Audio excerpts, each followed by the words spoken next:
Can you hear me? Yes, we can. Okay, I'm gonna mute you now. Good morning, Commissioner. No, that's all right.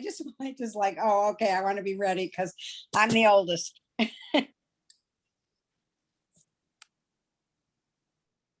right, and we're 1 minute out.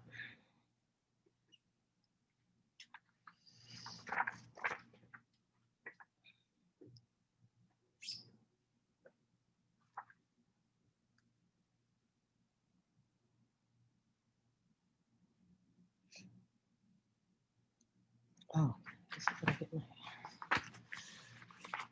Oh.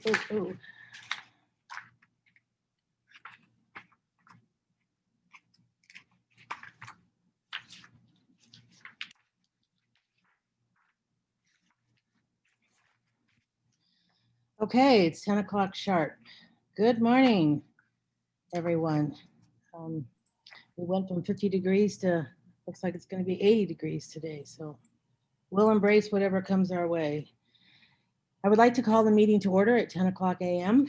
As you all know, the governor has recently signed, well, not so recently anymore, but signed the Public Act 1-0640, making certain amendments to the Open Meetings Act so that we, along with other boards and commissions, can continue to host virtual meetings during this COVID-19 public health emergency, provided that certain conditions are met.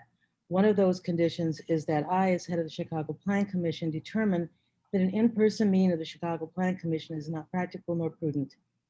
I want to make sure our virtual meeting meets all the conditions of the Open Meetings Act as amended. Therefore, I am making a determination pursuant to the newly created Section 72 of the Open Meetings Act that an in-person meeting of the Chicago Plan Commission is not practical nor prudent. Similarly, I'm also making a determination pursuant to the newly created Section 75 that because of the disaster as declared by the governor, it is unfeasible for at least one member of the Chicago Plan Commission or its chief administrative officer or its chief legal officer to be physically present at the meeting, inasmuch as there is no physical meeting place. Before we get into the full meeting agenda for the May 20th, 2021 Chicago Plan Commission meeting, I would like to ask everyone that because we are meeting virtually, please be mindful of your surroundings in terms of noise. Please remember to keep yourself muted when you are not speaking. The meeting is being recorded and also live streamed for public viewing. Lastly, if you are an active participant in the meeting, especially if you are speaking, please do not watch the live stream as this will cause audio interference. Thank you. I want to also quickly provide guidance to those who have pre-registered to provide testimony on the cases presented for public hearing today. Those who requested to testify at the Plan Commission today should have already submitted testimony forms, which included the speaker's full name and address, as well as the public hearing item's number, and those forms have been gathered by the staff. I would also like to remind our presenters to be mindful of their presentation length and to please stay on point as best you can in a concise and efficient manner so as to respect the time of all in attendance. Out of respect for others, speakers will limit their comments to 3 minutes. When your name is called, your microphone will be unmuted to allow you to make your comments. The public comment portion of the meeting is not a question and answer session of the staff or the applicant, but an opportunity for attendees to voice their opinions on a particular proposal. Out of respect for others, please do not interrupt or disrupt the speakers. Any individual disrupts the presentation or subsequent comment session may be muted and removed from the virtual planning hearing session. With that, let me go to roll call. I saw that Commissioner Biaggi is here. Commissioner Brownfield is here. Commissioner Burnett. Commissioner Burnett's not here yet. Commissioner Cordova here. Commissioner Cox. Yes, here. Commissioner Flores. Here. Commissioner Garza. I think he's not. Is he not coming today? You know what? Did we get an excuse on him or no? He might be in and out. He has some board meetings today. Okay. Commissioner Burnett has joined. Thank you, Commissioner. Commissioner Grossman, you're here. I know. Commissioner Kelly. Commissioner Lightfoot. Commissioner Lyons. Here. Commissioner Moore, I think I saw you as well. Yes. Here. Commissioner Murphy, I saw you as well. Yes. Commissioner Novata.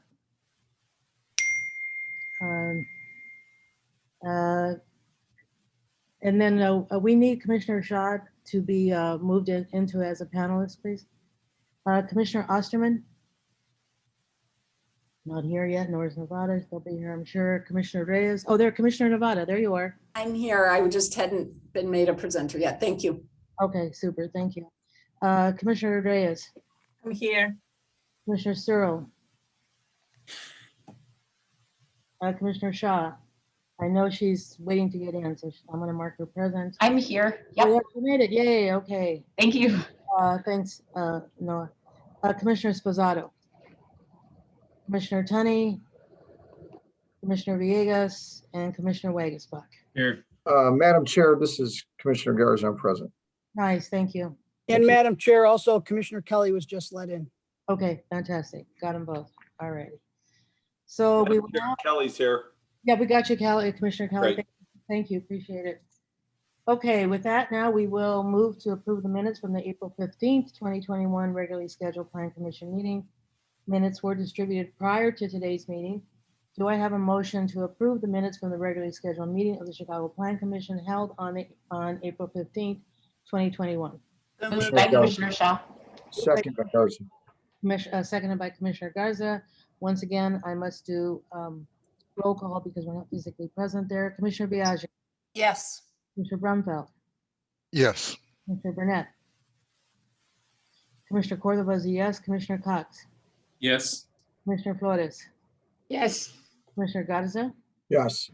Commissioner Grossman, Yes, Commissioner Kelly, Yes. Commissioner Lyons, Yes. Commissioner Moore, Yes. Commissioner Murphy, Yes. Commissioner Nevada, Yes. Commissioner Reyes, Yes. Commissioner Shaw, Yes. Commissioner Wagasbach. Yes. Motion passes. Thank you very much. Public testimony. We will now take public testimony for the items remaining on the agenda today. I only have one person signed in to speak today. However, he would like to speak on 3 separate items. He knows what to do. Butler Adams, you're here to speak on items D2, then D4, and then D6. So let's start with D2. Mr. Adams. Okay, yeah, so can you all hear me? We can. Okay. Sorry, I'm a little bit discombobulated this morning. So this is for North Union. I am in favor of this project. I actually love this project. I think it has evolved very nicely since this first iteration. I have followed this particular developer for a while. They're doing One Chicago, which I love. They did the building where Ed Bevics used to be, which is very nice, 640 North Wells. And they did 9 Walton, which got a lot of news in the press, even though the building for me architecture just kind of okay. So I know there was one email submitted that said, you know, the height was too much. And this is a part of the downtown expansion area, which goes all the way north to Division. So I just want to make sure that that's known by everyone. For a quick tangent, I do think that IMD should be a part of the expanded area as well. For North Union, there's a nice amount of architectural variation throughout the entire project. It's very visually pleasing, and I'm very happy about a lot of the older buildings that are currently within the boundaries being saved. I will say to the developer and architects, I'm not yet sold on the 205 West Oak, which is at Oak and Wells. For me, the architecture of that building right now is just kind of meh. From the overhead visuals, it looks a bit blocky with this very, very, very large base. So there's not a whole lot of cohesion between the base and the tower itself. So I hope that is looked at. I'll say that right now, 321 West Walton is one of my favorites of this project. It has changed a number of times, but I do like it very much. I've gone to several of the previous community meetings that have been online for this project, and a number of people, including myself, has stated that they would really like to see the train station for the CTA restored at Division. I believe at one of the meetings, the city stated it would cost about $100 million, seeing as right now in Washington, they're looking at an infrastructure project. I hope that the aldermen, the CTA, and the city are really looking at trying to fast track some design plans for that and maybe getting some of that infrastructure money. This along with Halsted and Lake for the green and pink line. One last thing is that I know with the PD filing right now, we're just only talking about the development west of Wells, but there are also 1,300 units included in this PD east of Wells that are in Alderman Hopkins Ward, the 2nd Ward. I do hope that we're going to stay on him about maybe keeping a 20% affordable housing on site with that expansion. I know that it's set at a certain limit right now for 1,300 units. Sometimes, unfortunately, he seems to kind of dumb down certain things, and I hope that's not the case with this project. And I'm curious as to how, we're going to have the rewrite soon of the boundaries, how that's going to work with this project being split between 2 wards. But other than that, I love this project and I look forward to seeing construction begin. Thank you. Well, you've got it down. You got it down. You actually had a second to spare here. Okay, Mr. Adams, go ahead and speak on item D4. I believe this is 640 West Washington, and I did submit a letter that's online right now that I support this project. It's always a great day when the surface parking lot kind of bites the dust, and right now we are continuing the canyonization of the Kennedy.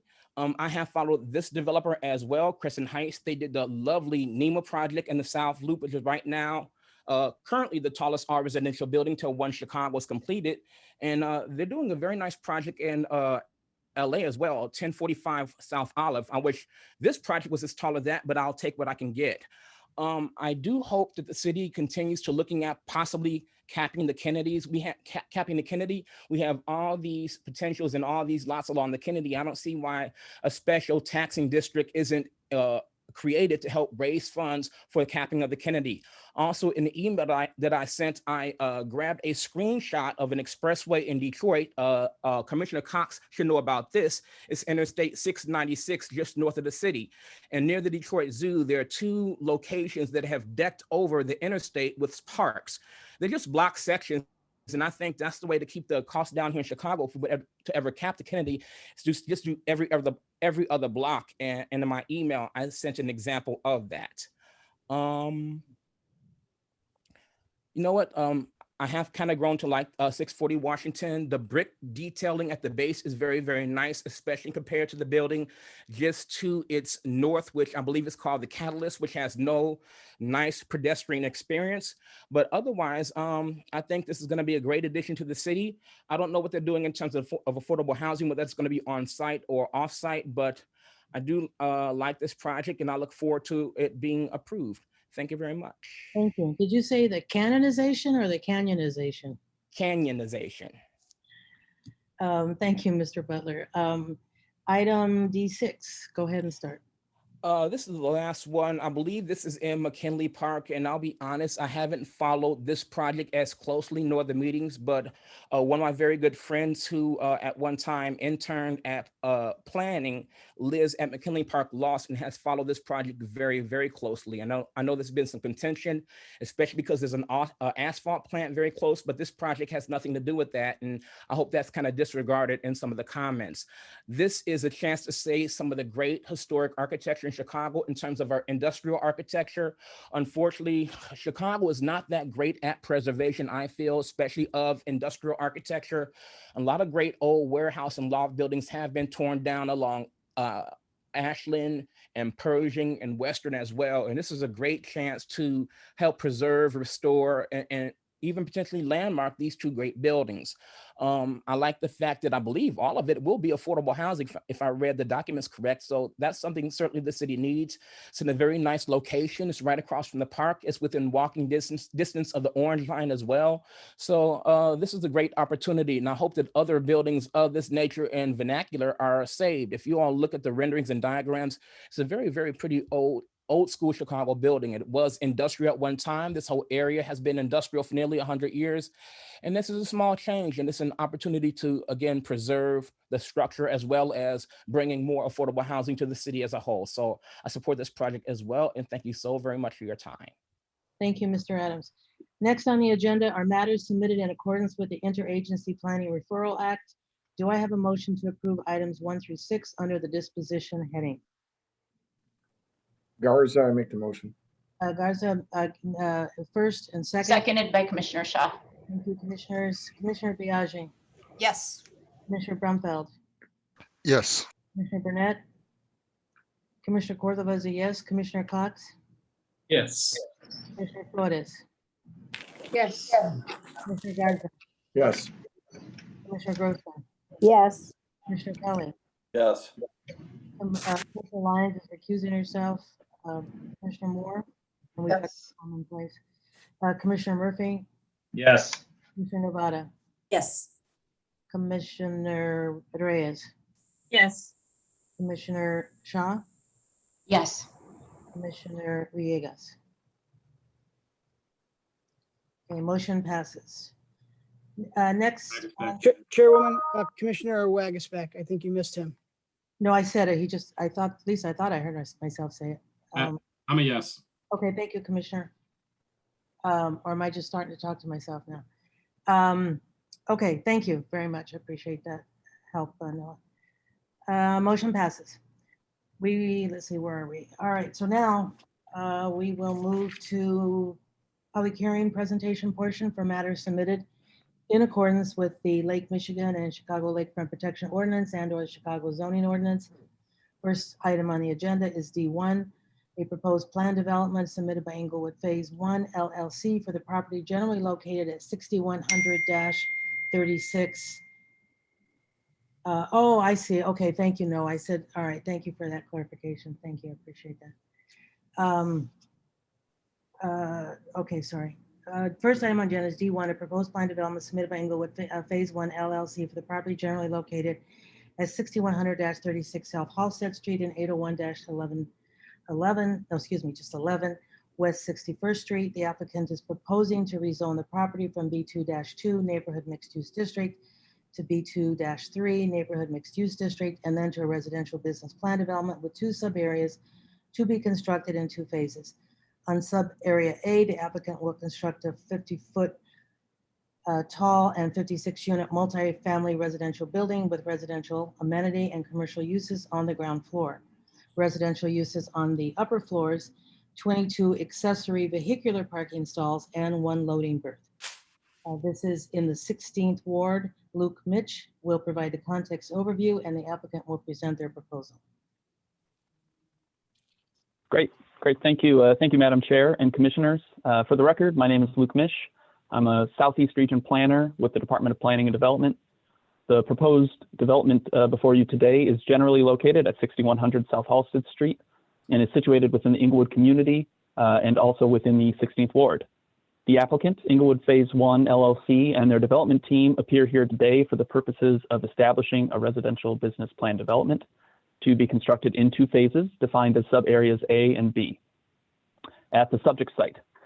This request is being submitted as a mandatory plan development application due to the fact that the proposed development will exceed the 60-unit threshold for B2-3 zone properties. I will now share my screen. Okay, and can everyone see my screen? It looks like it's coming up. We can see it. Go. Perfect. I will move forward here. So as noted, the subject site is located in the Southeast Planning Region within the Inglewood community area, a predominantly African-American community with a total population over 23,000, average household size of 2.6, median age of 33.8, and median income of $21,275, according to the latest data available from the Chicago Metropolitan Agency for Planning. The site is situated on the west side of South Halsted Street, between West 61st Street and West 63rd Parkway, and falls within the Inglewood Neighborhood Tax Increment Financing District and the 63rd and Halsted Invest Southwest corridor. The site lies just north of the Inglewood Square Phase 2 Invest Southwest RFP site, recently released and awarded, and the Inglewood Square Phase 1 Shopping Center. The site is considered a transit-served location, located within 1,300 feet of the Halsted station of the CTA Green Line. Adjacent land uses include neighborhood commercial and multifamily residential uses along South Halsted, and single, 2, and 3 family residential buildings in the surrounding blocks. The area also contains a considerable number of vacant properties. The site is currently zoned B2-2, and the applicant is seeking a B2-3 zoning district prior to establishing a residential business plan development on the subject site. The project site is further located within the area covered by the Green Healthy Neighborhoods Plan, which was approved by the Plan Commission in 2014. This plan calls for mixed-use residential development to be developed along this stretch of South Halsted. The project also aligns with recent Inglewood quality of life plans, including the Inglewood Rising Plan seen here, which call for the reactivation of vacant properties for residential and commercial uses. Importantly, the site also falls within the 63rd and Halsted corridor as established as part of Mayor Lightfoot's Invest Southwest initiative, which seeks to marshal the resources of multiple city departments, community organizations, and corporate and philanthropic partners to support economic development, community revitalization, infrastructure improvements, and public realm interventions in key commercial corridors on the south and west sides that have historically seen racially motivated disinvestment. The redevelopment of this vacant property with a mixed-use, mixed income development is precisely the kind of catalytic and transformational change that Invest Southwest aims to accomplish. In preparing for the development to be presented to the Plan Commission, the applicant has undertaken a series of community outreach activities. Since introducing the plan development application to City Council in March of 2019, the applicant has held several review meetings with the 16th Ward Economic Development Team, which is assembled by Alderman Stephanie Coleman. This outreach coincided with discussions between the applicant and the Department of Planning and Development, which yielded a number of changes to the design, including improved building articulation and massing, clarity around sub-area boundaries, and revised setbacks. The applicant further performed additional outreach efforts with Alderman Coleman and several community organizations, as seen here, and held 2 community meetings. Additional outreach is planned in the coming weeks and months, and I believe the applicant can cover that as needed. And so at this point, I would like to turn it over to Tisha Germany with KBK Enterprises for her and her team to further explain the proposal.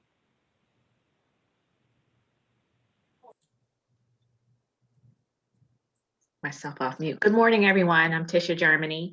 I am the Vice President of Development for KBK Enterprises and also responsible as the Special Assistant to the CEO for KBK Enterprises.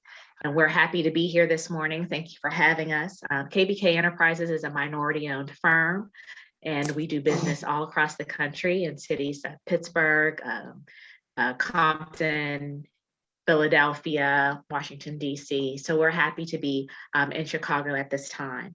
We also have members of our team here today. I believe Kathy Brown is here as our local consultant. We have an attorney here from our local law firm from Neal and Leroy, and also members of our design team, Chris Lee from Johnson & Lee, and also we have Chuck here from RDL Architects. And I believe we also have V3, who's been our civil engineer and our environmental engineer also, that's a local firm. So I'm going to hand it over to Chris to continue the presentation, and thank you for your time today. Good morning. My name is Chris Lee. I'm a partner at Johnson & Lee Architects in Chicago. We've been based in the South Loop for 38 years, and all of our staff either lives on the south or west side. These are aerial views of the site. The upper left-hand corner shows the curved street, which is 63rd Parkway. And towards the end on the right-hand side is Halsted. The phase 1 building is the building that is shown with windows that is 5 stories tall. And it also, this image shows what would happen with phase 2 that would fill out the block on Halsted. The upper right-hand corner is a northwest view showing Halsted running north and south, intersecting with 63rd Parkway. The phase 1 building, the south elevation facing southward, with the other main portion of the elevation facing eastward. In the lower right-hand corner is a southwest view of the phase 2 building to the right, and then to the left is the phase 1 building, which we will be discussing in detail during this presentation. On lower left-hand corner is the view looking west, with showing both phase 1 and phase 2, that shows how the street wall would be reestablished on Halsted. I might add that Halsted, 63rd and Halsted, used to be the second busiest business district in Chicagoland, second only to State and Madison. This is part of the effort by the city over the years to try to revitalize this this once thriving intersection. The next image next slide, please, is existing conditions. As you can see, completely vacant, in dire need of some good architecture to reestablish the vitality that this community once had. Next image, please. This is the corner of 63rd Parkway and Halsted. The building on the first floor is either a glazed storefront system at the corner, which will house a small retail tenant. And to the right of it is a dark charcoal face brick that will begins the residential portion of the first floor. The main entrance to the first floor for the residents is towards the northern end of the building. The floors 2 through 5 are clad in a gray metal paneling system. At either corner, you see glazed corners with sun baffles that actually call attention to the corners at either the intersection or at the north end of the building. It's designed in a way to sort of pick up where a lot of great Chicago buildings that have been torn down used to do, is actually to address the corner of an intersection. The smaller windows are accentuated with window shrouds, which actually help mitigate heat gain during the warmer months. Inboard, we have on the Halsted Street elevation, 4 bay windows clad in a charcoal gray metal panel, and also utilizing sun baffles to help mitigate heat buildup. We can go to the next slide, please. This is the south elevation. At the right-hand side, you can see the glazed corner that I mentioned previously. Again, we have 3 bays to the left of the corner, which are clad in the charcoal metal.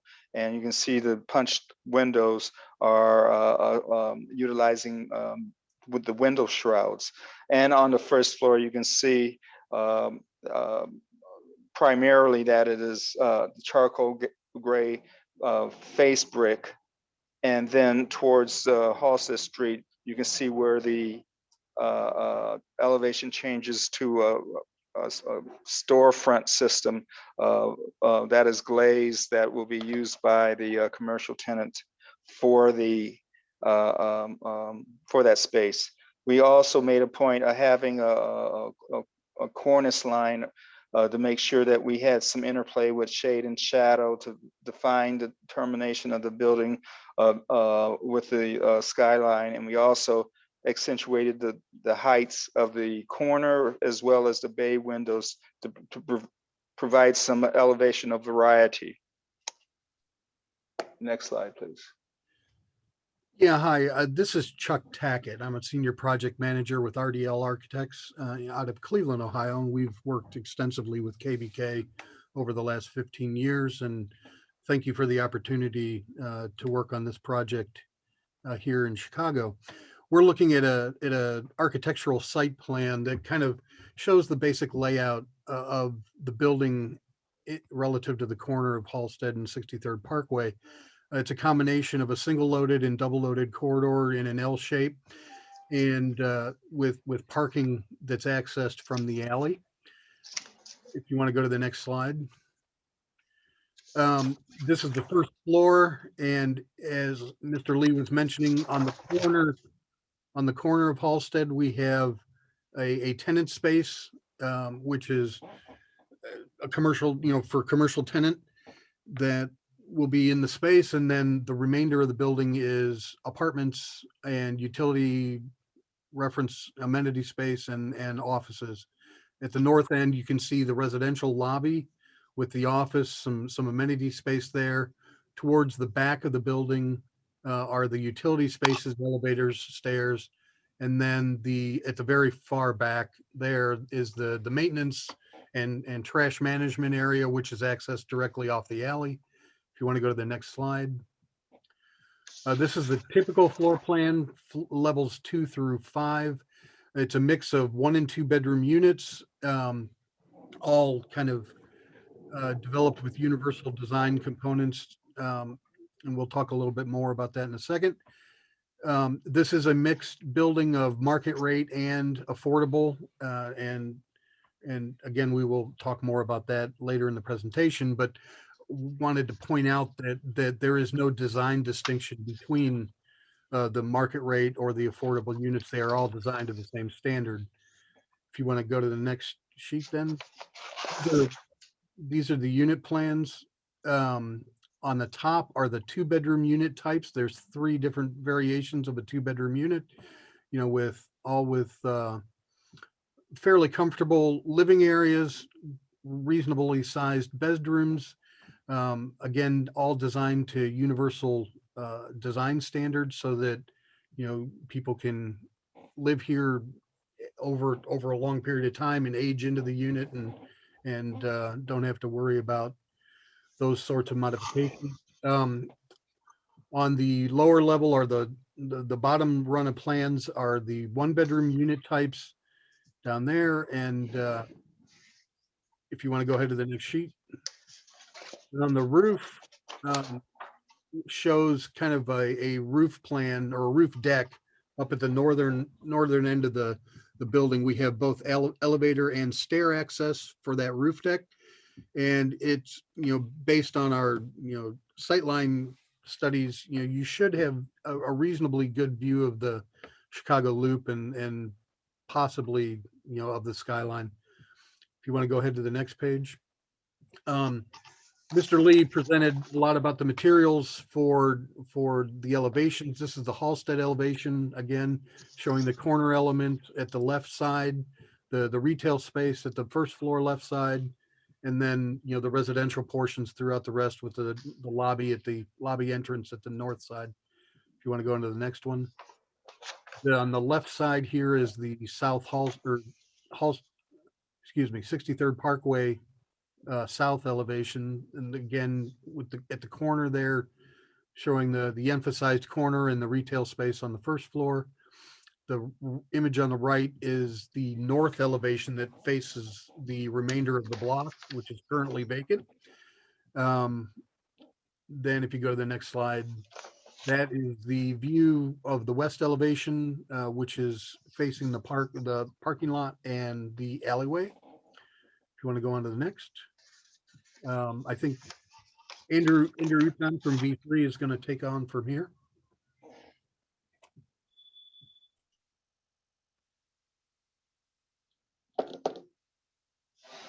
Andrew, are you there?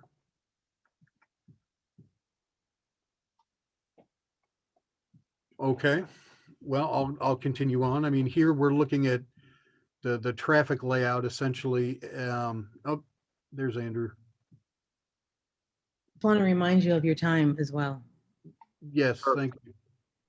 So this is Andrew at V3 Companies. We're at 444 North Wells Street in River North. Shown here is the traffic plan, just kind of showing the parking stalls and how they're shielded from both 63rd Parkway and Halsted Street from view.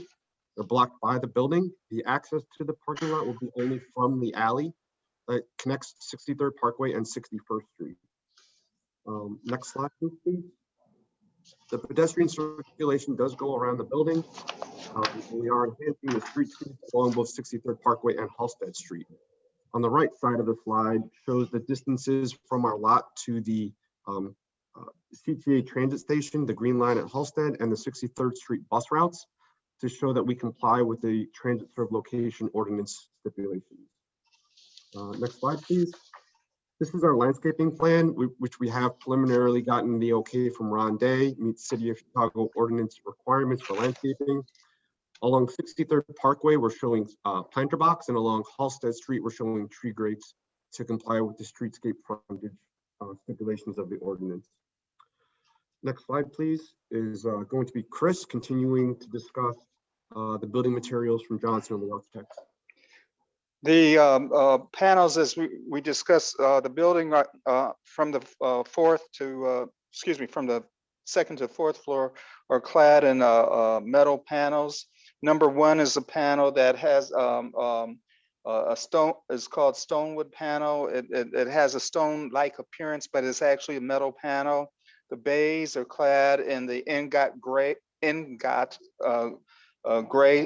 panel, and the clear anodized aluminum are for the windows and the sun baffles that are used in the storefront as well as on the corner on the south and north sides of the building.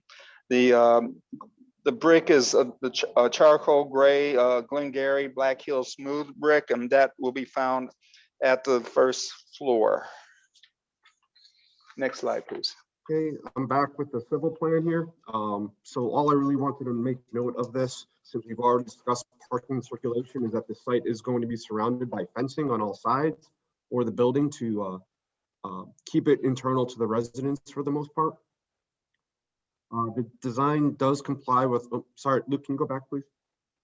The site plan does meet all of the City of Chicago requirements for site planning. I did want to point out that we do have a reduction of parking stalls from the required 44 down to 22 due to the TSL allowances. But in exchange of that, we increased the bicycle parking up to 34 exterior bike stall locations and 10 interior for a total of 44. Next slide, please. For sustainable development, we're going to comply with the Enterprise Green Communities stipulations for 80 points. And then with the other highlighted items, we're planning to achieve another 25 points, which exceeds the requirement of 100 points by 5, just as a precaution in case something doesn't pan out in the end. Next slide, please. For stormwater management, we're planning to control all runoff internal to our site by using an underground detention vault beneath the parking lot. Preliminary discussed this plan with Andrew Billings at the Department of Water Management and got the preliminary okay. Next slide is back to Tisha. Thank you.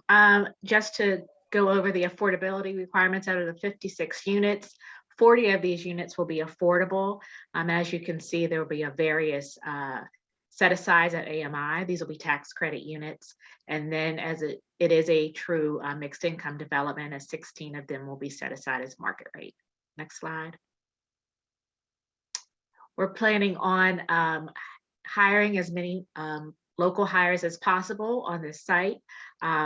With it being a smaller development of 56 units, we believe that there'll probably be approximately 50 construction jobs, in addition to permanent jobs in operation of the residents on the site. There are also opportunities with the flexible space. And you can also economic and community benefits being a transit-oriented development and a green enterprise development.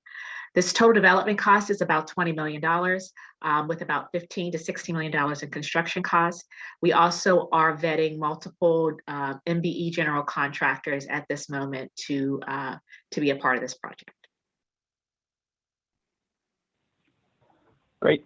Thank you, Tisha and team.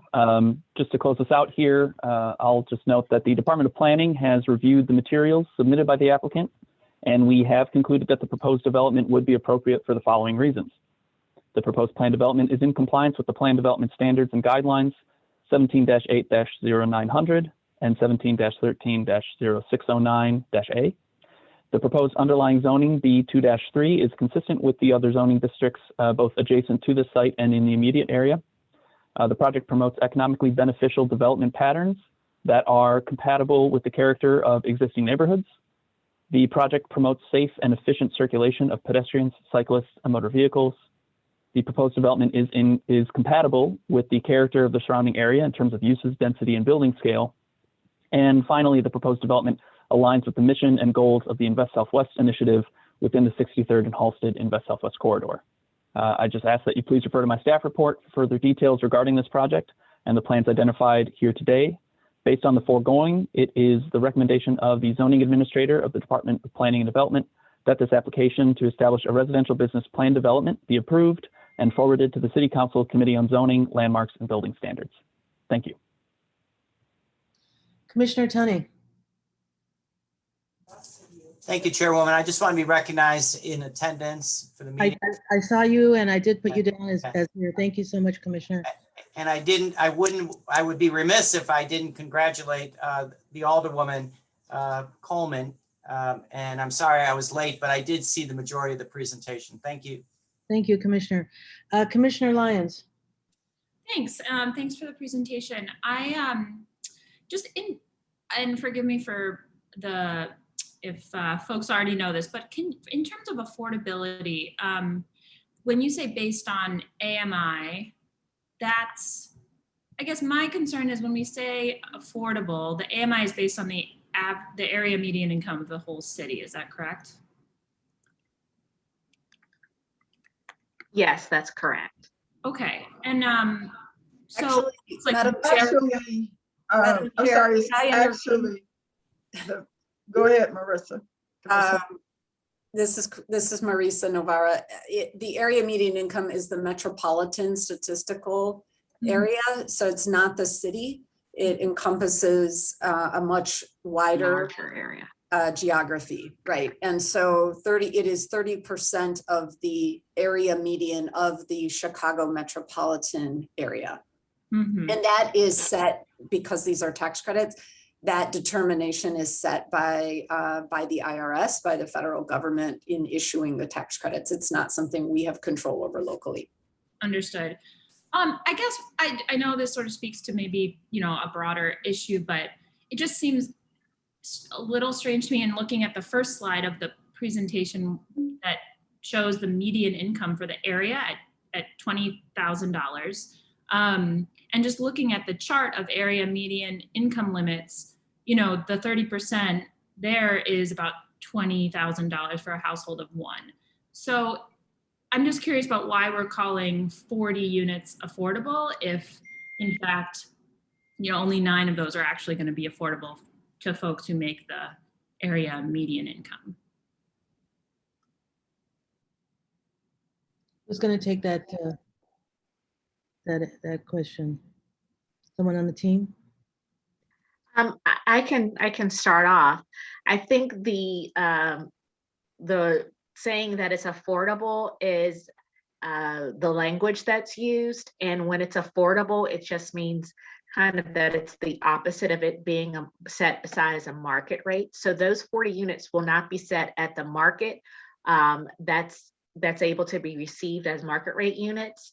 So 9 of those units will be set aside for people that make 30% of the area median income and further down on the sheet. Got it. So it's sort of the language that we use. Yeah, I think, I applaud it for being as affordable as it is. I just think we have to look at the context of, particularly given that the AMI is based on, a very large area. And so, just concerned that it sort of overlooks the specificity of the area. And when we say 40 are affordable, it's, well, who is it affordable to? I just think that's sort of, maybe speaks to a broader issue, and I don't know about how we address it, but I just felt like I had to ask. Thank you. Madam Chair, can I say something at this point too? Sure. I'm sorry. I think Commissioner Lyons raises a very good point, and it's one that we struggle with in the affordable housing development community because low-income housing tax credits are our single biggest source of low-income rental housing. It is the main way that we are able to produce it, and it is set at, generally speaking, it's set to provide for 60% of the area median income.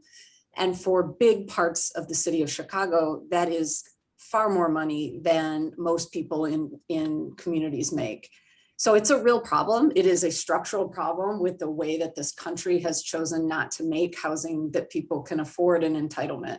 And so what we do often, to Commissioner Lyons' question, is we try to layer additional subsidies to get to much lower incomes. So the Chicago Low Income Housing Trust Fund, for instance, only serves people at 30% AMI and below. And so sometimes some of the units are subsidized even more with that source. Or project-based vouchers by the Chicago Housing Authority is another form. These are things we do to try to add additional affordability to recognize the fact that, you know, most of Chicago's low-income population is at 30% of the area median income and below. So we have a massive mismatch that comes from the federal government on down. So you're absolutely right, Commissioner Lyons, and it's something we do everything we can to try to balance that. Thank you. Thank you. That's helpful. Thank you. Great question, Commissioner Lyons. Welcome, Alderwoman Coleman. I'll give you a chance to speak. Thank you very much for being here. Let me go to other questions first, some other plan commissioners, and then we'll go to the Alderwoman. Commissioner Guacolda Reyes. Thank you. I just want to ask about the financing because I agree with Commissioner Lyons and also the Commissioner Navarra that it's critical to define affordability to whom, to what incomes, right? So could you tell me what are the different sources of financing for these projects so we can understand better? Because from my perspective and based on the information provided about the community surrounding this development, which is beautiful, it's not affordable. It's far away from producing the level of affordability that is needed. So I would like to understand what are the sources of finances that are involved. Sure. We do have 9% low-income housing tax credits on this project. We also will be seeking a FHA loan from HUD. Actually, it's a 221D4 loan from HUD for this project as well. And we also are, as mentioned by the other commissioner, seeking a few project-based vouchers for this project, as many as are accepted by the Chicago Housing Authority. And I would love to see a deeper level of affordability then, because all of those are the right tools to utilize to produce the level of affordability that is needed in some of these communities. I also was struck by the fact that you have only 1 and 2 bedrooms. So maybe that is the market, but I would imagine also that 3 bedrooms would have been an important addition to this project. But I am troubled by the lack of the affordability that is needed for this neighborhood. Mm-hmm. Mm-hmm. Thank you so much, Commissioner. Commissioner Moore. Thank you, Madam Chairperson. I just want to say a couple of things. Just one to Commissioner Lyons. I think you raised some really good points about the affordability. But one other thing I just want to add to that is the population of Inglewood was like in the low 20s. So I think there's a lot of room for new people to come into the neighborhood as well as the existing residents being the occupants of the property. And then on the building side, I had a question. I know it's 1 and 2 bedrooms, but I didn't see anything about the number of bathrooms, like for the 2 units, is that just 1 bath? And also had a question about the large window that was sort of in the middle. And I was trying to figure out, was that part of the apartment or was that in the common area?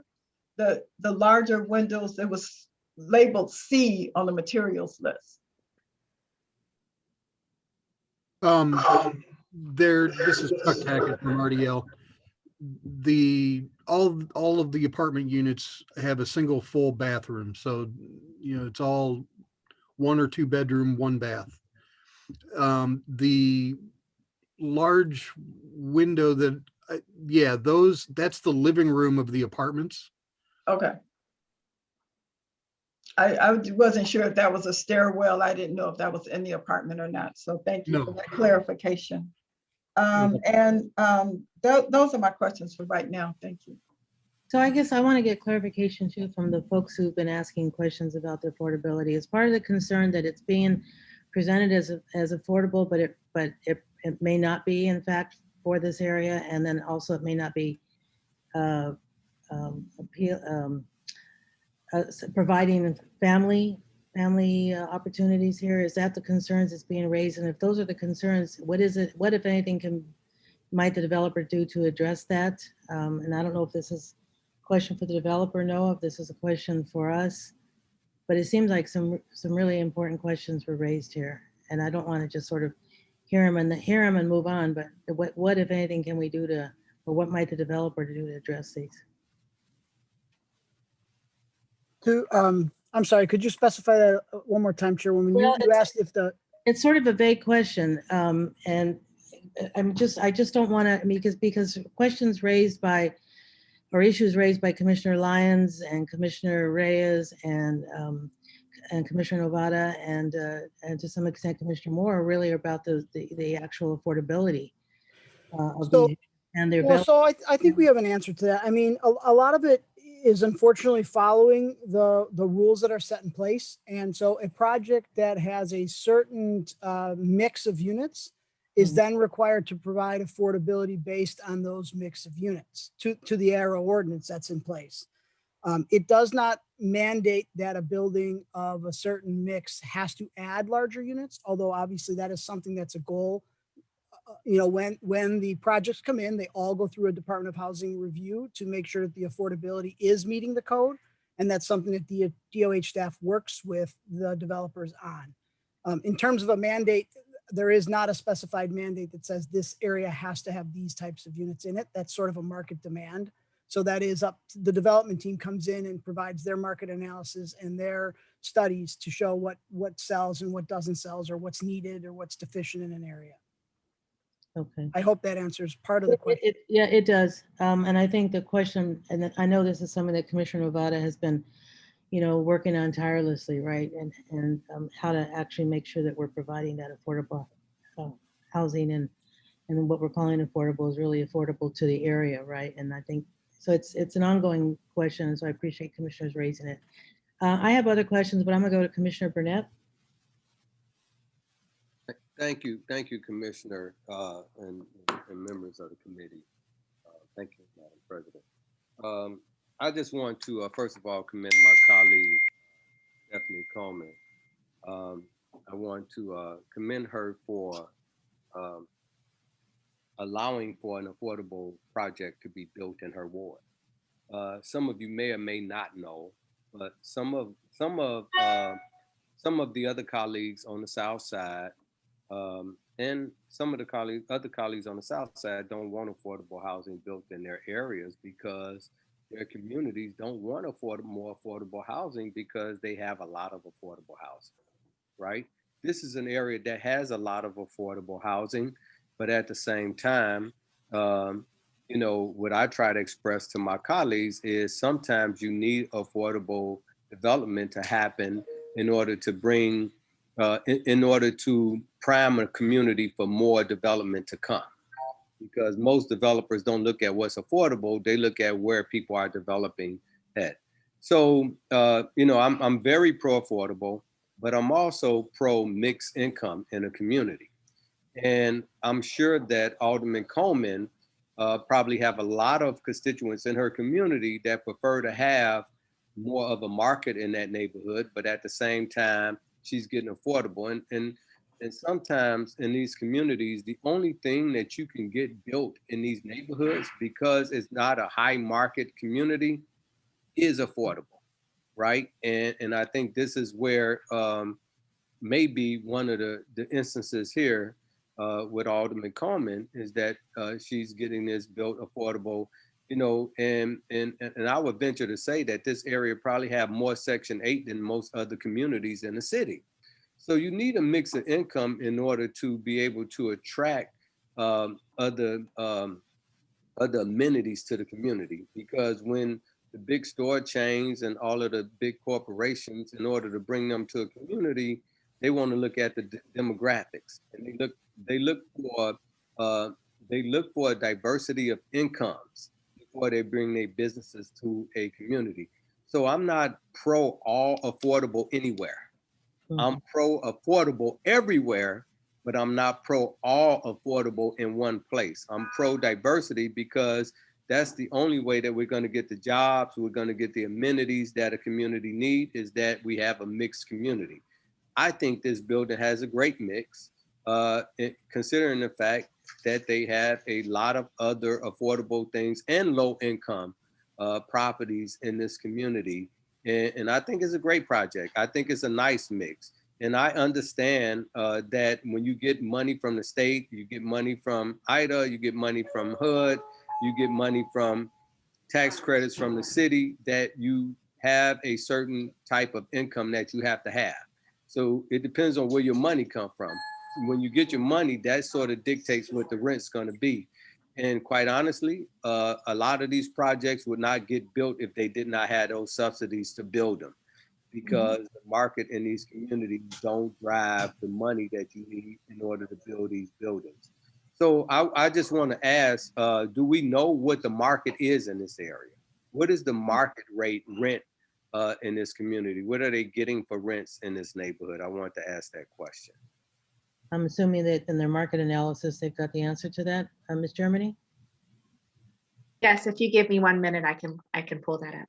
And I venture the market is probably close to affordable. Well, and the big challenge in these areas, especially when new development come in, is how do you maintain the affordability in some of these areas? And I think this diversity of 30, 50, 60 is a good mix and a good way of maintaining some affordability, but also bringing a market in that's going to, help get a mix of incomes in order to drive the market for other amenities to come to the neighborhood. Well, Ms. Germany is looking for the answer to your question. Let me go to Commissioner Reyes. Thank you, Commissioner Burnett. I just want to, I appreciate Commissioner Burnett's comments. I think it's important to understand exactly what he pointed out. I mean, if the area has already significant affordable housing, it is important for us to know that. And I think in this presentation, we could have not been able to figure it out because I think that plays a factor. And I also agree with the fact that we do need to attract new residents to this area with a higher income. I would like to see that at least if we can compromise on the fact that there's no one single 3-bedroom. And I think unless the market study that you're looking at tell us that there's no need for 3 bedrooms that needs to be affordable, then I will understand. But I agree that it's a tricky balance that we need to play because we want to preserve long-term residents, and we want to encourage new residents, in this case with higher incomes. So it is important to have more information so we can make better decisions. I appreciate that, and knowing you being the numbers lady that you are, I know you knew exactly what I was talking about. Yeah. You hustle for the money for the affordable housing buildings that's out there. Yep. Yeah, great, thank you. Ms. Germany, do you have that? Do you have those numbers? I do. Okay. Well, first to address the issue of the larger bedrooms, we did spend a lot of time and to have some older iterations of the development with larger bedrooms.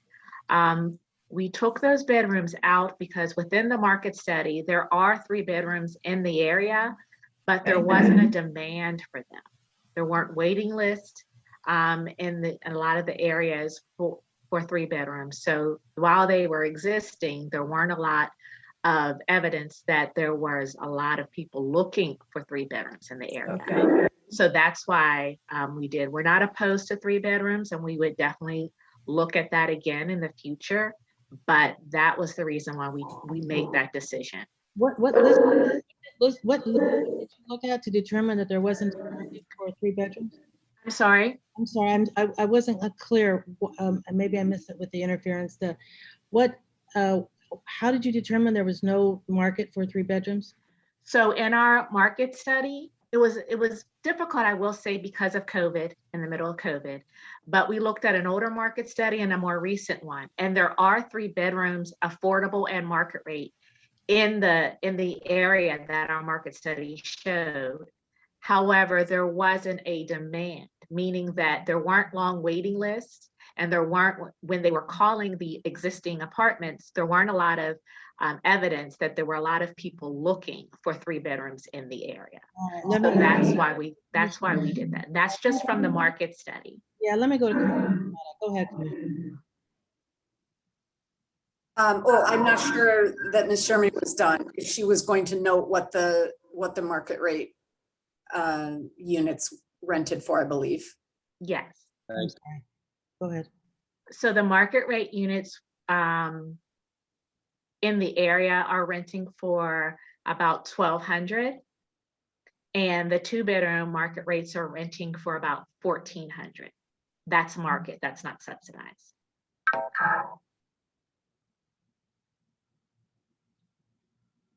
Okay, thank you. Does that answer, Commissioner Burnett? Yeah, that answers my question. So, that's not too far away from the affordable stuff. So basically the market is somewhat affordable in that community. Yeah, I guess I'd like to see the market. I mean, we don't need it for now, but it makes me more curious to see that there was, how it was determined there wasn't a market for 3-bedroom. But anyway, go ahead, Commissioner Nevada, and then I'm gonna go to Commissioner Tunney. Thank you, Chairwoman. My point was actually exactly your question, which is in this instance, in addition to whatever market study the developer did, we hear in this community anecdotally from existing affordable housing providers that their 3-bedroom units are their hardest to lease, and that in fact they have the least vacancy and the least turnover in their 1 and 2 bedrooms. It may be counterintuitive to what many of us might assume, but that is what we hear anecdotally in this community. So I just wanted to share that as well. That's really helpful. Thank you very much. Commissioner Tunney. Quickly, I wanted to ask talk about the feasibility and marketability. The commercial ground floor. What is the size of the commercial space? It's about 1,300 square feet. Okay, so, which is, modest, I'll say. It's a big corner. It used to be a very vibrant commercial district. My question is, why is the underlying zoning B23 versus B33, where B2 would allow residential on the ground floor?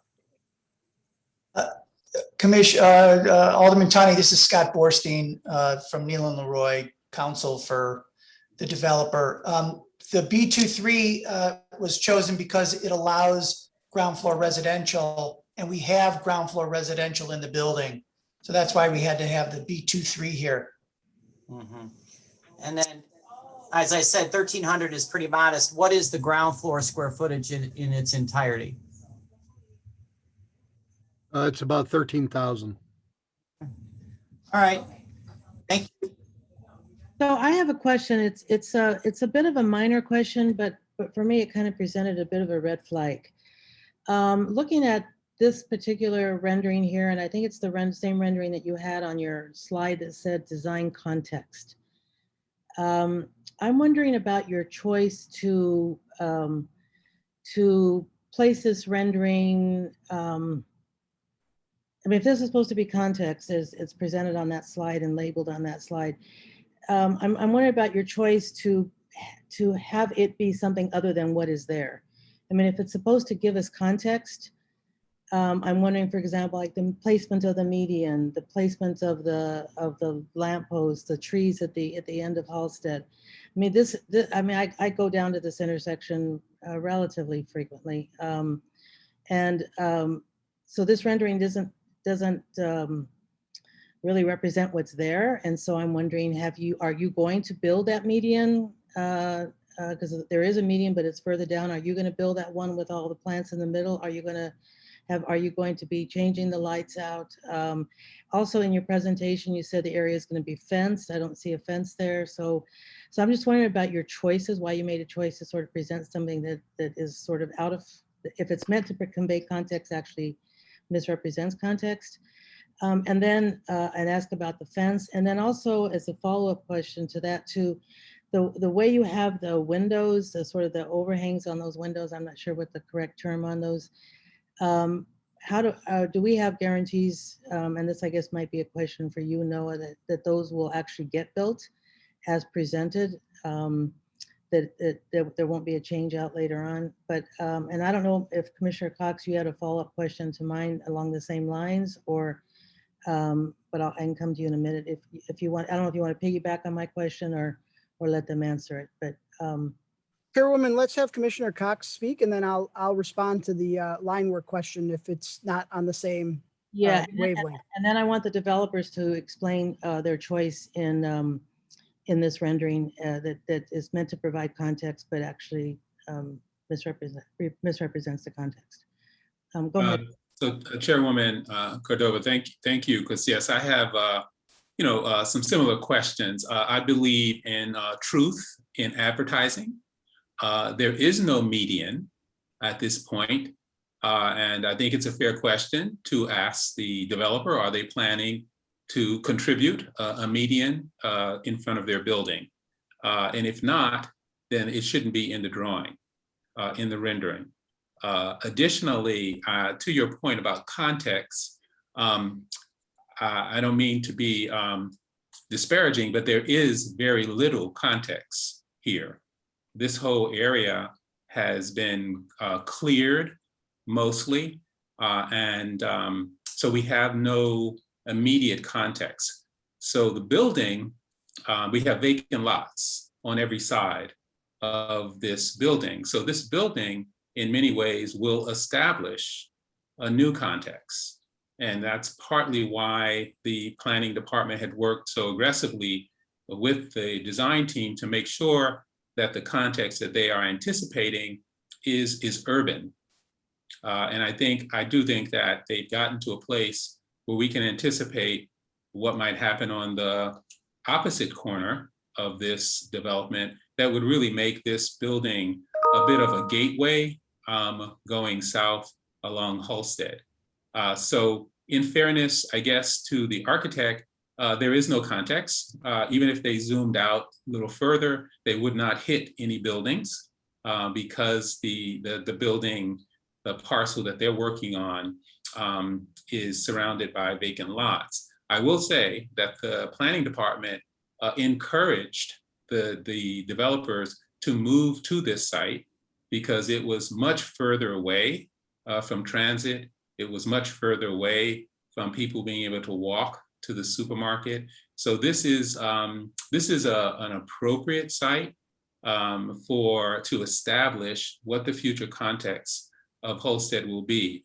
I would like, though, the architects to respond to your observation about a wonderful planted median. I would love it if they are planning that in their pro forma, and I'm sure CDOT would be happy to execute it. Well, and I can certainly speak to Chuck, that. If Andrew could speak, starting because he did the survey and work first. Sure. Andrew? Sure. So this is Andrew again at V3 Companies. That median actually does exist today. There are trees in that median, and it is planted. It exists further down. It doesn't exist there. It does not exist. You're right. You're right. It does. It exists. It starts further to the north than shown in this perspective. You are correct. But it does. It does. Sorry, everyone. It does exist today. This is Luke Mish with DPD. I do just want to clarify. The image in the top is taken from Google Street View, and that can really distort the perspective. If we look at, say, the site, I don't know if we want to get into the details here, but the median is shown to kind of take on about half of the building, give or take, in the rendering. You can see the median basically ends at about the halfway point. If I go to, say, a site plan, you'll see that the median extends to halfway. So not to say that it's entirely 100% accurate in that rendering, but I will say that the Google Street View existing image is probably a little bit more misleading than say an actual photograph would be. In terms of the planting represented in it, I'll let the development team speak to that because we don't see that planting in this image, but I understand that may be a seasonal situation. I do also just want to quickly clarify that the rendering does show the fencing. I don't know if I can zoom in here. Maybe I can. it does show this fencing along Okay, that's, the front. It's subtle. It's hard to see. So I just want to make those clarifications. I think the other comments that were raised are should be addressed. I just wanted to clarify. yeah, the median is further down, but anyway, keep going, Andrew, if you were finished with what you were saying, then I think Chuck wanted to say something. Sure. Thank you, Alder. Thank you, Commissioner. I did also want to point out that you are correct that the northwest corner of this intersection, as you look directly at the Google Street View in the upper right corner, there are the acorn style streetlights, and the rendering does show a different style. We are planning to keep the acorn style streetlights as they are today. So those are not planning to be swapped out at all. Those will remain as is. I think that was one of the other points as well.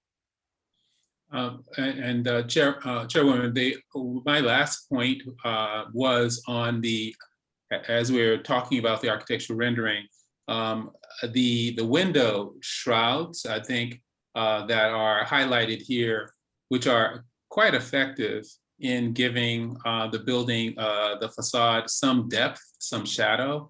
I just hope that in subsequent phases, that isn't value engineered out, and that it actually reflects the working drawings, because without that, it will make the facade very, very flat. So I think we have to be really mindful to be truthful in the advertising with these renderings, and they must correlate to construction documents to make sure that when this is built, we have the same visual impact. Yeah, no, that's really, thank you so much, Commissioner Cox, for reaffirming that. It's really, I think it's a really critical point. And that's why I say on one hand, it might seem like it's a minor point, but it becomes a red flag. And I think the real point is what we end up with going to be what gets presented to us in a rendering, in a represented. So I think as it moves through the process, I think certainly when the building permits, when the construction documents are reviewed for permitting and so on, that all these things that are presented need to be there. So we'll be looking for that. We'll be, I think not we, Plan Commission, but I think the city will be looking for that. Commissioner Moore, followed by Commissioner Brumfeld, followed by Commissioner Biaggi. Thank you for your patience, Alderwoman. We will give you a chance to speak. Go ahead, Commissioner Moore. I just have a couple of questions regarding activation of some of the space. So to Commissioner Tunney's point about the retail space being 1,300 square feet, being very close to the recently built Inglewood Square, and just wondering, and being on Best Southwest corridor, commercial corridor, I thought really was more about commercial space and amenities. And so to that point, I'm wondering why we only have one space. And a lot of the other projects we've seen in different sections of the city have the same rooftop amenity, which is really nice, but it's really tiny according to what I saw in the picture. And I'm wondering why isn't that even, a little more to really activate the space? And if it's going to set the tone for the rest of those corners, I think those things can be looked at. If I can speak to the roof deck, this is Chuck Tackett. The reason it is the size that it is because we only have one means of egress away from it. So it's limited by an occupant load maximum in order to maintain only one means of egress. So that's the reason it is the size that it is. Does that answer your question, Commissioner Moore? On the rooftop, but not on the commercial space. So on the commercial space, we do want to recognize all the great work that's being done further down the road in the corridor with all the new retail that's happening there. This space has been a challenge, I think, for us to be able to articulate it correctly. because we're not looking for it to be necessarily a retail space in competition with the other spaces. And the community in our conversations has expressed concern that it's not to be labeled as a community room space, because there's already a lot of community room space already established in the area. But we're looking for it to be more of a gathering space for the community and for the residents. So it may become, for example, a fitness center space where someone from the area may have classes there that residents in the area and our residents could participate in, or something of that nature. So it wouldn't be a traditional retail space where there might be selling of goods, because of the means of egress and access from that space to first floor apartments that would be available. And we want to make sure that our residents on that first floor are safe. But we would also it's important for us to make sure that that corner is activated with access for the community and for our residents. Does that answer? Okay. Yes. Commissioner Brown. Thank you, Madam Chair. Just wanted to reiterate what Commissioner Cox was stating, and he got to it before I did. I think this building is so important. This project is so important to do exactly what he said, and I believe what you mentioned, Madam Chair, is setting the tone for this area. And I, for one, would be very disappointed to see once this project actually does come to fruition and gets completed, that some of the details that are in what we're seeing in the renderings as far as the architecture goes, not just the window shrouds, but the other treatments, the materials, it's very important that we get this right. So as Alderman Burnett had mentioned, the idea of setting up for the next phases of development, this sets the tone. So just really less of a message to the architects who I believe got it right on this design, but more so to the developers to ensure that we are getting, and this community is really getting the quality of design that it needs to really, make sure that this is going to really be the spark, hopefully, and clearly setting the template for what is to be expected for future development. So I just want to make that very clear to the developers. Yeah, I really think that's so well stated, Commissioner Brumfeld, and I think it points to the significance of this whole conversation, which is that this area deserves a really high quality project, and for the reasons that have already been stated, and because it does, and I think that's part of our job is to do what we can to ensure the highest quality project that we can get in this area. So go ahead, Commissioner Biaggi, and then Commissioner Novata. Great, thank you. And not to pile on, but if we're going to be accurate, I do want to point out that the turn lane that's there won't permit that nose of the median to be extended as the rendering depicts. That turn lane would remain there, even if I know there's some other development opportunities happening. So that's really important. And the toe on that, I think there was a question about plantings. Obviously, we manage those kinds of plantings. It's all trees up to that point, up to where you see the kind of lower level, kind of low-mow grasses and flowers. So that's an important depiction because we don't want to imply that we're losing trees. And then on the light fixtures, I hope, I just want to clarify when we talked about the lighting fixtures, what you see there, the historic light poles, those are not acorns. Those are more like a shepherd's hook. And it's really important to distinguish that because the acorns that are there are piggybacks on the arterial lighting poles.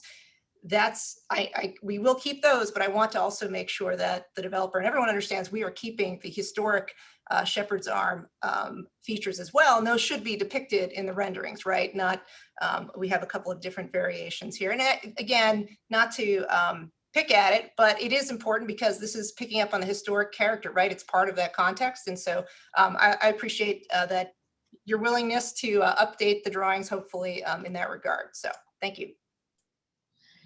Yeah, thank you so much, Commissioner Biaggi. That's really helpful. And I think there's a question there. It's like, is the developer willing to adjust these renderings so they more accurately reflect what is there in contrast to what they're going to do? And there's certain things that are there that aren't going to change. as you have pointed out. And but again, it points to the overall sort of point that Commissioner Cox was raising too about sort of truth in presentation. And I think it is important that renderings not mislead. So we hope that's something that. This is Chuck Tackett from RDL. And, you know, certainly the intent was not to mislead anybody. And the groundscape in the median that, you know, we're showing, you know, we have an older picture that V3 has as well, that shows some ground level or very low blooming materials. It's maybe a few years old, so it may not be there now. And if it's the case, then we apologize for that.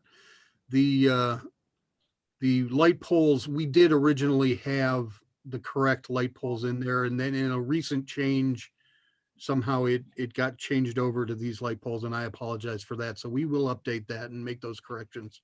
Thank you, Mr. Tackett. And some of these issues can be resolved with just a drive down there. But we appreciate your willingness to change those, and I'm sure you'll work with DPD further on that. We still have more questions. Commissioner Novata, and then I'm gonna go to Commissioner Cox. Commissioner Moore, your hand is up. I don't know if it's because you didn't put it down after you spoke, or if you still want to speak. Okay, thank you, Commissioner. Go ahead, Commissioner Novata, then Commissioner Cox, and then I think we can probably go the Alderwoman after that, perhaps. But anyway, go ahead, Commissioner Novata.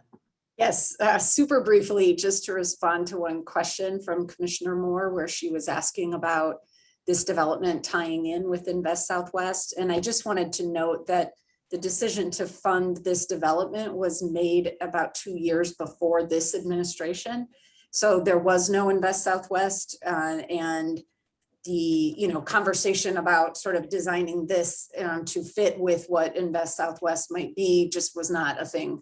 And when that happens in across the city, we certainly we're like where we have existing developments that are in pre-development, we certainly look at it and see if there's any redesign that makes sense. In this case, I think everyone involved felt like the best value to the community would just be in it proceeding as is.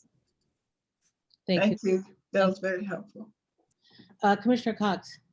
Yes, thank you for that context, Commissioner Navarro, because I think it definitely merits an understanding of what happened when Invest Southwest was created. We felt really strongly that the best opportunity for success for this development is to cluster it nearer to the center of Inglewood, so that it can actually benefit, so that residents can walk to Whole Foods, or to walk to the coffee shop, or walk to the train station. So or Kennedy King, there's or exactly, walk to Kennedy King. And so I think that the developer's willingness to move the project to the site has really positioned it to be have more resonance with the investments, continued investments that are going into Inglewood Square. So the firehouse and the new Inglewood Square, which is a $15 million investment, is literally 100 feet away from this building. And so I think there will be a natural synergy. And so I just want to applaud Alderman Coleman for working with us. She has been a fierce advocate of this development happening. And I think if we have gotten it to this point, she is largely responsible and given credit for holding everyone to the standard that she has established for Inglewood. As you said, the community deserves it, and I think this is going to be a very fitting first great groundbreaking. So just wanted to put it a little in context. I see this as having a natural synergy with the Invest Southwest investments, and I'm looking forward to supporting it. Fantastic. And what a great segue to Alderwoman Coleman. But first, I do want to just call attention to another, one of the key anchor institutions in this area, which is Kennedy King College, which is an absolutely fantastic college as part of our city colleges system. And their new president down there has just been doing a fabulous job of enhancing the programs, of having a really strong community advisory committee, very open to the community. It's just a really, really fabulous amenity. So big, huge shout out to Kennedy King. And I think this helps, to the point that's already been made, this helps really bring together, I think, the activities in this area. And so what else happens also becomes really important. And so with that, Alderwoman, thank you so much for your patience. Let me turn it to you, Alderwoman Coleman, and the floor is yours. Thank you, Chairwoman Cordova, and this amazing board planning commission. I also want to take note, you just complimented Kennedy King, but Chris Lee was involved in Kennedy King's. He is the reason why Kennedy King is the beautiful campus it is some 15, 16 years ago, and the amazing work that was done for, as I call, Inglewood excellence. Commissioner Cox, thank you, Luke, DPD, Commissioner Navarro. We have been working diligently on this. I would imagine when Mayor Lightfoot envisioned Invest Southwest, little did she know that there were some folks working on it to really fulfill the vision, because Inglewood should reflect Edgewater and Edison Park. Not only is it our time, but it's our turn for a $21 million investment. And as Commissioner Cox had said, this will be the gateway of new, modern, sexy, sleek development right there on Halsted to complement all of the retail and everything that's going on in Inglewood excellence, because it's going to be extraordinary. One day, Alderman Burnett, I want 2016 to reflect 27. So I look forward to joining more planning commission meetings. I kind of liked it, and I learned some new things this morning. But again, thank you to the development team, to Mr. Key, Ms. Murray, Kathy Brown, Bill, you all have been amazing. I am so excited for this first phase. And to the commissioners, I do hope that you will give us a favorable response in supporting this zoning change, and really understanding that this is more than just a new building of affordable, of mixed rate, but this will really stop the exodus of African Americans from not only leaving Inglewood, but leaving the city of Chicago, and that young people will now have an option at quality housing, that they will come back to our city and their home community. And Alderman Tunney, you have held my hand with zoning. Thank you for making me a better alderwoman. God bless you all. Again, Commissioner, Chairman Cordova, Chairwoman Cordova, thank you. And thank you, Board of Commissioners. Thank you so much, Commissioner Coleman. That's fantastic. And with that, I think with no other comments or questions on board, I think we can go to the vote. So let's see. So I have to read. I'm sorry, I need a motion first. Do I have a motion on the proposed plan development submitted by Inglewood Phase 1 LLC for the property generally located at 6100-36 South Halsted Street and 801-11 West 61st Street, finding that it meets the requirements for approval? I so moved. Oh, well, that was enthusiastic. Okay, so I'm sorry. I think I heard Commissioner Moore's voice in there. Who did I hear in there? Novara. Commissioner Moore. And seconded by Commissioner Novara. Thank you so much. And with that, let me go ahead and go to the vote. Commissioner Biaggi. Yes. Commissioner Brumfeld. Yes. Commissioner Burnett. Commissioner Cordova is a yes. Commissioner Cox. Yes. Commissioner Flores. Yes. Commissioner Garza. Yes. Commissioner Grossman. Yes. Commissioner Kelly. Yes. Commissioner Lyons. Yes. Commissioner Moore. Yes. Commissioner Murphy. Yes. Commissioner Novara. Yes. Commissioner Dreas. Yes. Commissioner Shaw. Commissioner Tunney. Yes, Commissioner Shazi, yes. Now this time I'll get it right. Not Commissioner Villegas, but Commissioner Vegas. Well, Commissioner Tunney is a yes. I want to make sure you heard that loud and clear. I did. Thank you, Commissioner Tunney. That was a very enthusiastic, loud and clear vote in the affirmative. And not Villegas, but Commissioner Wagasbach. Yes. Thank you, Commissioner Wagasbach, and I'm sorry I missed your name last time. So, all right, cool. Commissioner Burnett is a yes. All right, thank you, Commissioner. This is Fran Grossman. Could I just say one thing? But let me declare the vote motion passes. Congratulations. Go ahead, Commissioner Grossman. As someone who remembers Inglewood from the many, many years ago, it's a very exciting thing to see what's going on. And I hope we're not over optimistic, but really, I'm so glad you're pushing people to do the right thing, and the good people of Englewood deserve more, and the people of Chicago deserve a good Englewood. Yes, and what we also hope is that all future designs activate that street. I think we want that whole area to really be activated and to be vibrant. So this is fantastic. Congratulations, everyone, and appreciate everyone's time. Congratulations, Alderwoman. Next item on the agenda is D2, a proposed residential business institutional plan development submitted by North Union LLC and the Moody Bible Institute of Chicago, where the property is generally located at 142-172 West Chicago Avenue, 800-934 North LaSalle Drive, 132-314 West Walton Street, 801-921 and 828-950 North Wells Street, 201-315 and 230-314 West Oak Street, 859-1037 and 930-1036 North Franklin Street, 210-232 West Chestnut Street, and 200-210 West Institute Place. You can see this is a massive development.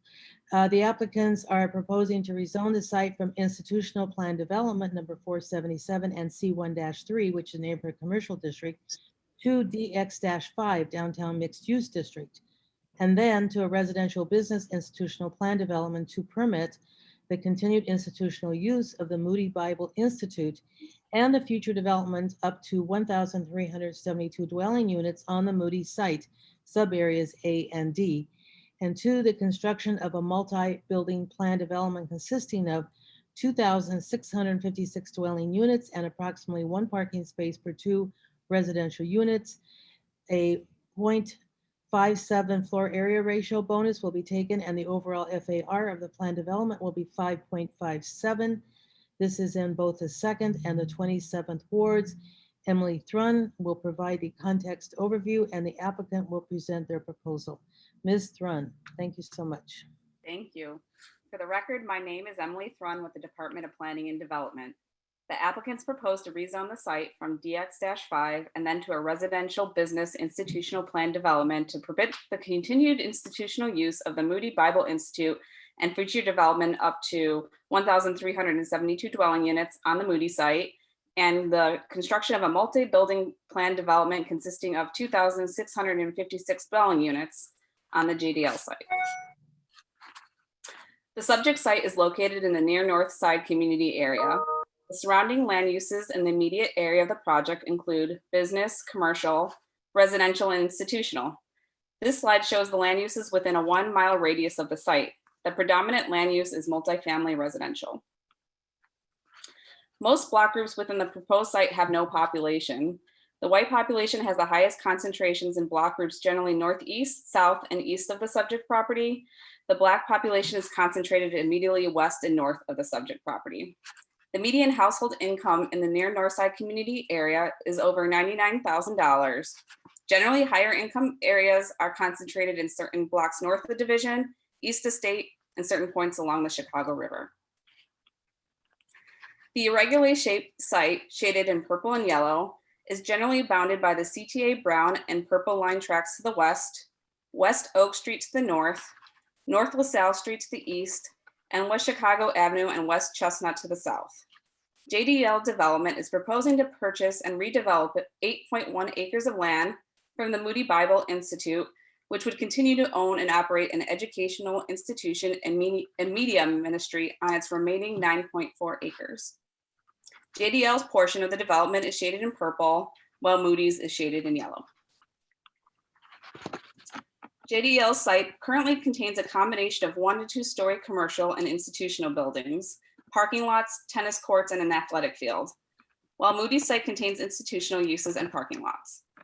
As part of the proposal, JDL is requesting approval for approximately 2.9 million square feet of development and 2,656 residential units across multiple buildings. There are no current plans for the portion of Moody's campus, but approximately 580,000 square feet of additional development and 1,372 dwelling units are requested to be preserved for this sub-area for future development. The site is currently zoned Institutional Plan Development 477 and C1-3. The applicants propose to rezone the site to DX-5 and then to a residential business institutional plan development. A 0.57 floor area ratio bonus will be taken and the overall FAR of the plan development will be 5.57. The surrounding zoning districts in the immediate area are C1-3 and C1-5, B3-3, RM-5, DX-5 and DX-7, and numerous planned developments. The site has 4 buildings that have been rated orange by the Chicago Historic Resources Survey, and they are located at 221 West Walton Street and 820, 830, and 840 North LaSalle Drive. These buildings will be preserved. The site is located in a transit-served location and is located within a quarter mile of the CTA's Division Red Line stop and the Chicago Brown and Purple Line stop. The site is also located near numerous CTA bus stops, including the CTA's number 22, 37, 66, 70, and 156 bus stops. JDL's development site contains over 10 buildings that are fully designed that the development team will walk you through design and programming next. The proposal contains multiple phases that they hope to start this year. This is an existing aerial view of the site from the southwest and an aerial view of the proposed project from the same direction. This is an existing aerial view of the site from the southeast. And this is a view of the proposed project from the same direction. The proposal is considered a master plan development project because it's located on privately owned land and meets each of the following thresholds. The site is over 20 gross or 15 net acres, has over 4 million square feet of floor area, and has over 4,000 dwelling units. Since there are no immediate plans for the Moody sub-area, any future development on this sub-area is subject to the master plan development site plan approval process. Prior to receiving building permits, the proposal will need to be presented at a community meeting, reviewed by city departments and agencies, and the applicant will be required to present the plans, elevations, and supporting documents to the Chicago Plan Commission for review and comments.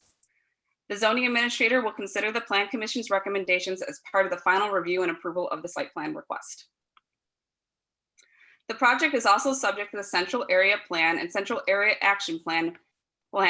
Both plans were adopted by the Chicago Plan Commission and support creating mixed-use urban districts and support higher density near transit. The site also falls under the Near North Unity Program Quality of Life Plan and Design Guidelines. Some of the goals of the plan include encouraging development of new housing that serves all income levels, expanding the amount of open space, and promoting high quality design for rehabilitation and new development. Now I will turn the presentation over to Jim Lechinger of JDL Development, who will further explain the details of the proposal.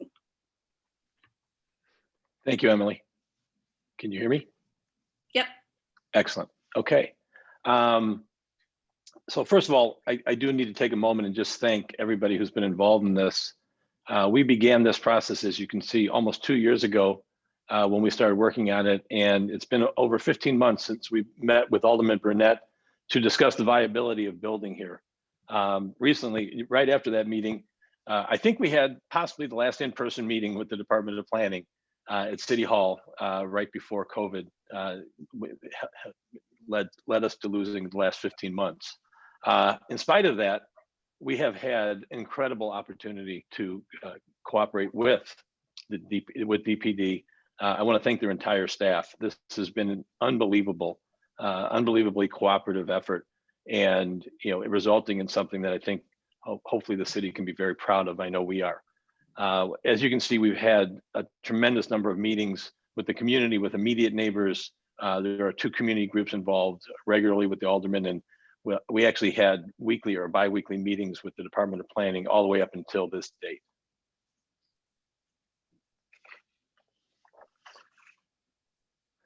As Emily mentioned, this did become a master plan development. It was a new program created by DPD for very large developments, and this does fit it.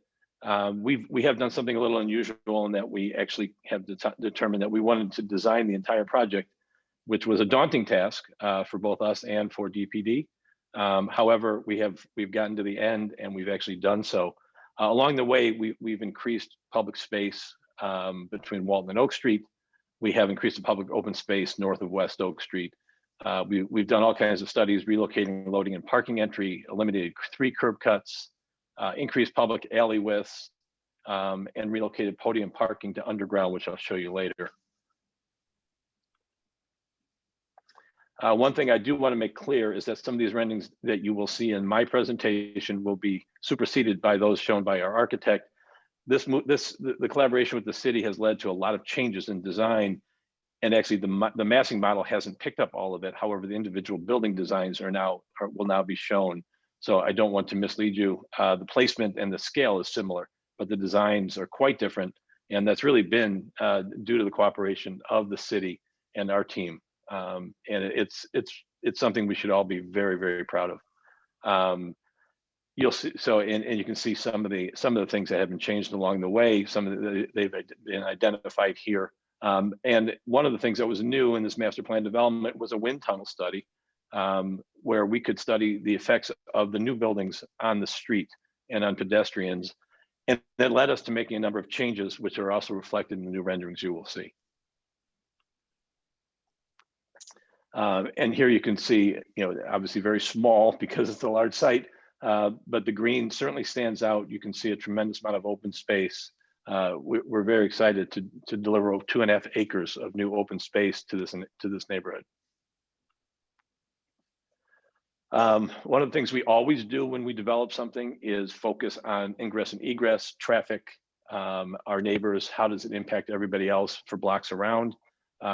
This is an unusual site because as large as it is, it primarily exists on a street grid that's in place. So we're not recreating any infrastructure. We're using what's already been created years ago. We did, however, make a point of having absolutely no curb cuts along Wells Street, as this is an extremely important existing bike lane. So you'll see curb cuts happen primarily on the side streets. Oak Street in particular, which is a very busy street, the only ingress and egress is all the way up to the west, close to the L tracks. The ingress located just west of Wells Street is, as you can see, ingress only. So there's no outgoing traffic onto Oak Street. We feel that's very important. There's a lot of arterial opportunities to move west and to move south without impacting some of the more dense neighborhoods to the east at this time. This slide will highlight one of the things that again, I think we're proud to do this. It's challenging, but those dotted red boxes represent underground parking. We work extremely hard to avoid large parking podiums, which really add nothing to the streetscape. In order to do that and still provide the necessary parking, we've had to take it underground. You'll see many of it actually happens under the open green space. More complicated, but again, a much better result. Here you can see it in section, in some places as many as 2 levels below grade. I'm sure everybody knows this is an expensive way to create parking, but delivers a much better streetscape. We have worked extensively with CDOT and our own traffic consultant. And as I said, this is an existing street grid, so there was only minimal impact as far as the improvements that were needed. However, we will be adding new signals. We'll be modifying signals that exist to improve timing, add left turn lanes. Most importantly, adding a number of crosswalks, safety walkways in order to create a very safe pedestrian type of environment here. There's a lot of open space. There's a lot of pedestrian transportation in both north, east, and south and west directions. We want to make sure everybody can do that safely, especially in light of the fact that in many cases you're crossing a very busy bike path. As I said, we have 2.5 acres of open space. We are creating a DEMA, which will ensure that these spaces are properly maintained for the future. And this, we are taking responsibility. Just to be clear, all of this open space is public open space. This is not private open space. It will be managed and paid for by the private owners here, but it will be open to the public. So, and that will be controlled with the city. This is just a rather complex overview of the landscaping. Obviously, a very extensive landscaping program. Again, working with the city, CDOT, and everybody else. We have a lot of parks, and those parks will be those parks are also being detailed and designed in conjunction with the city. One of the things that we're also proud to be including here is a substantial public art display at all the open areas.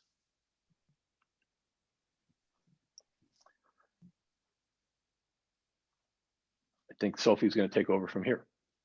Thanks, Jim. And thank you, commissioners and DPD staff. My name is Sophie Bidek. I'm a partner with Hartshorn Plunkett Architecture. This is, as Jim mentioned, this is showing our sustainability matrix. Each building on site will meet the 100-point sustainability matrix. We plan to achieve this through such means as reduction of indoor water use exceeding the energy code, bike sponsorship, providing EV car charging with capacity to expand, and CTA displays in all of the lobbies. Beyond that, we realize that we have a unique opportunity in this master plan. And as we develop the plan further, we will seek some LEED certification for LEED neighborhood development for the master plan design. And we will also be investigating some opportunities through further development of the design to incorporate bird-friendly design measures into our buildings within close proximity to the outdoor spaces. Next slide. As it relates to the stormwater, we have divided the site into 5 areas and will provide green roofs, open space, stormwater management, and volume control for each. I'll turn it back to Jim to go through the ARO. So at our first meeting with Alderman Burnett, we made it very clear that we wanted to be, we wanted to take a very progressive attitude as far as the ARO. Obviously, we haven't passed the new ARO requirements. We didn't think about building to just 10%, however. What we felt was most important and was creating an environment where there was a lot more, there were actually, as opposed to just focusing on the number of ARO units, we really wanted to drive home the point that we're going to build a number of affordable units on site. And as you can see, the requirement of 266 is the underlying requirement.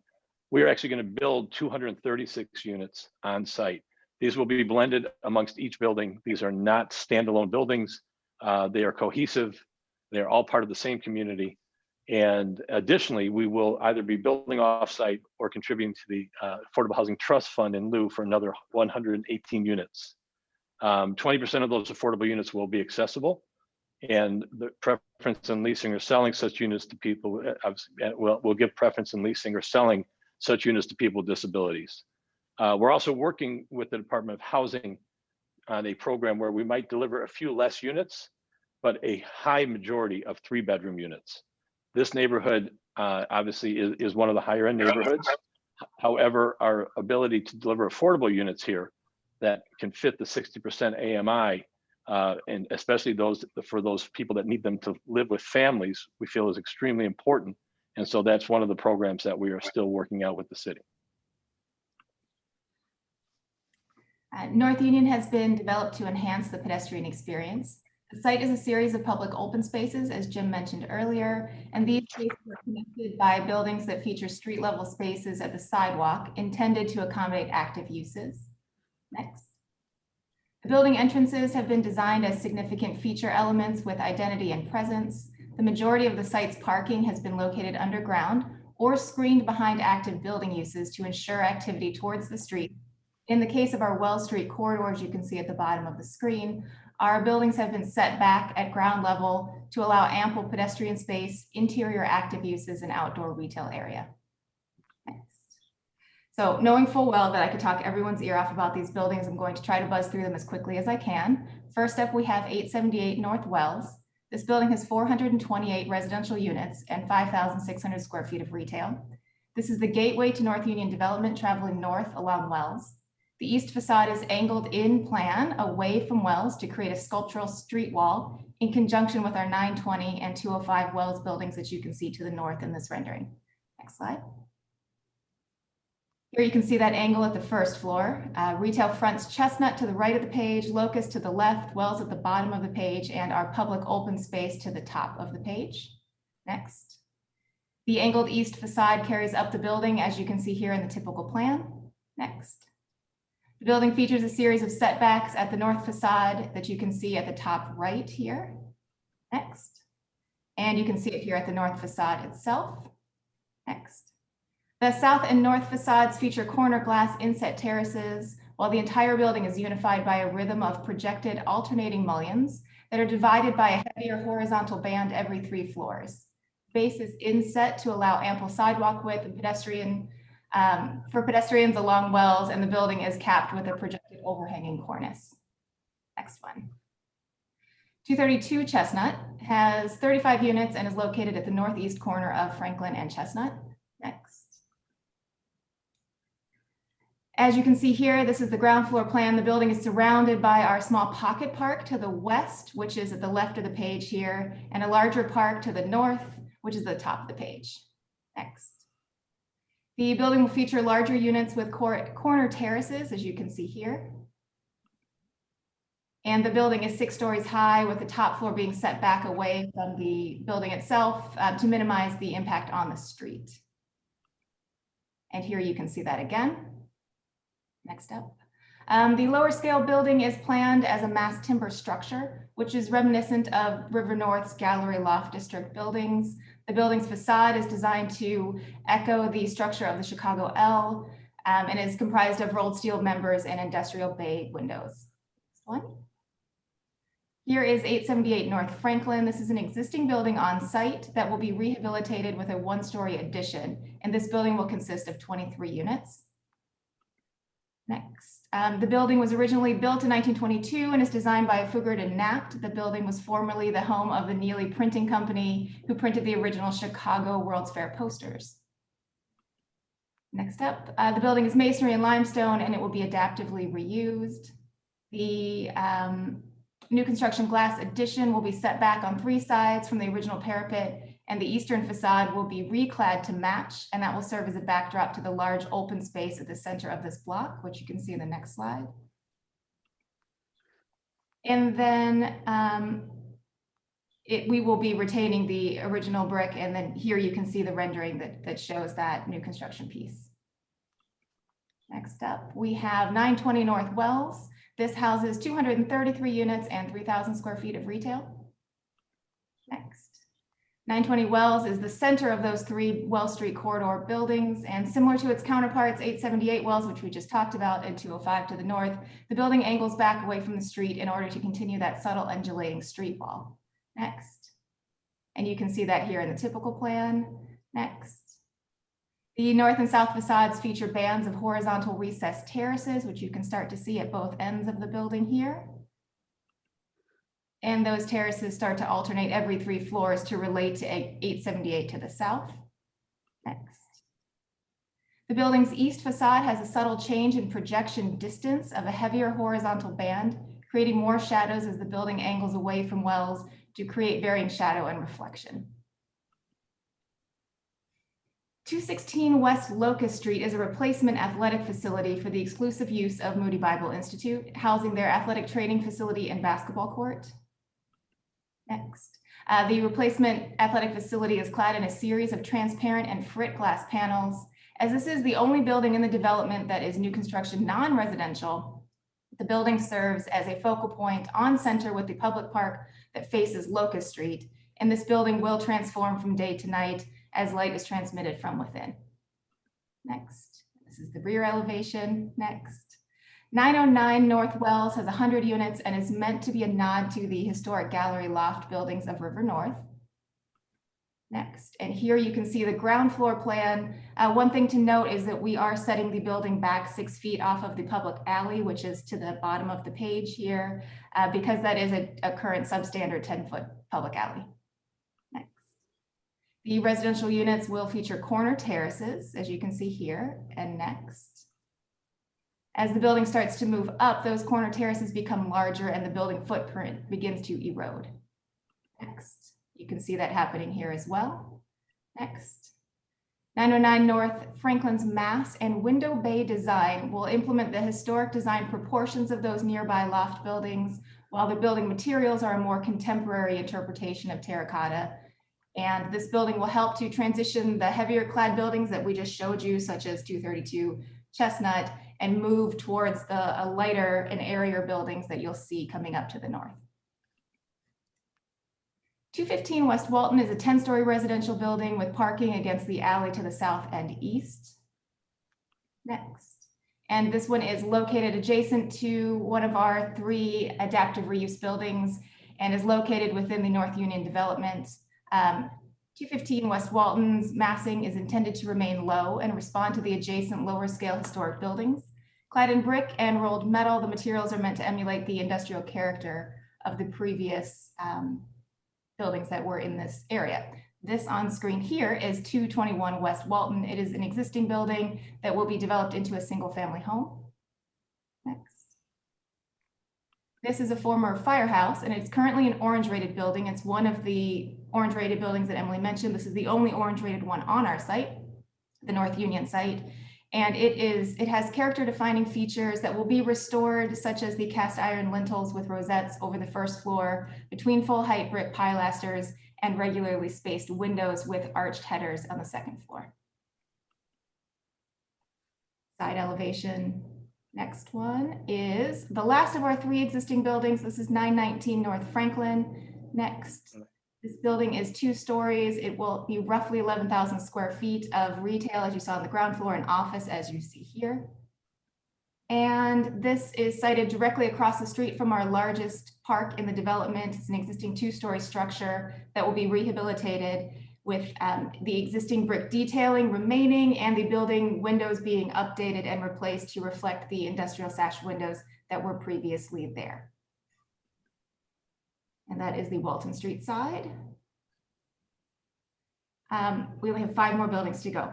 Here you see 205 West Oak. This is 237 units, 6,500 square feet of retail. We have created a private drive to the west that you see at the top of the screen here. This allows access to the basement parking that Jim mentioned earlier. This allows us to have no parking in the podium of this building, and also no parking in the townhomes that we'll get to in a minute. All of that is parked below grade. And you can see that we are starting to move our massing towards, this is an asymmetrical massed building. The massing is facing Oak Street, which you can see here in plan. And again, in this east facade. And this building is the 3rd in the series along Wells Street that feature that subtle angle design, which you can see here starting to happen in that northern elevation. Next. In these axonometric facade details, you can see a series of projected mullions that begin to taper and decrease in density as they move vertically along the building. The building design features an inset ground floor along Wells so that the pedestrians are covered at grade. In plan, the building angles away from Wells in conjunction with 878 and 920 that we have just discussed. Next up is 211 through 235 Oak and 212 West Walton. This is a series of 9 row homes and 2 single-family homes. Each of these residences will have private front and rear yards that are located adjacent to our large central park, which you can see to the top of the page. And these units are 4 stories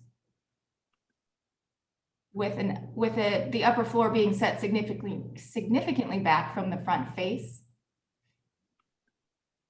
And the townhomes and single family homes are designed with contemporary massing details in classical proportions. As these 4-story buildings relate to the height of some of the surrounding context, the masonry material relates as well. The upper story is set back and features metal cladding to create a design that relates to the context as well as the new construction tower adjacent.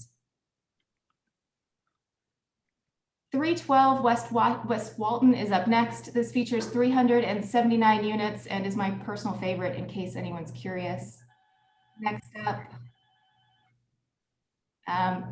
So 312 West Walton is uniquely sited on this project. It faces Oak to the right of the page and Walton to the left of the page, the elevated CTA tracks to the top of the page, and our large central park at the bottom.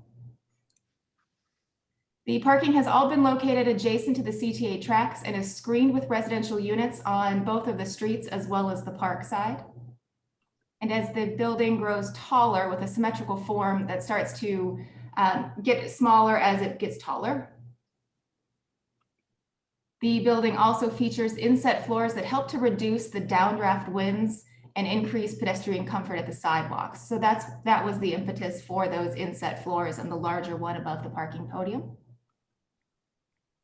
Reminiscent of the steel structure of the CTA tracks here, the building's base features exterior Y bracing at the podium, giving way to stronger vertical ribs that draw the eye up, and the tower massing steps back at the smaller footprints that are accentuated by those inset terrace levels that you can see here.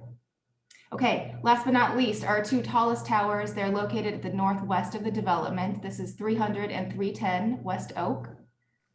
300 has 667 units and 310 has 542.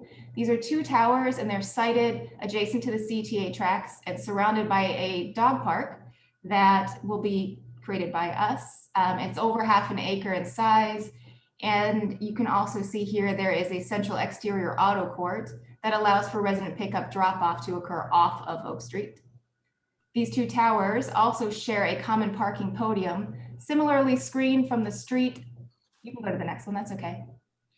Here you can see in the next slide, you can see the outline of that parking podium and the two towers coming out from that podium. And the towers themselves are a unique rhombus shape and plan that maximize views from within the building itself. As the building grows taller, there are a series of inset terraces with angled sides of that rhombus, and those angled sides continue to taper back as the building grows taller. And you can start to see that in these elevations and more clearly in the next slide. In the axonometric facade details, you can start to see those tapered setback levels, allowing for exterior terracing as well as increased light and views, and the inset ground level. This building is comprised of reflective glass and vertical projected mullions, as well as horizontal divisions every 5 floors. These buildings also serve as the development's terminus along the Franklin Street view corridor. And with that brief run through, I will turn it back to you to take over. Great job, Sophie. I'm glad you did that. I probably would have taken twice as long, so nobody would want to hear it. So some of the important metrics, and obviously Chicago's had a tough year. We all have. So we're still incredibly invested in Chicago, and we're not going anywhere. This project is currently sitting on primarily non-taxable land. So there is a huge benefit of over $20 million of new taxes created with this development. I just want to be clear, I don't like to use the word increment because there is absolutely no increment. There's no TIF here. This is completely privately funded, and it will be creating 500 to 1,000 construction jobs on an annual basis, as this is a multi-year, multi-phase project. So it will keep people employed for a very long time, along the way, creating over 400 permanent jobs and possibly even more as some of the commercial areas, some of the small commercial spaces get built out. We think there's some opportunities for restaurants and other types of institutions here. The development, of course, will meet or exceed the city's minimum participation of 26.6 for minority business enterprises and women business enterprises, and 50% hiring of Chicago residents. We wanted to take it one step farther and actually include this in our PD, not just in our and make it more than just a thought. This will be a requirement set forth for everybody who works on this project. 25% of all the hours will be performed by a minority and or female individual, and of which a minimum of 10% must be African American. 10% of the 10% hours performed by apprentice tradespeople, giving these young people an opportunity to get into the unions. General contractors that are involved in this project, MBE or otherwise, it doesn't whether they're MBE or not, they will contribute a minimum of $10,000 to any of the workforce organizations listed below, or an organization of their choice if it fulfills the same requirements that we're looking for.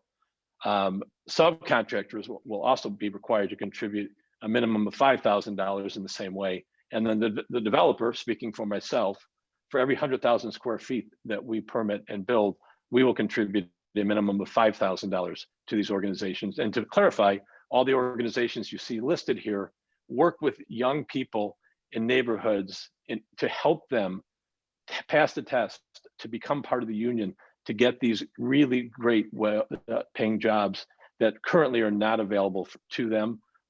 Of course, we're also working with the unions at the same time to encourage them, and encourage is probably too light of a word, encourage them to help hiring these young people. And there are so many job opportunities that are missed in these neighborhoods where kids just aren't given the opportunity. So we're very, very pleased to be presenting this program. The Department of Planning and Development has reviewed the materials submitted by the applicants and has concluded that the proposal would be appropriate for the following reasons. The proposal is in compliance with the PD standards and guidelines. The proposal ensures a level of amenities appropriate to the nature and scale of the project. The project promotes safe and efficient circulation of pedestrians, cyclists, and motor vehicles. The project promotes pedestrian interest, safety, and comfort. The proposal provides adequate, inviting, usable, accessible parks, open space, and recreational areas. The proposal contains buildings that have been rated orange by the Chicago Resources Survey that will be preserved, and the proposed development is compatible with the character of the surrounding area in terms of uses, density, and building scale. Please refer to my staff report for further details on this project and the plans identified here today. Based on the foregoing, the zoning administrator recommends that the application for a planned development be approved and forwarded to the City Council Committee on Zoning, Landmarks, and Building Standards as such. Thank you. Well, thank you, Ms. Thrun. That was quite a presentation. Commissioner Brumfeld. First, thank you for the very thorough presentation. It is good to hear from the developer that the open spaces would be accessible to the public. So appreciate you stressing that. I do have a question. It wasn't entirely clear to me in the presentation. Is there a phasing strategy for this plan? Should we assume that that's done by sub area, or just wanted to know, perhaps I missed something in terms of how you're thinking about phasing, or would this still be something that you're considering based on the market and basically the temperature for the market is over the next 2 to 3 years? Thank you, Commissioner. Yes, there is a phasing plan. The intent is to primarily start from the southeast end and make our way to the northwest, finishing with the 2 tallest buildings as the last phase. You know, the market will indeed dictate, you know, how quickly those phases happen. We're optimistic about Chicago, and you know, we think the market's going to dictate that we're going to need more products sooner than later. Jobs are being created, people are moving back downtown. So actually, I think that this will show the phasing coming from the southeast and making its way. Here's phase 1 all the way to phase 5. That could change from time to time, and each building is its own building. We want to move this as quickly as we can. You know, that's what we do. We like to build. So we hope the market's there. You know, we've seen incredible movement, upward movement in the market in the last 3 or 4 months. We're very encouraged. And you know, we think there'll be a shortage of supply in the near future. Well, thank you. My apologies for missing this slide. We went pretty quickly.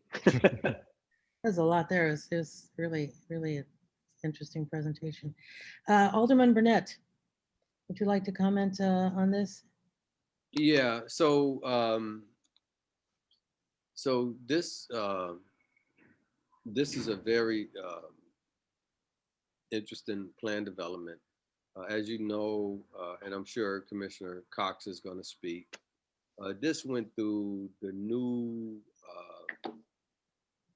I don't know how to say it, but it went through the new process of dealing with larger plan developments. Remember, we voted to put that larger plan development process in. And so this was very transparent, open to a lot of different organizations. One of the organizations that he forgot to mention, which is one of the main ones that I deal with in that area, which is the Near North Unity Program, which he had to meet with several times. Also, he didn't have that in his chart. And a lot of people had some input in this development from the community. Alderman Hopkins had a lot of input because he has the nearest residence to this, which is the Park Chestnut. And they did go meet with the Park Chestnut.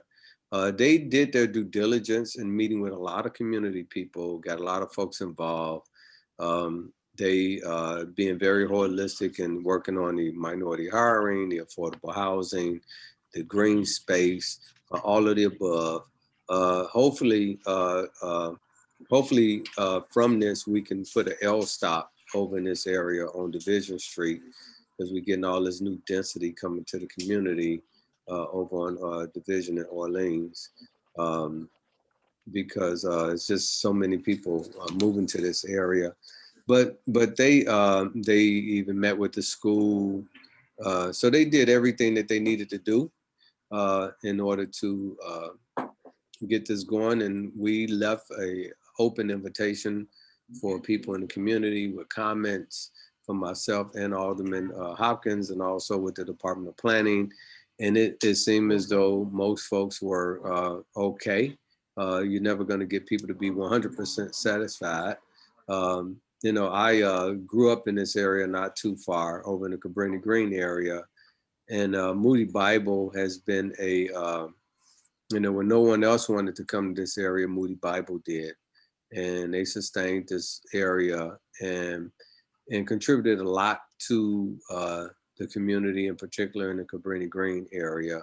So we appreciate them having the opportunity to be able to relinquish some of their property in order to help them to further their mission and their ministry, which a lot of folks don't know that they subsidize most of the students to go to school over there.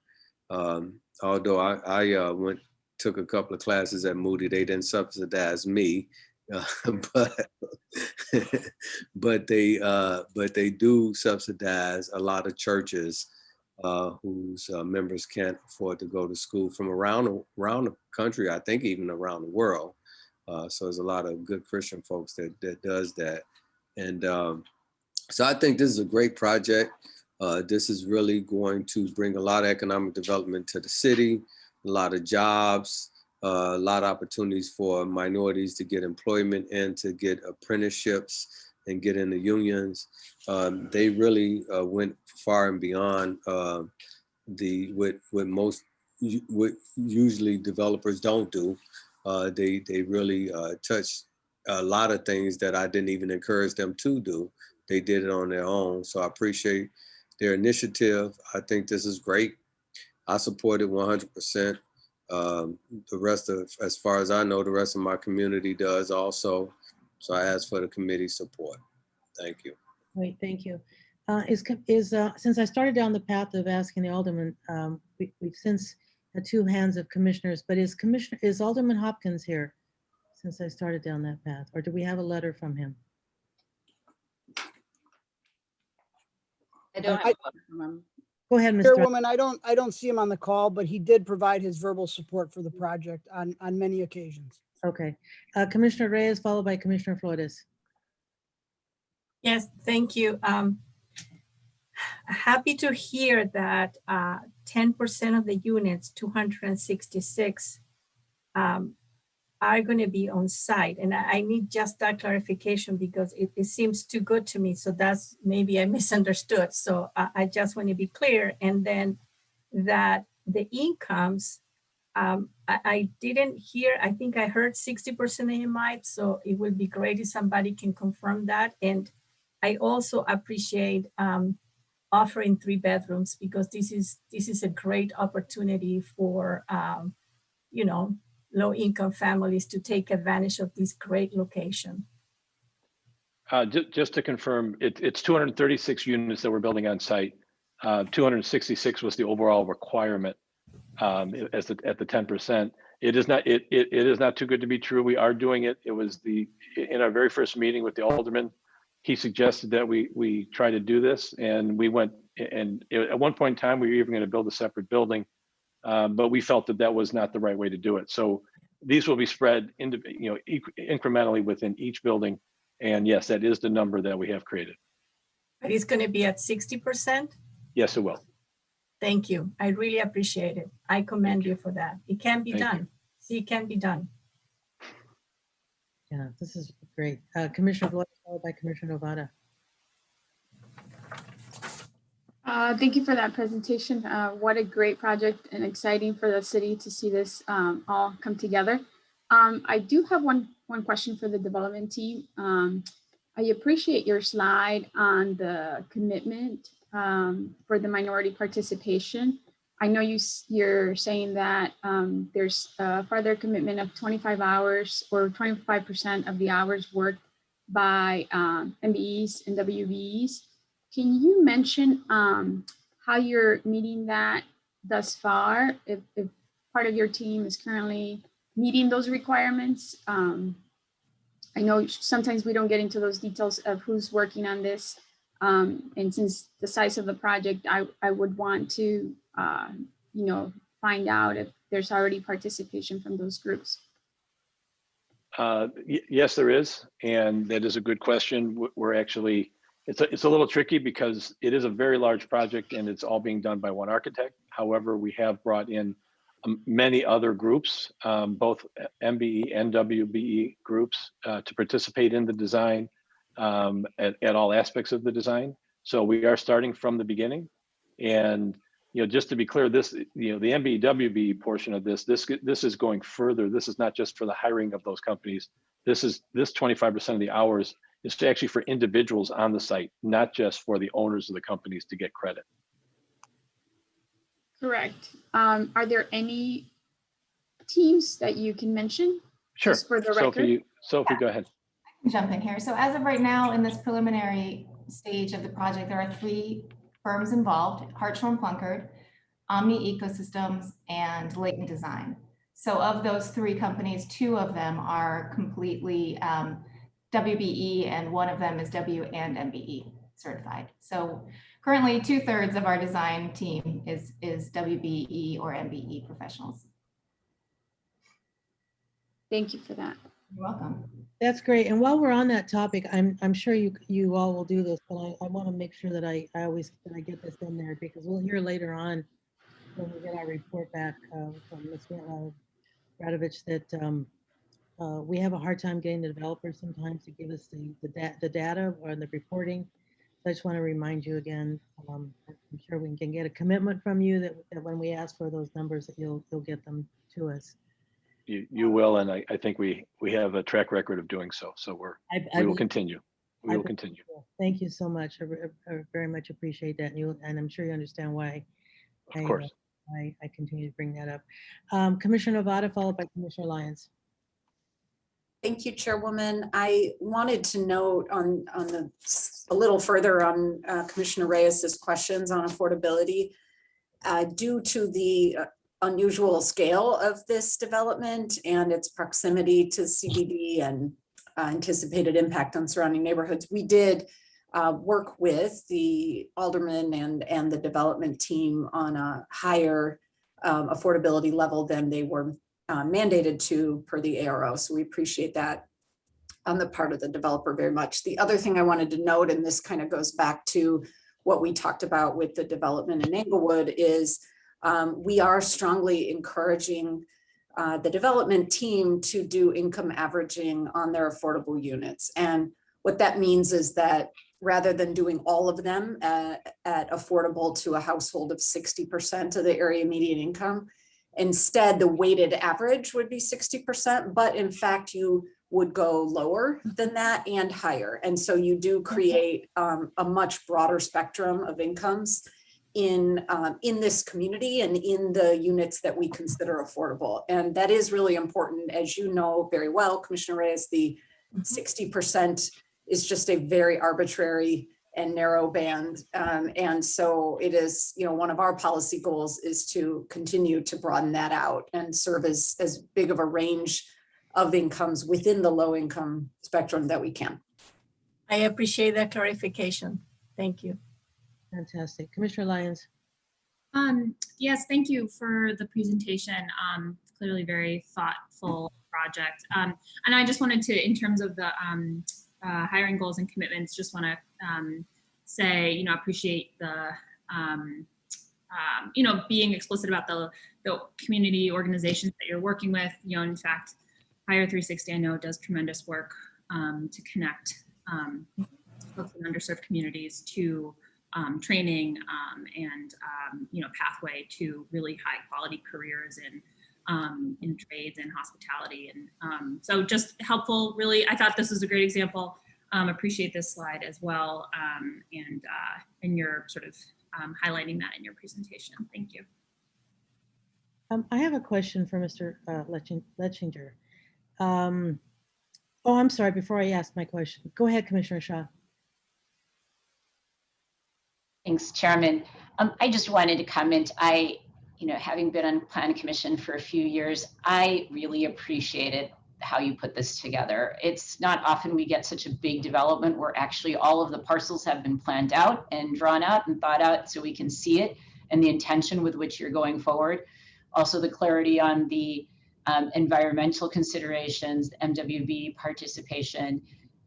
It's funny, I drive by this area from time to time and I always wonder, how is it that this area exists in such an important area of the city of Chicago? And so I'm excited to see that this is moving forward, but I just want to emphasize how much I appreciate the thoughtfulness in it, because you'll get so many developers coming in and say, well, we're thinking about what's going to happen on the different sub areas and all the rest, and you don't get a visual. So, you sort of demonstrate that, you can do it and you can have a well thought out plan and really move forward. So thank you for that. I hear from some of my other developer friends about having done this, but that's okay. Thank you, Commissioner.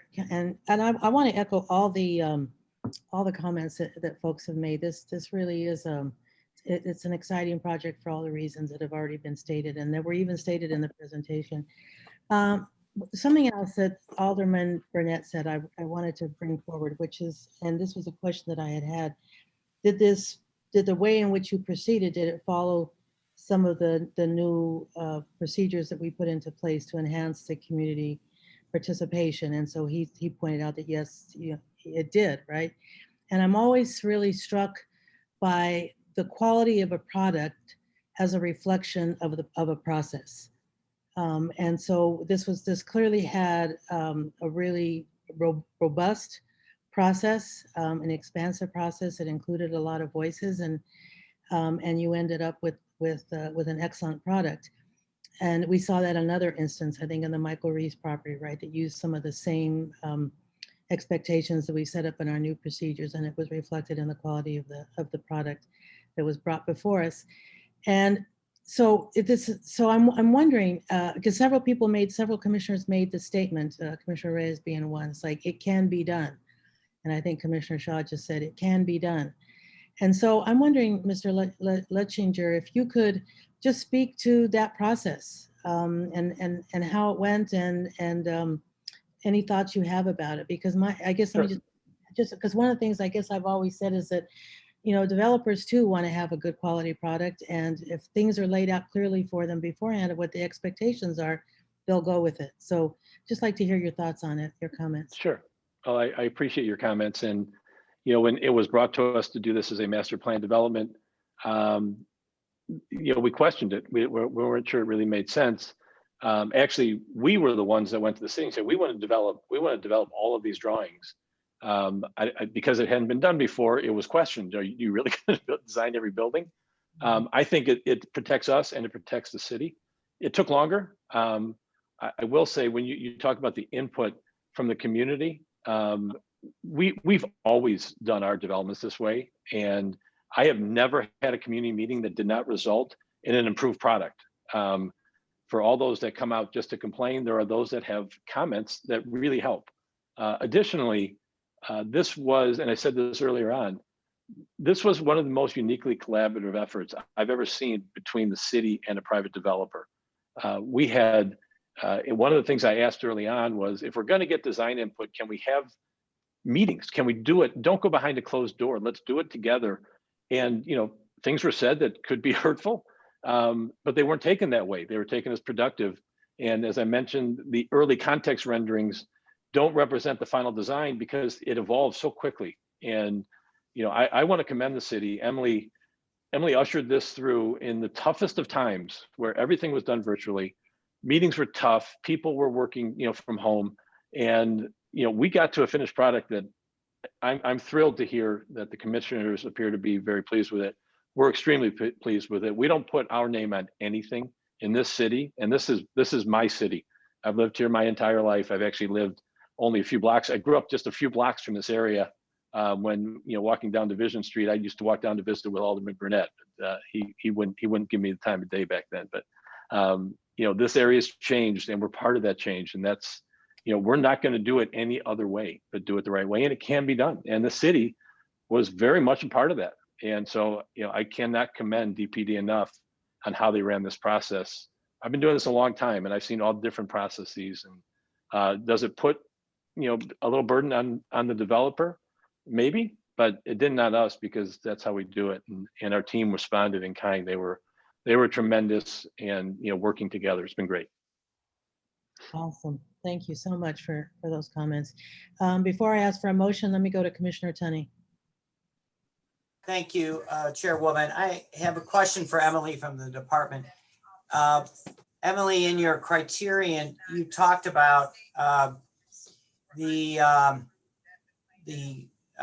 fits in with the character of the surrounding neighborhood. The part of me that doesn't seem to be consistent is the very large buildings on the 300 block of Oak Street. Could you explain, you had an aerial, you said this is what it is now and this is what it's going to be. Those buildings look extraordinarily tall for the surrounding area.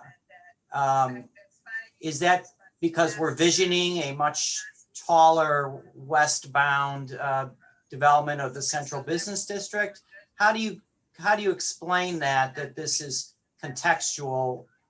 I know there are some buildings on LaSalle Street that are tall. I used to live on LaSalle Street, but those particular ones seem extraordinarily large. And I just wanted to know how the department felt that it was contextual.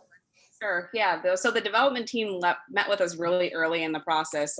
We had a concept meeting with the team, and where we discussed massing, and we recommended that they focus their taller buildings to the northern end of the site, because there's Atrium Village over there, Ani's project, that's also tall and glassy. And the way they did the design of the buildings, a lot of the buildings on the southern end of the site were more masonry reflective of the River North Loft District, where the northern end of the site was glassy, more reflective of the more recent Ani development directly to the north of the site. And when you talk about north, I'm specifically talking about Oak Street. I've tried to go from Oak Street and go westbound, and it's, from Rush Street, it's a problem. But this seems to be whether Oak Street is the right street for it. It just seems to me that it just seems to be extraordinarily Alderman, Street specifically. Alderman, if I could speak to that, while it's got an Oak Street address, it's actually set very far north from Oak Street, because there is no other street further north. So it does have an Oak Street address. From a traffic standpoint, I don't know if that's what you're referring to when you say you're driving through there. I certainly know it well. The traffic is all moves in and out from the parking area to the west. So there's actually a direct access west to Orleans without going back to Oak Street. You can see it up there on the right-hand corner, the purple and blue arrows that were there momentarily.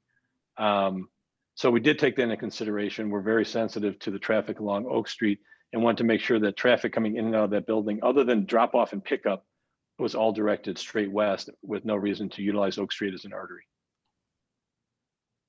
And as Emily mentioned, immediately to our north are 3 very large high rises. So it's actually, we're actually very much fitting in with the 3 large high rises that have just been built, one of which is still under construction. And then as you move south, especially along Franklin Street, very low profile buildings, because there are a lot of existing loft buildings that are going to be there for a long time. So that's why we felt that that density was appropriate there. Certainly appreciate your comments. It's also, against the L tracks, which, while a great Chicago landmark in many ways, somewhat unsightly. And, we wanted to certainly, do what we could to mask that. Thank you. Thank you very much. One of the things I want to comment on is the existing building that's there that you're taking and refurbishing. First of all, the rendering on that was really beautiful, and I'm so glad to see that preservation of that industrial site. It was mentioned, I think, by Butler Adams earlier in the presentation about the beauty of some of these older industrial buildings, and we're losing so many of them, and it's so sad. But I really love what you did with that in the design, and so glad you've incorporated that. And I think you made an effort to save others, but this was the one or 2 maybe that you're saving. There's actually 3 buildings being saved. Only one of which is actually orange rated. Okay. The others are not, but we felt that they should be saved, and we of course work with preservation with Ward Miller and his group. Nice. Another feather here. Commissioner Cox. Thank you. This is, I've been enjoying the conversation around this development. I just wanted to highlight a few things to Mr. Lechender. This is probably one of the most optimistic developments that I've seen since my time here. And I think it comes at a really critical moment for the city. As we kind of imagine coming out of the COVID pandemic, and to know that there is this confidence in Chicago and the future of Chicago, I think bodes incredibly well for us all. So I just want to thank you for being aspirational, for being optimistic about Chicago, and giving us something that I think is going to be one of those future neighborhoods that people will visit and be proud of. I have to underscore a couple of urban design features that Emily outlined because they pass kind of quickly, but they're really, really decisive. 2.5 acres of new open space with genuinely publicly accessible parks. I think that's an amazing feature of the development. I mean, the square, more pocket park that's surrounded on 3 sides by new development at an appropriate scale. And then the rectangular park, which is along Franklin. These are parks that all of us will be invited to walk through and recreate in. And it's very, very different than some of the other models that we've seen where the public space, by all intents and purposes, is privatized because it's a little bit out of reach or it has a big fence around it. So it's really reassuring to see someone work so successfully with the existing city grid that you've been handed. I also just want to point out as a preservationist, I appreciate the retention of 3 in buildings. And as you said, only one of them is orange rated, but you saw that the other 2 were just as contributing to the sense of this being a neighborhood that's built up over time. And so I think it's a wonderful sensibility that your company has brought to the development. And I hope other developers are watching that a project of this scale and this magnitude can come through a public process enhanced by the resident participation and really do something that is a signature. I think is a testament both to your company. Quite frankly, it's a testament to Emily Throne, who has done a phenomenal job at ushering this project through, and to the alderman, who has been able, I don't know how many projects we've seen with this level of density and this aspiration that is being presented to us without controversy. So it speaks well to the development process that the planning department put in place, that this commission put in place, and that your project is one of the first projects, along with Michael Reese, that is the product of it. And I can tell you, if we could do this more often, if projects of this magnitude and importance can come to the Plan Commission with this level of consensus, then I think we're going to have a very, very fantastic future for Chicago. So I look forward to the first phase. I look forward to the parks and walking to them and enjoying them. And just on so many levels, this is a really satisfying moment. And I just wanted to make sure that we can hold this up as an example of what can be, and hopefully other developers will follow suit. But thank you.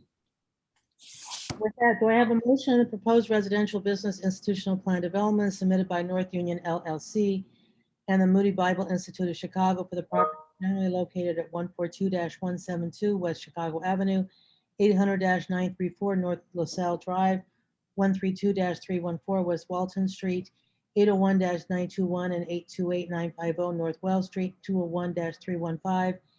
I'm sorry, Barb, am I going too fast? And 231-314 West Oak Street, 859-1037 and 930-1036 North Franklin Street, 210-232 West Chestnut Street, and 200-210 West Institute Place, finding that it meets the requirements for approval. Moved by Commissioner Shaw. Moved by Commissioner Shaw, seconded by Maurice Cox, Commissioner Cox. Commissioner Biaggi, Yes. Commissioner Brumfeld, Yes. Commissioner Burnett. Oh, he's probably recused on this. Okay. Commissioner Cordova is a yes. Commissioner Cox. Yes. Commissioner Flores. Yes. Commissioner Garza. Yes. Commissioner Grossman. Commissioner Kelly. Kelly's a yes. Commissioner Lyons. Yes. Commissioner Moore. Yes. Commissioner Murphy. Yes. Commissioner Novata. Yes. Commissioner Reyes. Yes. Commissioner Shaw. Yes. Commissioner Tunney. Yes. Commissioner Wagasbach. Yes. Commissioner Grossman. Motion passes. Congratulations. Thank you Again, very much. so much for your hard work on this. Next item on the agenda is D3, a proposed amendment to Business Plan Development number 1359, submitted by SC Lake LLC for the property generally located at 159-185 North Green Street, 801-825 West Lake Street, and 162-184 North Halsted Street. The applicant proposes to rezone properties zoned DS-3 Downtown Service District and Business Plan Development 1359 to DX-7 Downtown Mixed Use District, underlying, and then to Business Plan Development number 1359 as amended. The applicant proposes to amend the boundaries of Subarea B of the previously approved plan development to incorporate an approximately 5,000 square foot additional parcel of land and to redevelop the new enlarged Subarea B with a 7-story, 109-foot tall office building containing approximately 7,500 square feet of retail on the ground floor. An interim use of an approximately 5,000 square foot outdoor patio for the existing restaurant is proposed. A 4.5 floor area ratio bonus will be taken on the parcel of land being added to Subarea B, resulting in a total FAR of 6.25 for Subarea B. The overall FAR of the plan development will remain unchanged at 11.5. No changes to Subarea A of the plan development are proposed. This is in the 27th Ward. Heidi Sperry will provide the context overview and the applicant will present their proposal. Ms. Perry, and of course you're ready to go. Good afternoon, Chairwoman and members of the Plan Commission. For the record, my name is Heidi Sperry with the Department of Planning and Development. The subject site is located in the near West Side community, a rapidly growing neighborhood in the 27th Ward. According to CMAP data from 2020, the population of the near West Side community area has increased by 30%, over 35% during the course of the last 2 decades. The site is located on the south side of West Lake Street. It's seen in the center of this slide in yellow, and it's located just east of North Green Street. The subject site is well served by transit and is within a quarter of a mile of the CTA's Lake Street Pink and Green Line stop. The western half of the subject site, seen here, is already within business plan development number 1359. The eastern half of the site, which has the underlying DS3 zoning classification, is approximately 5,000 square feet in overall area, and it is located at approximately 817 West Lake Street. The eastern part of this site will be zoned to a DX7 classification. That's a downtown mixed use district prior to being included in the boundaries of PD 1359. A floor area bonus will be taken on the eastern portion of the property only, resulting in an FAR of 6.25 for the entirety of subarea B, which is the entirety of the subject site. The proposed use of bonus is consistent with DPD's policies. This image illustrates in green the existing mixed-use development located within subarea A of Plan Development 1359. And shown in orange is the 7-story office building proposed in subarea B. No changes to subarea A are proposed as part of this amendment. The West Loop design guidelines do apply to this subject site. The building scale, massing, siting, and overall design of the proposed development respond to and are in conformance with the West Loop design guidelines. Prior to the construction of the proposed 7-story development, the applicant proposes to use the western portion of the site for an interim use, and that interim use is an outdoor patio to serve the existing restaurant, which is located on the eastern half of the site. Now I will turn the presentation over to Mr. Chris Leach, who represents the applicant. Mr. Leach? Thank you. Good afternoon, Chairwoman Cordova and Commissioners. My name is Chris Leach. I am an attorney with offices with the Ackerman LLP located at 71 South Wacker Street. I am presenting this afternoon on behalf of Jack George, who's tied up in another meeting with Alderman Riley. Before letting our architect, Jacob Waller, present the project to you, I just wanted to introduce our team. I have with me this afternoon Frank Calero and Stephen Zielinski, who are the principals of the applicant SC Lake LLC. And with that, I'll turn it over to Jacob Waller to present the project to you. Thank you very much for your time today. Thanks, Chris. Jacob Waller, principal here at Eckenoff Saunders Architects in Chicago. This building is obviously an infill building, but it's really about contrast and context. If you can go to the next slide. The idea being the building contrasts with the brand new 167 Green project you see here behind the subject building, but it also connects to its context by transitionally sort of depicting buildings that exist in Fulton Market to date and have existed there historically. Very gridded, regular facade here with really a hierarchy of widths and thicknesses and shadow lines. The window units have thicker mullions at their centers. The spandrels are the verticals. The head of the building is slightly taller than the base. This is a view looking southeast back towards obviously 167 Green. Next slide. We've taken cues from several buildings in this area in featuring a corner column that is unique to the corner. This was something that buildings have done in the area for many, many years. This corner is the culmination of kind of this retail frontage along Green Street, this looking back south east. Office entry to the far left there, adjacent to the new parking entry for 167 Green. Materials here are brick, obviously, and cast stone and limestone details at the sills and column bases, and then dark granite and metal panel features at the retail.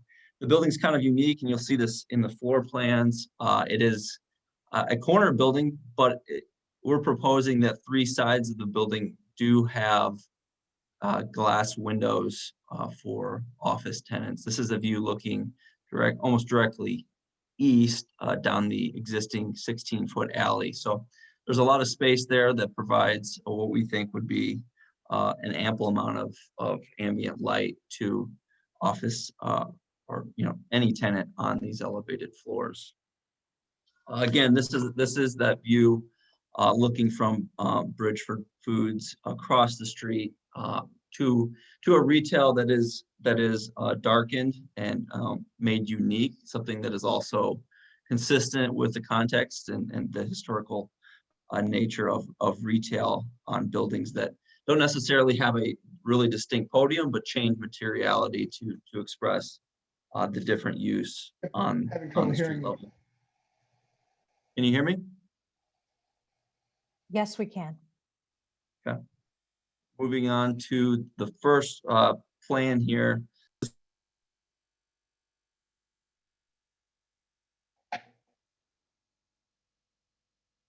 This is the first floor plan.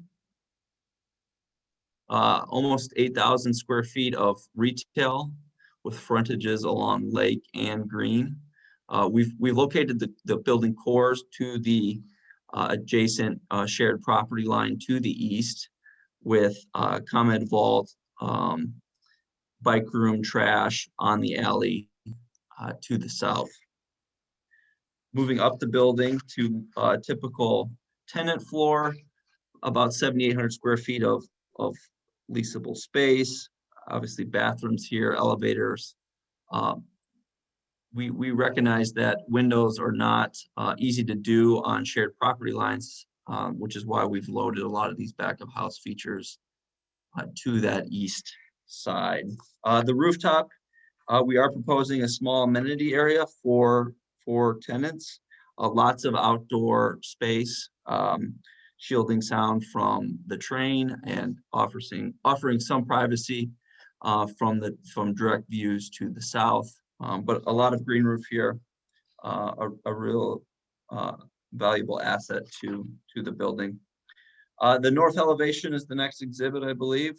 We're just under 100 feet on the occupiable floors, and then we do have a penthouse screen at about 110 feet on that east side.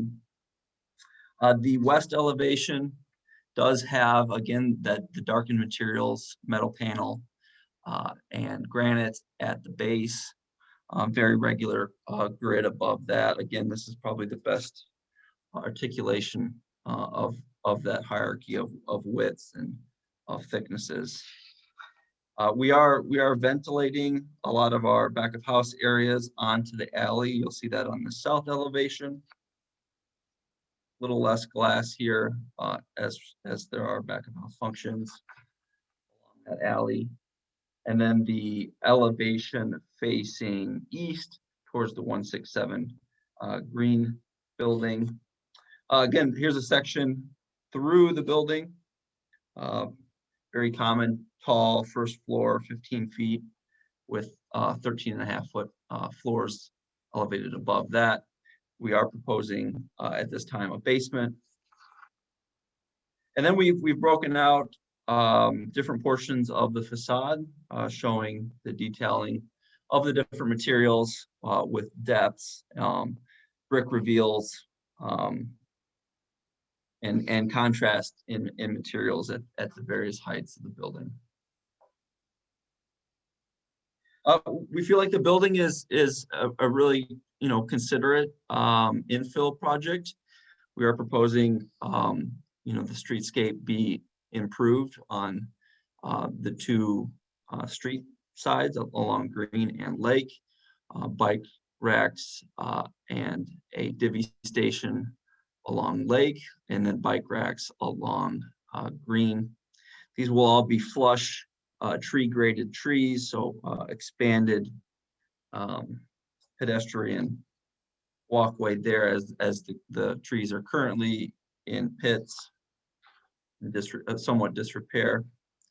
You know, the building is just a strong, handsome infill project that is consistent with the neighborhood. It continues the street edge without we think creating sort of a mega block of a project. It doesn't look like 167 Green. It doesn't necessarily look like exactly like the rest of the neighborhood. So we think this is a successful proposal in that respect. Again, the landscaping, pretty straightforward here. We're replacing the existing trees that are there now, 3 for 3. Again, those will be structured soil improvements with flush grates, widened sidewalks, bike racks, new curbs. And then the building materials, like I've said before, orangish reddish brick tone, a dark honed granite base along the retail, limestone, you know, Indiana toned limestone at sills and at other column features, and then glass window wall units. The project is going to comply with the sustainability policy, 100 points, via a variety of point criterias: green roof, energy improvement, plumbing improvements, stormwater capture, proximity to transportation, obviously. And then because it is a project that is a lot-to-lot project, we are proposing that we manage stormwater via the ordinance requirements through green roof at the amenity level, underground stormwater detention, and then rate flow restriction. I believe that's it for my slides. Thank you very much, Jacob. I'll finish up the public benefits and then turn it back over to Heidi to finish up. But obviously this project is a much more modest project than the JDL project that we just saw, but it does provide several public benefits to the community with activating the southeast corner of Green and Lake, particularly in the short term with the outdoor patio space that is heavily landscaped, and then ultimately with the office building. This project brings with it a $15 million investment to the community. During construction, it will create approximately 75 to 100 construction jobs. After construction, it will create approximately 5 permanent jobs with respect to the building management. Obviously, it will also offer retainage of office jobs once the office tenants fill the building. The developer, SC Lake, is also committing to hitting the 26 and 6 goals with the MBE-WB participation. And we are also contributing to the Neighborhood Opportunity Fund for the FAR bonus of $526,268. And with that, we'll turn it back over to Heidi, and the project team will stand ready to answer any questions that the commissioners may have. Thank you very much. Thank you, Chris. The Department of Planning and Development has reviewed the project materials submitted by the applicant and has concluded that the proposed amendment to Business Plan Development 1359 is compatible with the character of the surrounding area in terms of its uses, density, and scale. Additionally, the project is adequately served by the existing public infrastructure, and the project is compatible with the surrounding zoning. Based on the foregoing, it is the recommendation of the zoning administrator that this application to amend Business Plan Development number 1359 be approved, and recommendation to the City Council Committee on Zoning, Landmarks, and Building Standards be passage recommended. Thank you. Thank you, Ms. Ferry, appreciate it. Alderman Burnett, let me go to you for your comments. Yeah, thank you very much, Madam President. This is an unusual project in this area. It's probably one of the smallest projects that we've had in this area in a while. So of course, the community meeting was very easy, right? All of the community organizations supported it. We did have a community meeting, and everyone was in support of it. I am going to be working with the developer to try to encourage that their contractor do a joint venture with a minority contractor. They have committed to hiring people from the community. You know, this lot that they're next to has been vacant for a long time. It's on a corner where everything is getting built up around it, and it sort of looks out of place. You know, only thing that concerns me with this is that that the building is small, and I asked them, why you building this so small? Is that in the future, is it going to be sold and somebody try to come back and do something bigger like they do over on the Gold Coast? But the people who's doing this development, they own the Boulevard Restaurant. Some young folks who I admire, who has made their mark over in the community. They do a great job with their developments. The development of that restaurant is beautiful. They do a great job. They're a great addition to the community. I'm sure this is going to be even better. So I support this. My community supported. This was like what I said was a no-brainer for a community meeting because everybody supported it. So I ask for the committee support also. Thank you. Thank you, Alderman. Do I have a motion on the proposed amendment to Business Plan Development 1359 submitted by SC Lake LLC for the property generally located at 159-185 North Green Street, 801-825 West Lake Street, and 162-184 North Halsted Street, finding that it meets the requirements for approval? Motion by Alderman Tunney, Commissioner Tunney. Thank you, Commissioner, and seconded by? Kelly, second. Thank you, Commissioner. All right, Commissioner Biaggi. Yes. Commissioner Brumfield. Yes. Commissioner Burnett is recused. Commissioner Cordova is a yes. Commissioner Cox.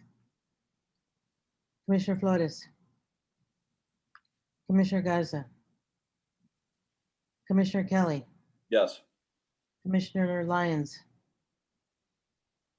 Commissioner Moore. Yes. Commissioner Murphy. Yes. Commissioner Novata. Commissioner Reyes. Yes. Commissioner Shaw.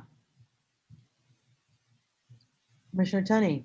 Yes. And Commissioner, I noticed that Commissioner, did I see Commissioner Sposato here? Did I see him arrive? Okay, Commissioner Wegesbach. Yes. Chairman, I do see Alderman Sposato on the line now. Okay, but I'm not getting a vote from him. And Okay. Chairwoman, Commissioner Garza is yes. Sorry about that. That's okay. I figure people stepped away for a minute. All right, thank you very much. The motion passes. Congratulations. Thank you very much. The next item on the agenda is D4, a proposed residential business plan development submitted by 640 West Washington LLC for the property generally located at 640 West Washington Boulevard. The applicant proposes to rezone the site from DX-7 Downtown Mixed Use District to a residential business plan development. The applicant proposes to construct a 47-story, 500 feet tall building with 413 residential units, 217 bicycle parking spaces, 137 accessory vehicular parking spaces, and approximately 8,000 square feet of retail, commercial, and accessory uses on the ground floor. A 4.5 floor area ratio bonus will be taken, and the overall FAR of the planned development will be 11.5. This is in the 42nd Ward, and Ms. Heidi Sperry again will provide the context overview, and the applicant will present their proposal. Ms. Sperry, thank you. Thank you, Madam Chair. For the record, my name is Heidi Sperry with the Department of Planning and Development. The applicant proposes to establish a planned development to construct a 47-story, 515-foot tall building with 413 residential units and approximately 8,000 square feet of retail, commercial, and accessory uses on the ground floor. Additionally, I would just like to make one clarification. Previously, it was referenced that they will be providing 217 bicycle spaces. That number has actually increased, and the total number of bicycle spaces provided under this proposal is 221. The subject site is located at 640 West Washington. This is in the near West Side community area of the 42nd Ward. And as seen here in this rendering, the building will be located on immediately east of the Kennedy Expressway on the north side of West Washington Boulevard. According to CMAP data from 2020, the population of this community area has increased by over 35% during the past 2 decades. And approximately 41% of the residents who live in this area also work in the Loop or the near West Side. The prevailing plan for the area is the Central Area Action Plan of 2009, previously adopted by this Plan Commission. The Central Area Action Plan of 2009 established the goal of encouraging high quality, high density development in this portion of the West Loop. The proposal before you supports this objective. The site is exceptionally well served by public transit, being situated within 1/4 mile of the CTA's Clinton Pink and Green Line stop, as well as the Ogilvie Transit Center. Due to the site's proximity to public transit, the project will utilize a parking reduction under the Transit-Oriented Development Ordinance. The site is currently zoned DX7, that's Downtown Mixed Use District. The applicant proposes to rezone the site to establish a residential business plan development to construct the proposed project. Additionally, a 4.5 FAR bonus will be taken, resulting in an overall FAR of 11.5 for the plan development. The proposed use of bonus for this site is consistent with DPD's policies. Sorry. The roughly 36,000 square foot site previously functioned as a surface parking lot, and the proposed residential mixed use development is certainly a much more active and much more compatible land use in relation to the surrounding land uses, which include residential, commercial, and office uses. The proposed 47-story building is also contextual with the building heights of existing and recently approved developments in this area. Now I will turn the presentation over to Ms. Mariah DeGrino, who represents the applicant. Thank you. Thank you. Good afternoon, Madam Chair and the members of the commission. For the record, my name is Mariah DeGrino with the law firm of DLA Piper. We represent the applicant in this matter, 640 West Washington LLC. I'm joined today by Jason Buckberg from Crescent Heights, the applicant's principal. I'm also joined today by Tom Pope, Megan Zach, and Jacob Gay from HPA, the project architect, and Peter Lemon from Kimley Horn, the traffic consultant. The applicant is seeking to establish a planned development at the site. The site has been used as a non-accessory public surface parking lot for many years, as Ms. Berry mentioned. It's primarily used as daytime weekday parking for commuters due to its location next to the Kennedy Expressway and just west of the city's downtown business core. The applicant proposes to redevelop the site with a new 47-story residential building with ground floor retail and active amenity space. The building would include up to 413 dwelling units and 137 on-site accessory parking spaces.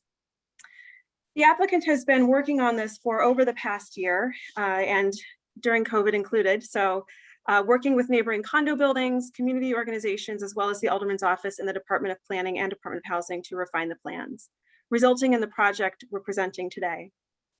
Several changes were made as a result of this community process. You'll see those on the plans as we get into the presentation, but I want to highlight a few of them. A pedestrian walkway was added to the western side of the property, providing a pedestrian connection from Washington Street on the south side of the site to Couch Place on the north side of the site. The curb cut on Washington Boulevard was reduced in width. The ground floor areas along Washington and Des Plaines were refined to more actively engage the pedestrian realm. The amount of on-site parking was reduced to reduce the dependency on personal vehicles and encourage the use of alternative forms of transportation. And finally, the facade materials and details were refined. Thank you. At this point, I will turn the presentation over to Jacob Gay from HPA to describe the proposed project. Thanks, Mariah. Hi, everyone. I'm Jacob Gay. Thanks to the commissioners for your time and to DPD staff for working with us on this project proposal. Here you're seeing an aerial rendering of the proposed project in its context. You see the Kennedy there on the left, and the tower is pushed to the west side of the site, putting most of the mass up against the Kennedy, and that's intentional for a few reasons, primarily because of the pedestrian experience along Des Plaines in Washington, and also the views of the surrounding neighboring buildings, and also strengthening that canyon effect along the expressway there. So this is a rectangular shaped tower with a 3-story podium extending to the east and kind of stepping down as you go from west to east, with some amenity spaces on top of that podium roof there. Aesthetically, the project is something of a blend between the West Loop aesthetic, the Fulton Market Street, West Loop kind of brick masonry heaviness, blended with the glacier office towers to the east. Next, please. This is a view looking east from across the freeway in the foreground. And one of the features of this design that we like to highlight is its focus on this area, the way the tower meets the ground here along the highway, and how that activates this building, for commuters and for people coming in on the expressway, but also pedestrians and vehicles coming across Washington, which is the bridge you're seeing to the right there. So we have active uses lining most of these floors that you're seeing in the screen here. Residential entry on the right there, some amenities on inset floors above that, and then some residential uses above that yet further. You're seeing in this image, the first 3 floors are using a warm kind of variegated brick color, which again is intended to help it blend in with some of the neighboring buildings like that existing office building across the street there, but also again the kind of aesthetic of the Fulton Market West Loop district, which is further west. Next, please. Looking at some of the context here, you can see the tower in the middle there and how it compares to some adjacent developments, Skybridge to the left on that upper drawing, for example, and then 725 West Randolph, which is across the highway. As you can see, the scale is kind of in keeping in between those 2 buildings. Next, please. This is the existing condition. In the upper right there, you'll see a view looking north, and you see an existing condo association building in the background there, and an apartment building to the right, which is the east. View B is looking across the freeway, and you can see an office building in the foreground there, and those residential buildings in the background. Next. And this is looking more closely at the site and the pedestrian experience along the adjacent streets. View A is the building to the north, which is a residential building that has a podium that's about 45 feet tall. And we point that out to note that our podium is in keeping with the height of that existing structure there. Views B and C are along Des Plaines in view B and along Washington in view C. And those are existing podiums of roughly 36 feet. Next. This is a view from street level looking at the corner of Des Plaines and Washington. So you can see that podium I was pointing out to the right there, and how our podium frame element is kind of tied into the height established by that neighbor. You can see some proposal of active uses along the street. This corner has a retail occupying that outside corner, and some amenities to the right of that. Along the left, at mid-block, there's a internal road, which we'll talk about a little bit later, and then a residential entry also along Washington to the left there. So again, you can see that kind of gray warm brick color with some black metal, dark metal tone accents, and glass and aluminum storefronts for that active, vibrant storefront at the ground floor. Next. This is a view looking over Washington. You see the freeway there to the left and the embankment, and that Mariah mentioned that pedestrian walkway that's been added there. So that's new, connecting up to Court Place, which is the north street there. This in the foreground is the residential entrance where that canopy and revolving door is, and then further to the right, kind of mid-block there, is an internal road with porte cochere to bring traffic off of Washington to service this site. The next level up, where you're seeing the inset glass, that's some double height space there on this corner, and then above that is an amenity space with terraces. And on the left side, you can see facing the freeway, it's kind of an inset veranda there, which again is serving to try to activate that frontage facing the highway there. Next. This is a closer look at that porte cochere internal road entry, and you can see that there's been a lot of effort here to make this a more friendly pedestrian experience than it might otherwise be, adding an internal road to the site. So, for example, there's canopies that protect the pedestrians as they're adjacent to that entry along the street. There's a nice tall porte cochere, ceiling height, so you can. There's a lot of visibility. There's a lot of lighting. There's a lot of safety elements, bollards, demarcation of materials that help, designate where vehicles would be versus pedestrians, and so on. Next, please. This is a view along Des Plaines where you can see, again, some more of the active uses along the ground, amenity use there towards the right of the screen. The second floor is a parking deck that is concealed with spandrel glass and some metal articulation to kind of make that look in sync with the ground floor active uses. And then the third floor is an outdoor amenity deck. Next, please. This is the site plan. So you see the expressway on the left, Washington along the south, Des Plaines along the east, and West Court Place along the north. So the tower again is located on the left side of the site and kind of steps down towards Des Plaines to the right. You can see the mid-block entry for the porte cochere and internal road, and you can also see the loading dock entrance on West Court Place. West Court Place is not an alley technically, but it's effectively used that way by the existing development to the north, and so we're putting our back of house uses along that street frontage. Next, please. This project has a proposed basement, largely used for parking. Next slide, please. This is the first floor. Starting on the left, you can see amenity and residential entry along the freeway and along the left, the bottom left corner there. Then there's the porte cochere internal road that bisects the site and has access to the internal garages. Moving east, there's retail / co-working space that holds that corner of Washington and Des Plaines, and then an amenity space in the upper right corner. So you can see we've effectively wrapped the primary streets and the freeway with active uses, and then some back of house uses along the north. Next, please. Second level of parking with some MEP space. Next.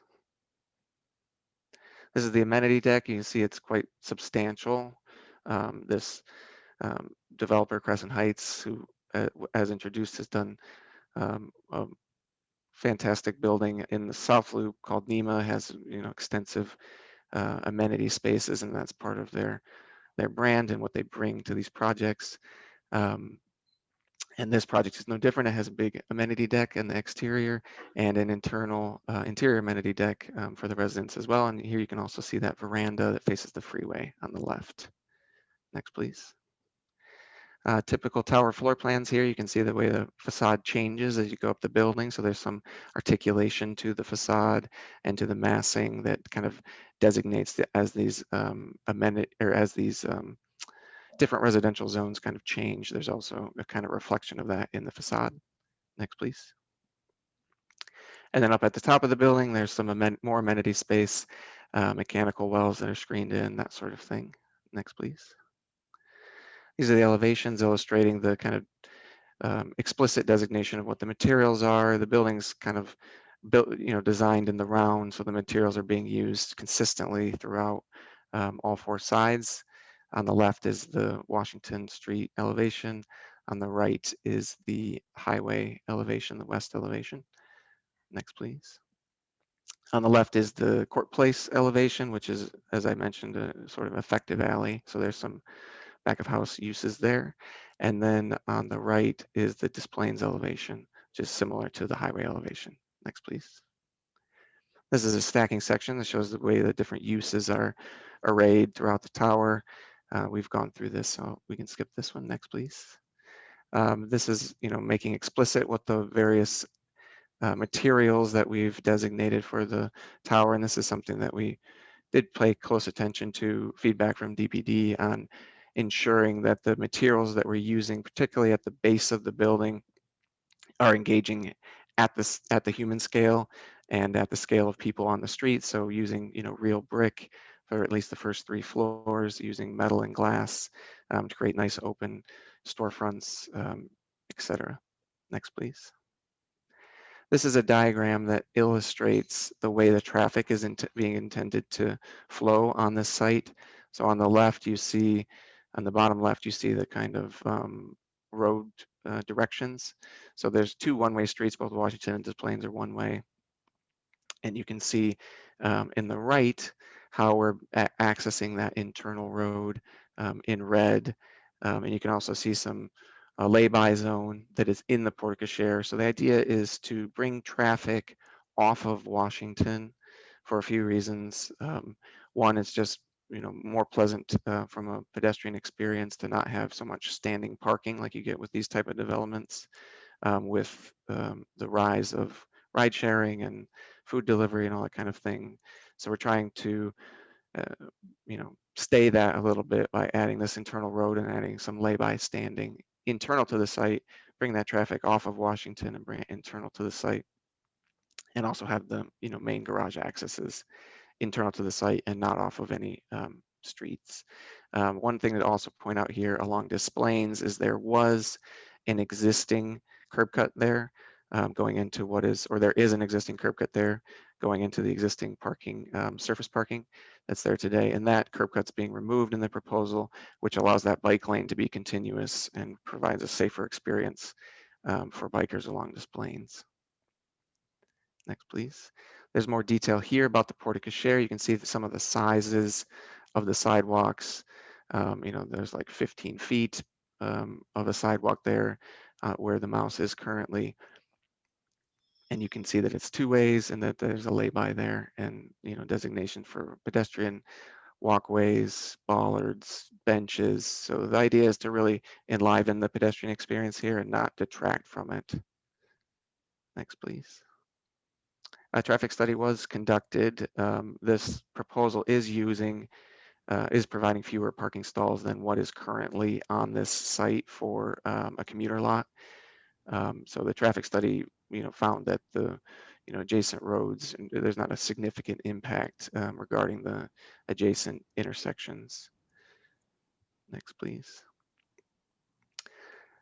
This is a zoom in on the pedestrian corner at Washington and Des Plaines, just calling out how the project is adhering to some of the urban design characteristics laid out in the various planning guidelines, holding that corner, providing active uses, designating entrances with architectural features. Next, please.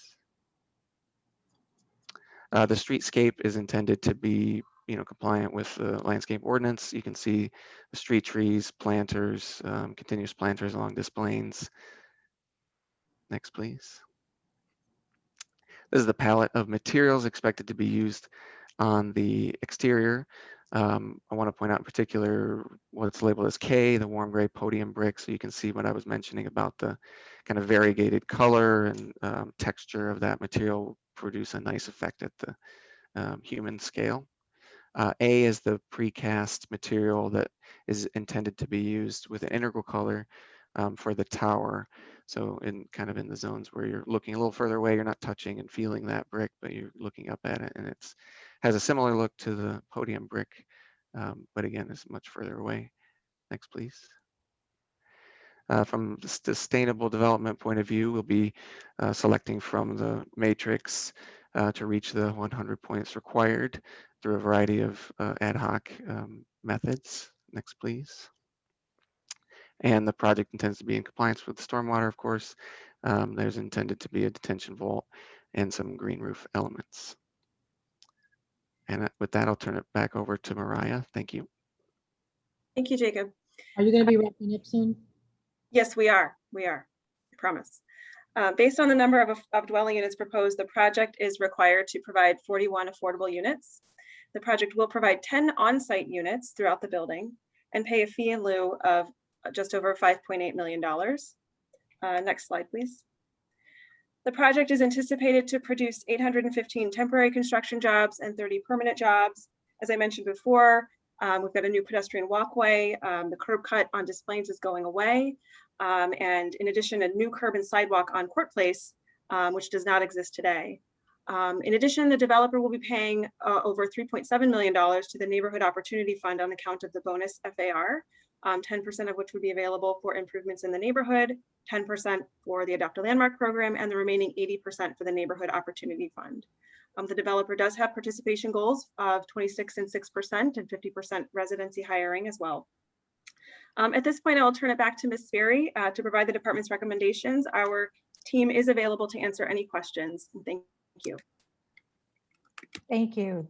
The Department of Planning and Development has reviewed the project materials submitted by the applicant and has concluded that the proposed residential business plan development is compatible with the character of the surrounding area in terms of uses, density, and building scale. The project is also adequately served by existing public infrastructure facilities. And finally, the project is compatible with the surrounding zoning. Based on the foregoing, it is the recommendation of the zoning administrator that this application for a residential plan development be approved, and the recommendation to City Council Committee on Zoning, Landmarks, and Building Standards be passage recommended. Finally, I'd like to add that Alderman Riley has requested that the record reflect that he has no objection to this project, and it is his intention to provide a letter indicating this for the file. Thank you, Madam Chair. Thank you so much, Ms. Sperry. I'm not seeing any questions or oh, there went one. Commissioner Guacolda Reyes.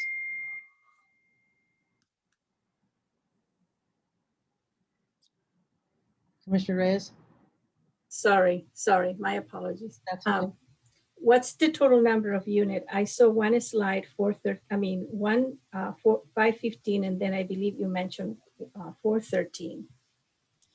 The total number of units for this project is 413. I think the 515 you saw was on one of the earlier slides, which was providing a comparison to a nearby approved development for context. Okay.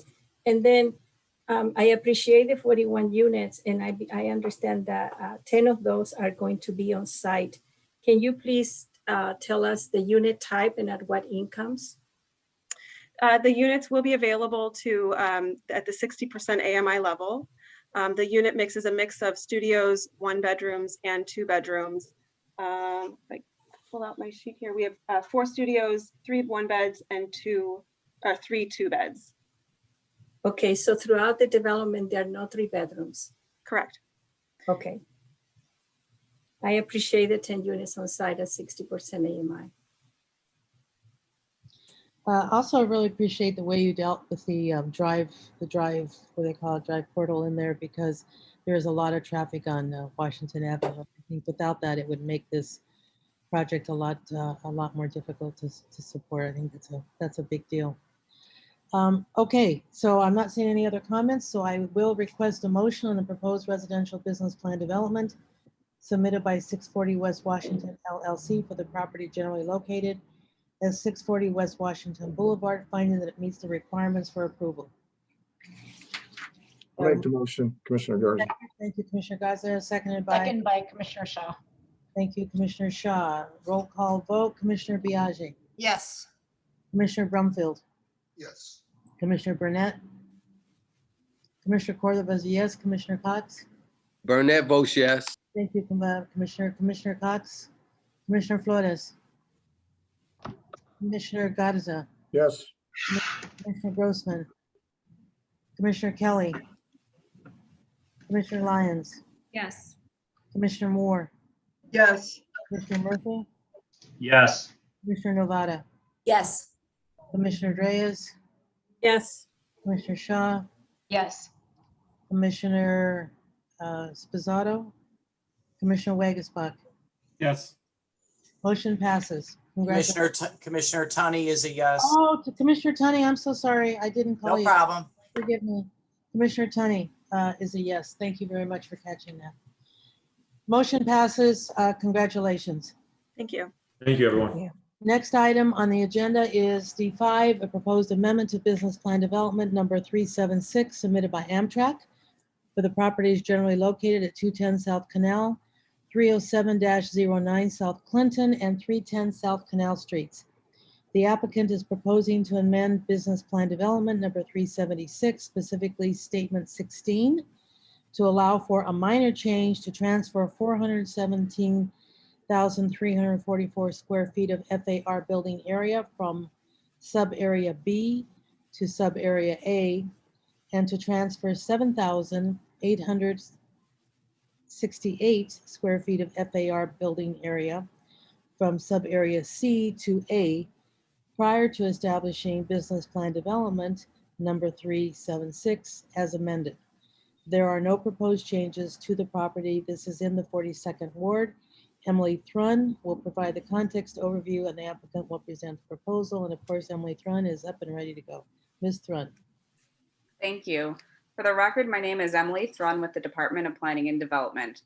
The applicant appears here today because they are proposing a technical amendment to Plan Development 376 Statement 16 to allow for a minor change to transfer floor area between subareas prior to establishing Business Plan Development 376 as amended. The subject site is located in the city's near West Side community area and is bound by West Adams Street to the north, South Canal Street to the east, West Van Buren to the south, and South Clinton Street to the west. The northern portion of the site, sub-area A, includes the Chicago Union Station head house. The southern portion of the site, sub-area B, includes the Union Station Transit Center, which is owned by the city and serves as a terminal for several CTA bus lines. South of the transit center is sub-area C. It is a site for an office tower and public plaza that is currently under construction. The site is approximately 1 block north from the CTA Clinton Blue Line stop and 4 blocks west from the CTA Quincy Brown, Pink, Orange, and Purple Line stops. The site is currently zoned PD 376, which has a DC 12 base zoning district. The site is primarily surrounded by office and residential uses, and the zoning districts in the immediate area are DC-12, DX-7, DX-12, DX-16, and numerous planned developments. The Union Station head house is designated as a Chicago landmark. Now I will turn the presentation over to Lenny Asaro, the applicant's attorney, who will further explain the nature of this amendment.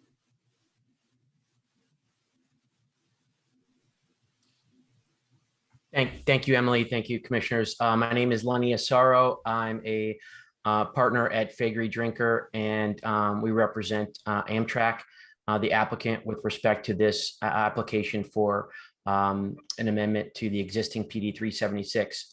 The existing PD was amended in 2008, and it was then subsequently amended in May of 2020.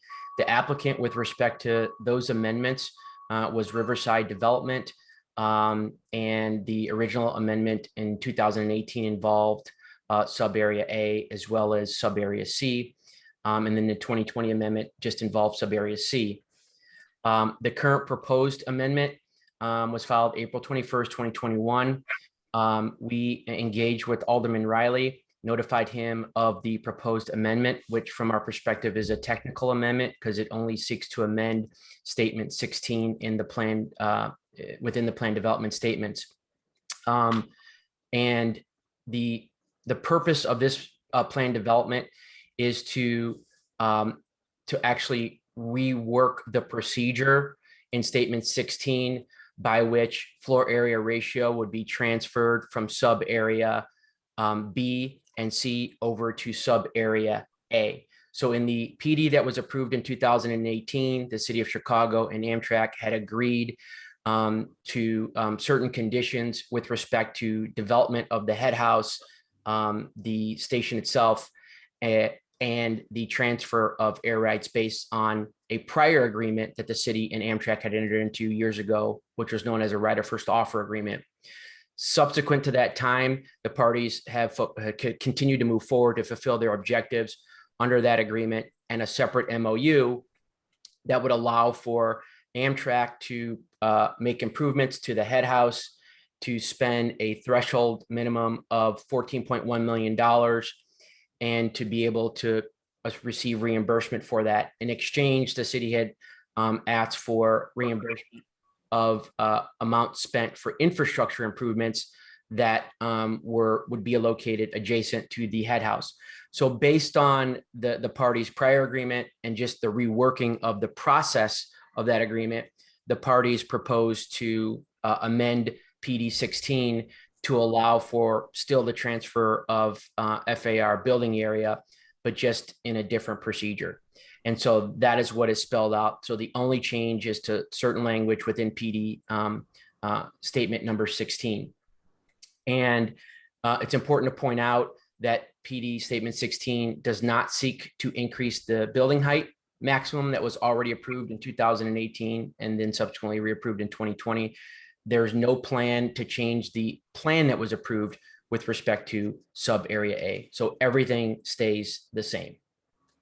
Upon the adoption of the PD, if the PD is approved by City Council as a result of favorable recommendation from this commission, then once Amtrak satisfies its obligation and shows proof that it has expended at least $14.1 million on improvements to Amtrak-owned properties within the area, but predominantly within the head house, and upon reimbursement to the city, not to exceed $500,000 for the city infrastructure improvements, then at that point, Amtrak will be able to apply for the minor change, which will allow for the FAR building area, which is in the air, to be transferred over to sub area A, which is the head house. So from sub area B, which is the transit center, and sub area C, which is the Riverside development that is, I believe, being topped off as we speak.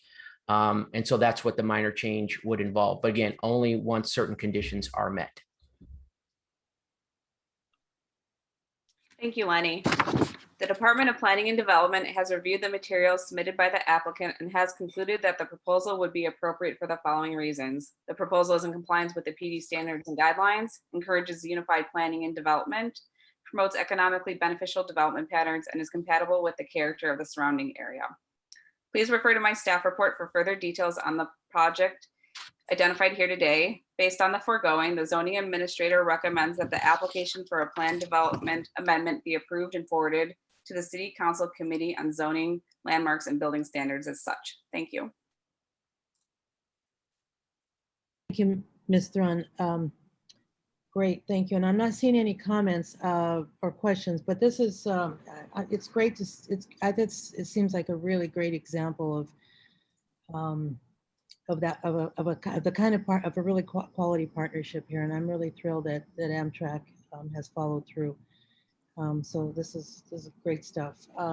Do I have a motion on the proposed amendment to business plan development number 376 submitted by Amtrak for the properties generally located at 210 South Canal, 307-09 South Clinton, and 310 South Canal Streets, finding that it meets the requirements for approval.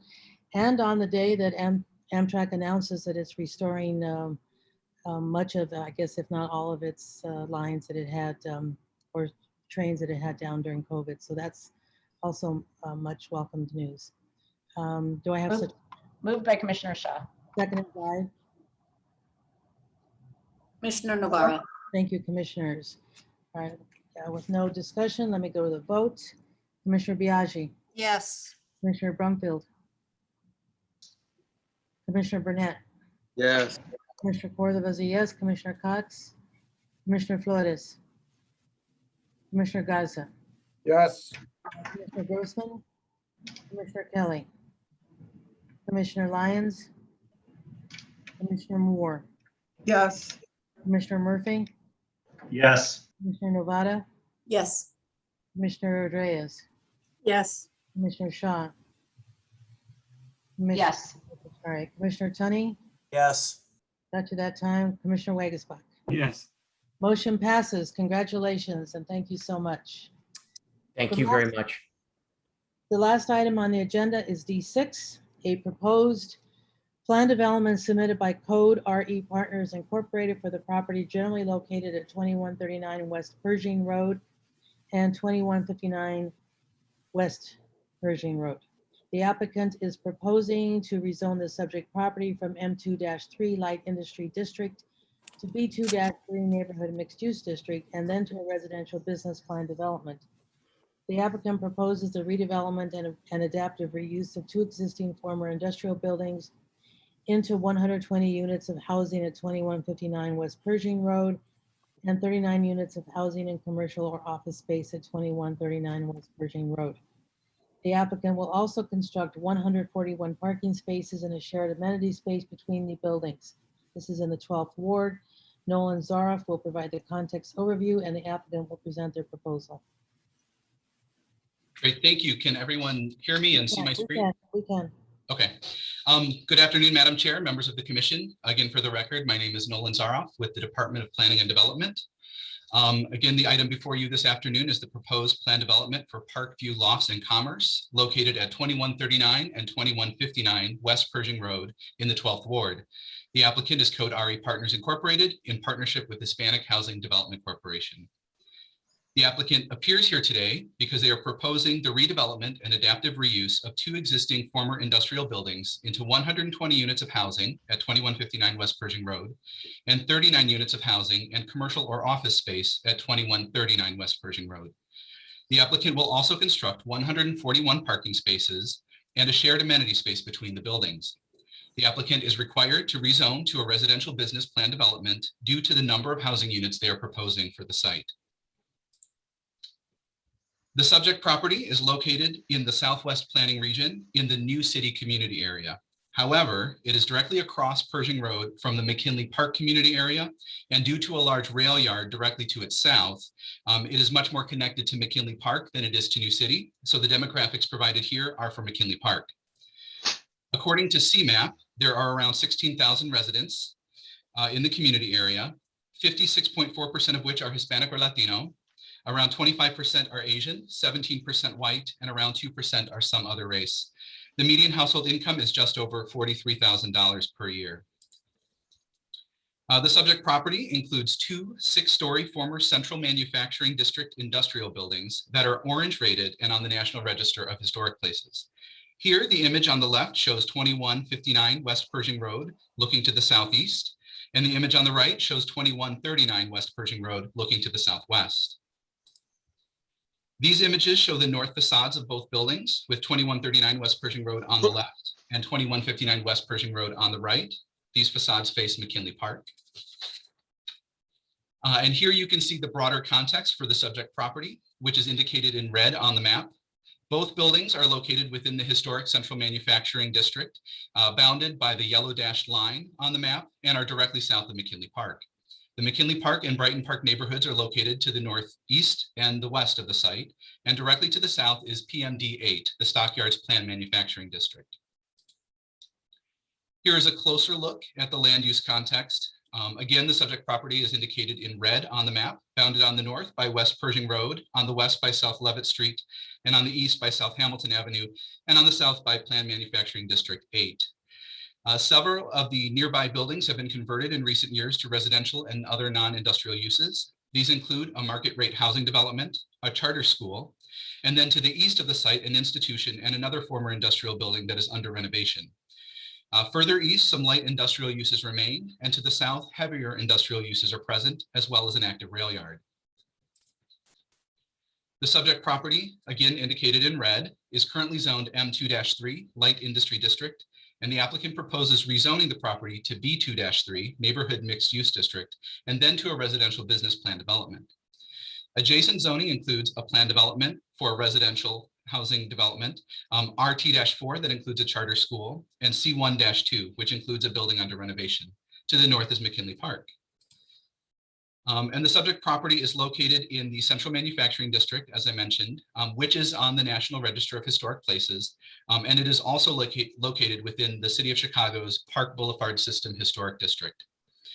The Central Manufacturing District is also addressed in the 2021 McKinley Park Neighborhood Plan, which was completed by the Chicago Metropolitan Agency for Planning and developed in partnership with the McKinley Park Development Council and the community. The plan recommends the preservation and reuse of these historic industrial buildings and the promotion of environmentally sustainable practices in their reuse. I will say for the record, the McKinley Park Neighborhood Plan has not been adopted by DPD, and DPD has not authored or adopted any other plans that directly address the subject property. I will now turn the presentation over to Steve Friedland, who represents the applicant, and who will further explain the details of the proposal. Mr. Friedland, are you? Yes, thank you, Nolan. Can you hear me okay? Yes, we can. Excellent. Thank you. And again, my name is Steve Friedland. I'm an attorney with Applegate and Thorne Thompson. I do want to just note who from our team is with us today and available. From the applicant, Code RE Partners, is Jared Remington. We have our partner, Hispanic Housing Development Corporation, Paul Roldan, the president of Hispanic Housing. Tom Brantley with Fifth Avenue Capital Partners, who is an advisor to the project. Rick Whitney from Fitzgerald Associates, the project architect, and Tim Giergich from Power Construction. As you can go to the next slide, Nolan. Yeah. So this project was filed with DPD in 2019. As many of you know, the process for getting tax credits through the Illinois Housing Development Authority takes a lot of time, and this project has been around for now a couple of years. We are fortunate to have received 4% tax credits from IDA for the affordable housing. So we're prepared to move forward. There has been a great deal of community outreach and community meetings with respect to this project, all really led by Alderman Cardenas, who I believe is also here at the meeting today. And one of the things that we highlight on this slide that we wanted to point out was that throughout that process, we've made some changes based on the feedback we heard. The significant changes were that in the Parkview Commerce Building, which I'll highlight on the next slide, we increased the commercial and business space and reduced residential in that building. We changed the indoor parking entrance for the affordable building so that it would prevent any stacking of cars onto Pershing Road. We've created a great deal of bicycle storage at this site. Every residential floor will have a bicycle storage room.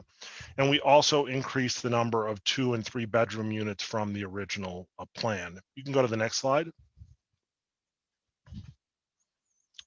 So Nolan talked about the site context in his introduction, but I did want to highlight the location and why the development team thinks this is such a good location for this development. Obviously, developers have lots of options when it comes to siting projects, and we want to mention sort of the reasons why the team chose this location. First and foremost, as you can see right there in the center of your screen, is McKinley Park. Chicago obviously has many beautiful parks throughout the city, but very few residents live directly across from and have close access to a large park. Frankly, it's very rare to see a building that's going to have 120 affordable units located in such close proximity to a wonderful amenity like McKinley Park. Another reason the site was chosen is because it has excellent ability to reach transportation. There's a bus right outside the front of the property. There's rail access nearby, and the project actually qualifies as a transit-served location under the zoning ordinance. The team also saw this as a great opportunity to adaptively reuse essentially two unused buildings that had been really sitting dormant for decades and frankly had no potential use as a as industrial or storage use again. So there's a real benefit that we see to reusing these buildings. It provides, from an environmental and sustainability standpoint, a real great benefit to the neighborhood. And then also we saw an opportunity to provide some affordable housing in the McKinley Park area.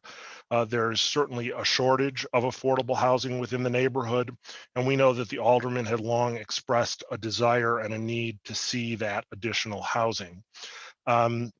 Finally, and then we'll move on, but I do want to note on this particular map that you're seeing, we also saw that Pershing Road had been developing in a very interesting mixed way over a period of time. And as you can see there, what used to be an industrial corridor and is now has residential development. It has, educational use. I mean, there are children who go to school just a couple of 100 feet from our building. There continue to be some warehousing uses, but it really was, we thought, a good fit for reusing these buildings. We can go to the next slide. This slide and the next one after it really just shows the pedestrian context of the development. As you can see from the image on your right, the building needs some tender loving care, and that's one of the things that's going to happen with the redevelopment. These are historic buildings, and they do provide a really nice pedestrian context because they meet the street. We're going to soften them up somewhat with awnings and more pedestrian friendly nature, as you can see in the image to your left. You can go to the next slide, which I think is again shows you some of that opening up of the building that we're talking about. We can go to the next slide. So here's really the first image of the site plan, and just so you get our nomenclature, the building at 2159 West Pershing, which is the building on the west, is what we call Parkview Lofts. That building will be converted as a 100% residential building, and it will be 100% affordable. We can get into that. There's some more detail we'll get into in a later slide. The building on the east, 2139 West Pershing, which is in a second sub area of our proposed plan development, will mostly be a commercial office building. We do have plans to potentially put as many as 39 residential units on the upper floors of that building, but really the base of that building will be commercial, hence the calling it Parkview Commerce and calling the residential Parkview Lofts. Just to give you a sense on Parkview Lofts of what we're going to how that's going to be populated with apartments. Again, it's 120 units. There will be 70 one-bedroom units, 46 two-bedroom units, and 4 three-bedroom units, all of which, as I say, will be affordable. I think with that, I'm going to hand it over to Rick, who is with Fitzgerald Associates and can run through the plans. Thank you, Steve. Good afternoon. I'm Rick Whitney, Vice President of Fitzgerald Associates Architects. And as Steve pointed out, the Parkview Lofts building is on the west and Parkview Commerce is on the east. Lofts is bordered by South Levitt Street, and Commerce is bordered by South Hamilton Street. Both these streets will provide the vehicular and loading access to each building. Next slide, please. So in this image, North is now moved to the right. So Parkview Lofts is on the top of the screen. Parkview Commerce is on the bottom. Beginning with Lofts, the first floor will be indoor parking. We'll construct a new garage ramp just to the south of the building that'll access the first floor. And we have 41 parking spaces within the garage here. We also have our lobby area and a little bit of amenity space as well. Our building entrance, we're converting an existing loading dock, a truck loading dock, we're converting that to our building entrance. So with a new ramp, new stairs, and a portion of the existing dock will be enclosed to provide our new loading dock.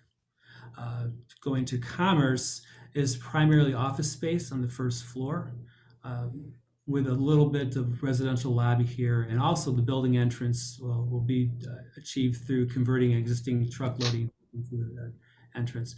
Both these entry areas also provide an opportunity for vehicular drop-off and turnaround for residents and tenants. Next slide, please. The second floor of Parkview Lofts, we have 24 units per floor that really ring the perimeter of the building. The center, we pick up opportunity for tenant storage. So each unit's storage will be on their floor, and it will be just outside the unit, which really gives us an opportunity to provide more than ample storage for the residents. We also provide a bike parking floor on each residential level, as mentioned earlier. To the south, Commerce, we have office towards the north end of the building. Towards the south, that was an addition to the building, and it has a 2-story high crane base. So at this level, we're looking down to the first floor. We're in that space between. So, next slide, please. Going up for Parkview Lofts, I'm sorry. It's the same floor plate the rest of the way up, 24 units per floor with the tenant storage and the bike storage on the interior of the plate. On Commerce, this is all office floor right here. It'll be all office use. Next slide, please. Beginning at the 4th floor, again, Parkview Lofts, the same plate as I mentioned. Parkview Commerce, that south half of the building now drops off. We're looking at the roof. And that'll be our first residential floor. So there are 13 units per floor in this plan with tenant storage in the center of the plate as well. Next slide. Very similar to the 4th floor. Next slide. And the 6th floor, which is the top floor. Again, very similar plate. One thing to note in Parkview Lofts at the north east corner of the building, those were the original executive offices for the company, which was the Albert Pick company that was here originally. Those offices will be retained and restored to some degree. We get 2 units in that location. So that's one of the things I should mention, that Parkview Lofts will be applying for historic tax credits. In fact, we're 2 steps out of 3 through our process there. So retaining those corporate offices is part of our historic strategy. Next slide, please. Roof level will be an unoccupied roof. It's primarily for mechanical equipment and such. One thing we like to point out in Parkview Lofts is we're leaving some area on the south, east, and west perimeters for a solar array. So we're looking at solar panels to be installed in those areas.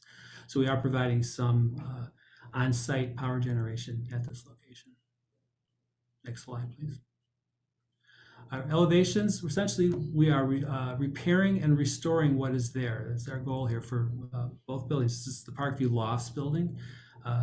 As Steve pointed out earlier, there's a good deal of repair that's necessary for these buildings, but it's in our scope of work, and we'll be repairing, restoring some terracotta as well, and just tightening this building up for its new use. Next slide. These are the east and west elevations of Parkview Lofts. The bottom elevation, which is the west one, sort of in the center at the first floor, that shows where that loading dock is being converted to the building entry. And then to the right of that, which is to the south, that's where the the new garage ramp will be located. The north elevation, that shows the elevation that faces our courtyard, which we'll be getting to in just a moment. It's a landscape courtyard. Next slide, please. These are the Parkview Commerce elevations. The bottom elevation faces Pershing. The top elevation is the south elevation. Again, repairing the masonry, replacing the windows. That's the general scope for these elevations. Next slide. Again, much the same story here. The top elevation is the east elevation, and it shows where the converted loading dock entrance will be. And then the south elevation is the one facing the courtyard. Next slide. Building section, again, these are substantially constructed buildings. I will say they're essentially constructed as warehouses. So the floor loads here are 200 pounds per square foot, which is remarkable. We rarely see that in any building we walk into. So, so the new uses going into them will fit into very, very well. Next slide. And this is a wall section through the Parkview Lofts building, but the same will apply to Parkview Commerce as well.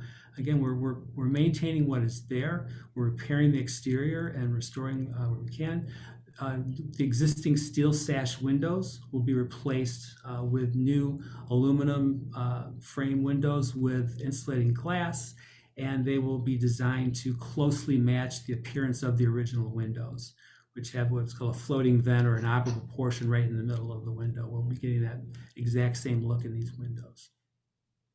And also we're insulating the inside of the wall, so with insulation and drywall to bring this up to the required thermal performance. Next slide, please. Steve? Yeah, so thank you. Thanks, Rick. We got a couple of slides showing how we believe we've met the goals of a plan development under the ordinance. I'll highlight a few of these things. With respect to transportation and traffic, we, as I noted before, this is right outside our building is a bus stop. We're TSL development and really feel like we're going to provide people with ample opportunity to use public transportation.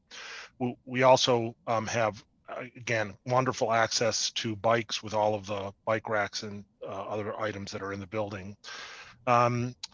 With respect to parking, all of the parking for the Parkview Lofts building will be inside the building on the first floor. So that's a very nice amenity. And, all of the access to our parking is off of the two side streets. So there really isn't going to be much impact on, on Pershing with respect to that. Believe this is a pedestrian oriented development, as I mentioned before, really activating the street, and Pershing has a very nice walkable sidewalk. We can go to the next slide. I think we think this is a good example of urban design. As we say, it's really wonderful to be able to reuse these buildings, which are really beautiful structures. They hug the street, they hold the corner, they do a lot of the things that are good planning today, but frankly, just a use that you can't put to these buildings anymore. So converting it to residential is really a wonderful opportunity and makes for good urban design. You can go to the next slide. Why don't I let Rick speak through landscaping? Thank you, Steve. So our landscape plan, there's really two main components to this. The first is public way plantings along Pershing, which is the public street here, as well as the parking lot, which is located south of the Parkview Commerce building, where we have 100 parking spaces. Those will be landscaped per the requirements of the landscape ordinance, and these plans do in fact show that. We're also creating a courtyard between the two buildings. It's converting a former rail spur that served both of the buildings. There's still portions of the platform still there, but we'll clear everything out of this area and create a courtyard amenity that can be used by the residents in Parkview Lofts and by the tenants in Parkview Commerce. So we have a deck area with some landscape portions, some walkways, and some smaller private seating areas as well. So just trying to give a number of smaller uses within that courtyard for people's use. Next slide.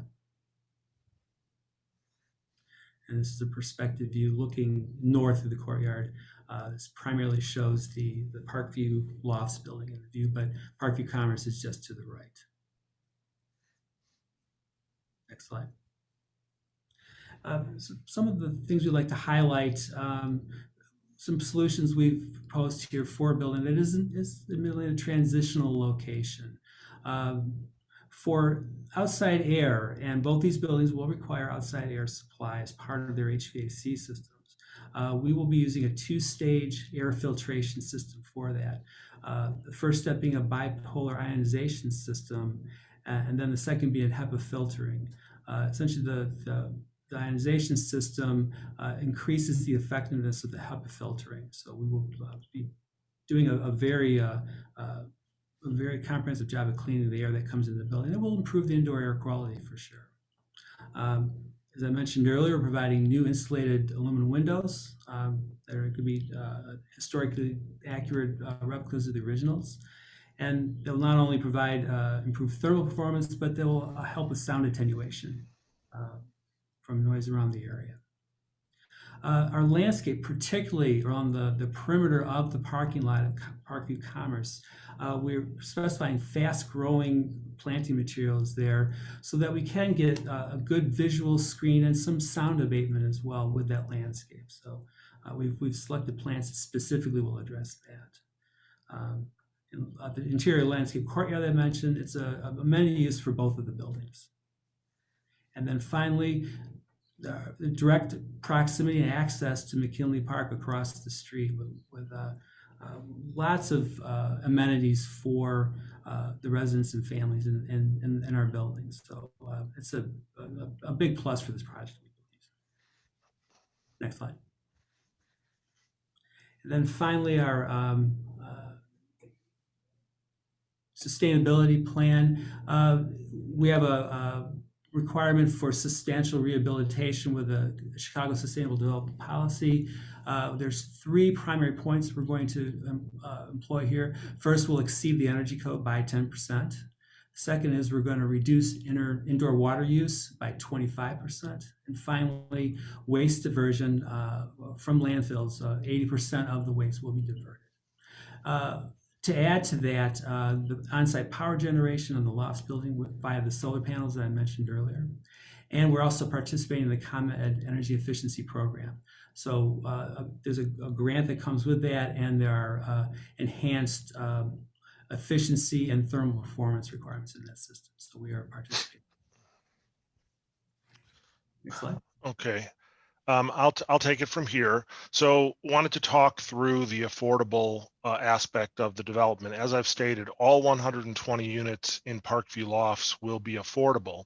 I note that Commissioner Navarra mentioned in one of the other hearings today that the city supports doing income averaging for affordable projects, and that's what we are doing here. So the affordable units will range from 30% AMI to 80% AMI. We believe that the market rate for this area is at that 80% AMI level. So the units, and you can read this, but I'll just state it for the record, there will be 12 units at or below 30% AMI. 40 of the units will be at or below 50% AMI. 48 units will be at or below 60% AMI, and the remaining 20 units will be at the 80% AMI level or lower. One thing that we really wanted to stress, and I know the commissioners are aware that affordable rents are based on having a tenant pay no more than 30% of its income toward housing. And something that I know Paul Roldan from Hispanic Housing can speak to more eloquently than me, but I'm going to steal a little bit of his thunder because he speaks about this a lot. And that is that when housing costs are 50 or 60% of a person's income, it's very hard for that person to save money or to get out of debt.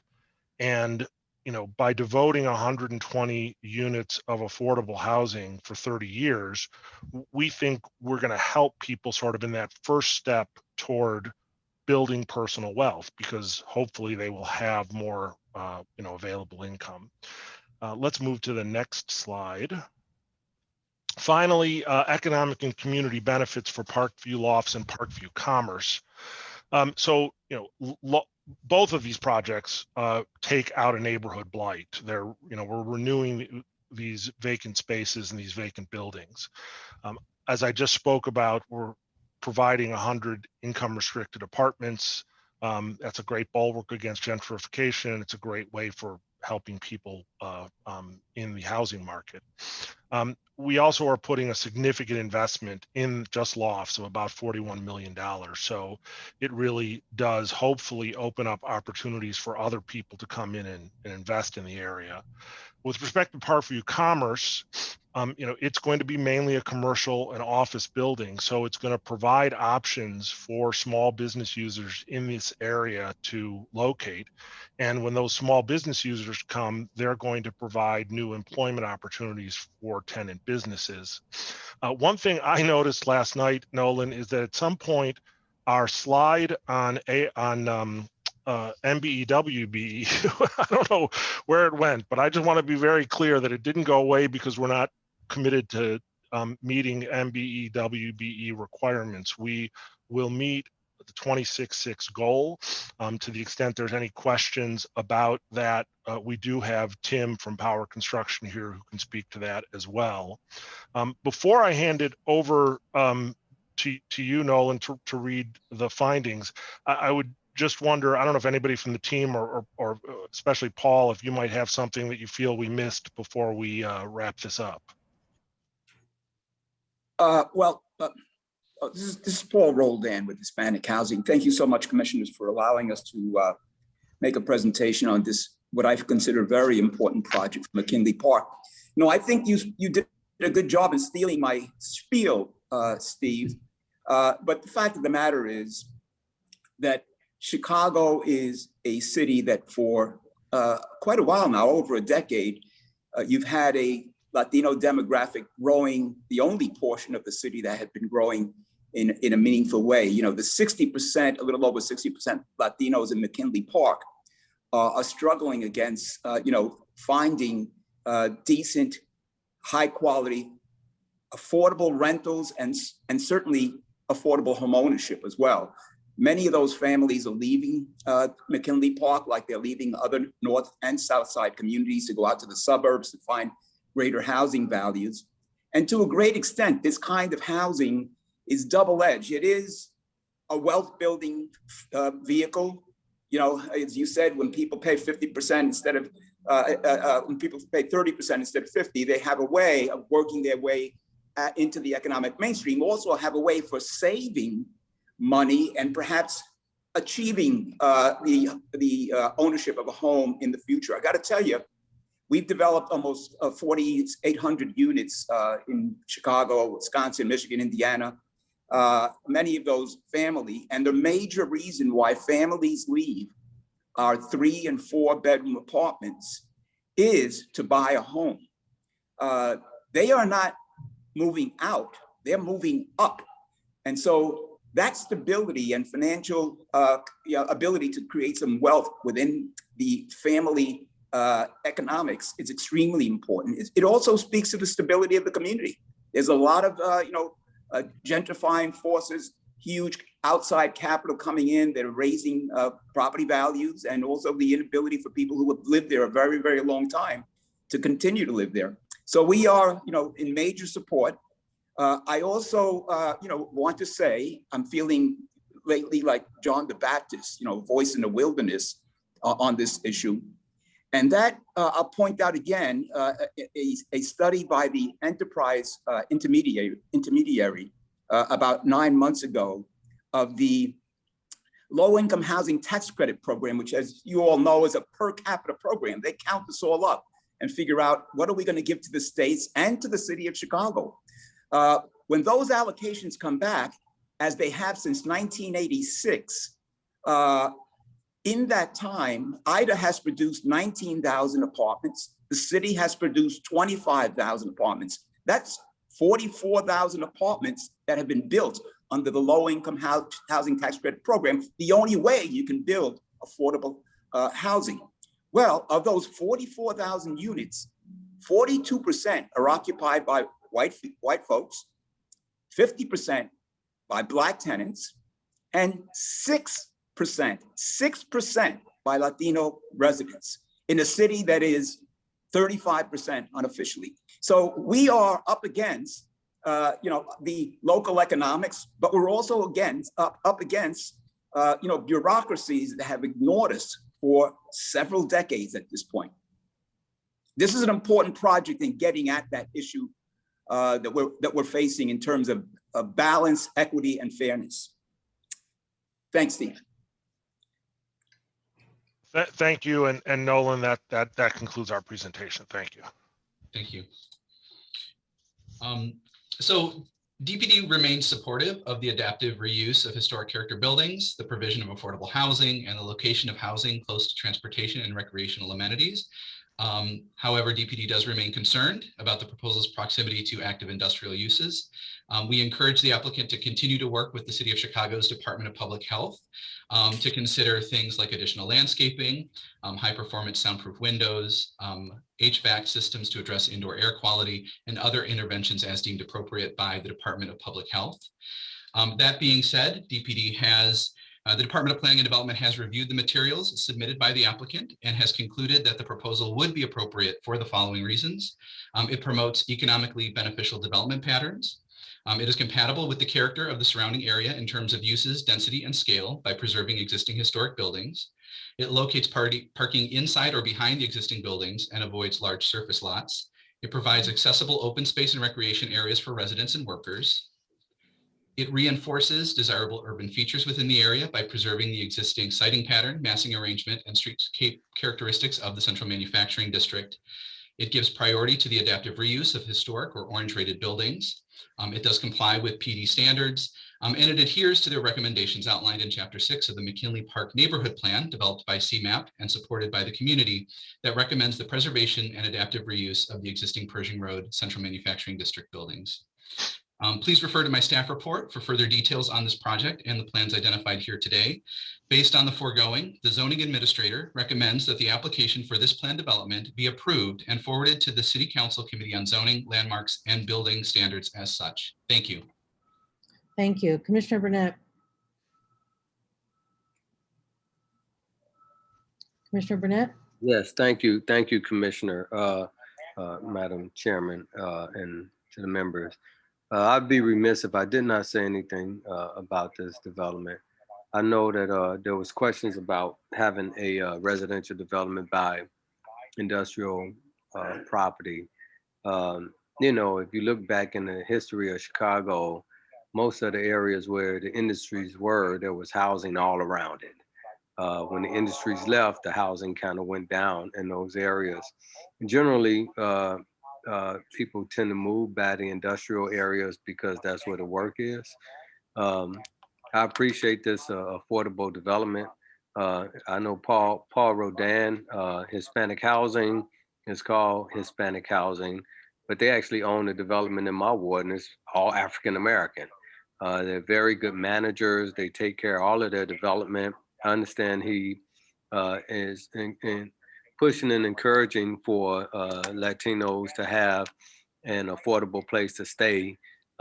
They tend to a lot stay together instead of branching out because they like to be around family. But he's a strong advocate for affordable housing throughout the city of Chicago for everyone. I think this is only fitting for that community to have an opportunity to be able to stay in that community as things continue to change. Some of the challenges in some of the areas where the Latinos are, people tend to easily, upper income folks tend to more so move into those areas and gentrify them a lot faster than other communities, and they do leave those folks behind. So I think this is great. I think it's great to have the diversity of incomes for affordable housing, diversity of affordability. I should say, for affordable housing. And I think it's fitting to have a office building next to it. I don't know if there's going to be a incubator building. If it is going to be an incubator, or somebody said something. But if it is going to be an incubator building, I think that's great for opportunities for folks to be able to start their own little small businesses and grow from there. So I think this is a great project. I commend my colleague, Alderman, the Alderman of the 12th Ward, Cardenas, for his efforts on getting the balance. Haven't noticed too much happening over there because most folks don't move, but it's good that he found a spot where something new can happen in this ward. So congratulations to you, Alderman. Commissioner Shaw, thank you, Commissioner. Commissioner Shaw. Thanks, Chairman. So is it possible to go back to slide 10, Noah or Nolan? Just Yep, because, give you me know, just a second here, yeah. Yeah, I mean, I'll just talk while you're going back. So what's interesting about this, we've talked about these heavy industrial usage, but specifically there's an asphalt plant, right? And that's right behind the property or to the west? It would be under the label heavier industrial use, correct? Okay. So just to clarify what this heavier industrial use is, it's an asphalt plant.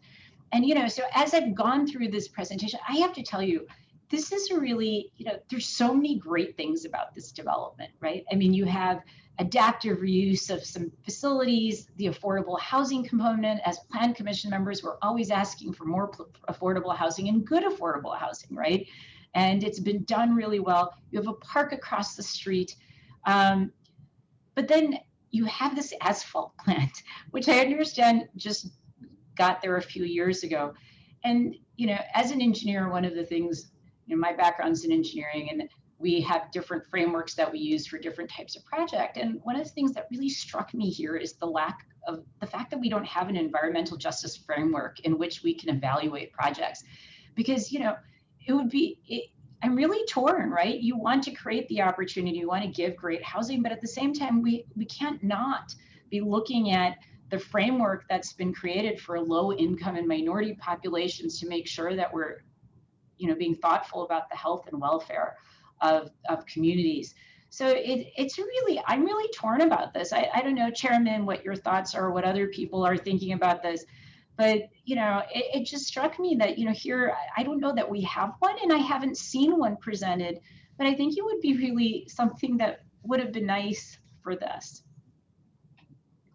So let's keep that point on the table, because we're going to need to come back to that. Thank you, Commissioner. Commissioner Brumfield.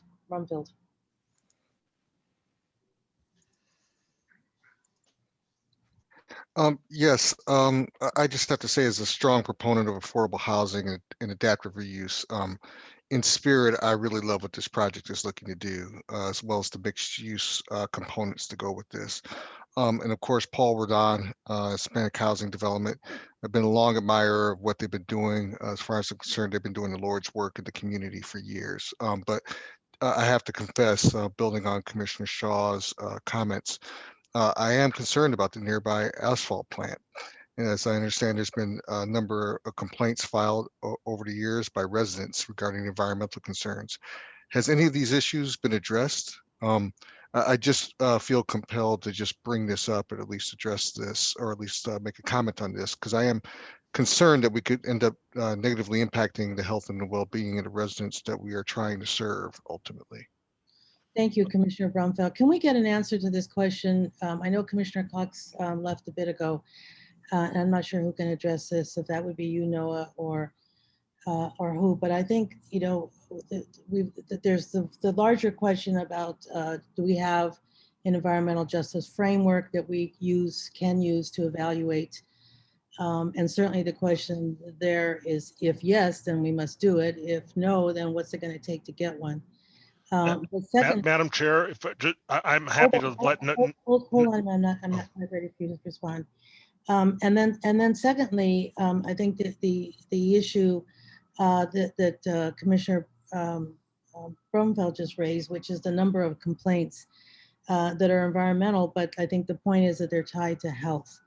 So now if you want to go ahead and tackle that, but I'm going to need to go to staff to give us the more complete answer. But go ahead, Mr. Friedland. I was just going to say, I'm happy to let you go to staff, but I obviously would want the opportunity for our team to be able to speak to this as well, because, I mean, I hope the commissioners do not assume that we are unaware that there is an asphalt plant a few hundred feet away from this building.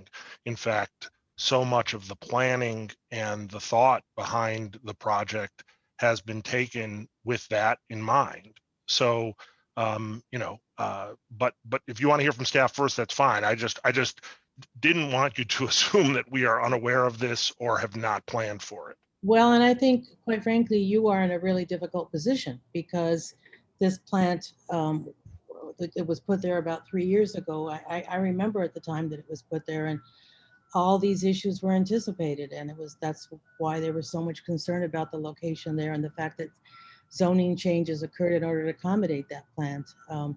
But I think now that 3 years have passed, we have a number of complaints, health complaints. I know just myself yesterday on a completely unrelated conversation, was hearing about the grief of a mother who's lost 2 children because of cancer. And I said, my goodness, 2 children and older, they were older. And one of the gentlemen left behind 3 or 4 kids of his own. And I said, my goodness, that's 2 cancers in one family. I said, where do they live? And their answer was McKinley Park. And so, it's not just a matter of environment or bad smells or whatever, it's an issue of health. So anyway, let me give you a chance. Chairman, just, sorry, I'm going to sort of take a little privilege as Vice Chairman and just kind of add to it. I want to, Steve, I want you to know that's one of the reasons I made the comments the way I did. I mean, you really have done a nice job, and it has not gone unnoticed that Fitzgerald Architects and Mr. Rodan have really done everything to really try and bring those HVAC consideration, the solid windows, all of that has been, again, and I think Andre, our colleague, Commissioner Brunsfeld was also noting, I mean, we think, it's not, this is really a case of it's not you. And if we can make this, it's just something we need to think about. But and if I can go back, Commissioner Shaw, I actually want to give Mr. Friedland a chance to give us the specifics. You made reference, for example, to the HVAC. I'd like to, you said it, Mr. Friedland, it hasn't gone unnoticed to you all that your awareness of this plant, and you've done things and you've made particular decisions to address that. So if we can give you the opportunity to go into detail about that, that would be very helpful. And as you're doing that, I want to echo also Commissioner Brumfeld's comments about the high regard. I think that probably all of us, any of us who've been paying attention to the development of affordable housing in Chicago for the last 40 years, we know how fantastic Hispanic housing is and the work of Mr. Roldan. So again, to reiterate what Commissioner Shaw just said, this isn't about you. It's about a situation that got created because of a bad decision that was made in 2018 and in fact was anticipated. So but here we are. So what are we going to do about it? So go ahead. So thank you. And obviously other members on our team can speak to this as well, but let me just take a stab at giving you some background. And I'm going to start by making an observation, and it's an interesting one for me.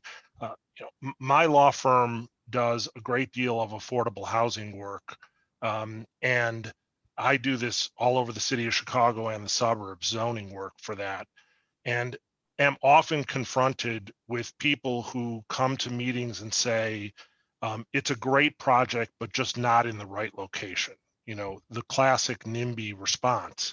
And to me, classic NIMBY response, though. To me, this is, I mean, we have, and let me just address, I think, how we have approached the project. We obviously knew that we were next to the planned manufacturing district.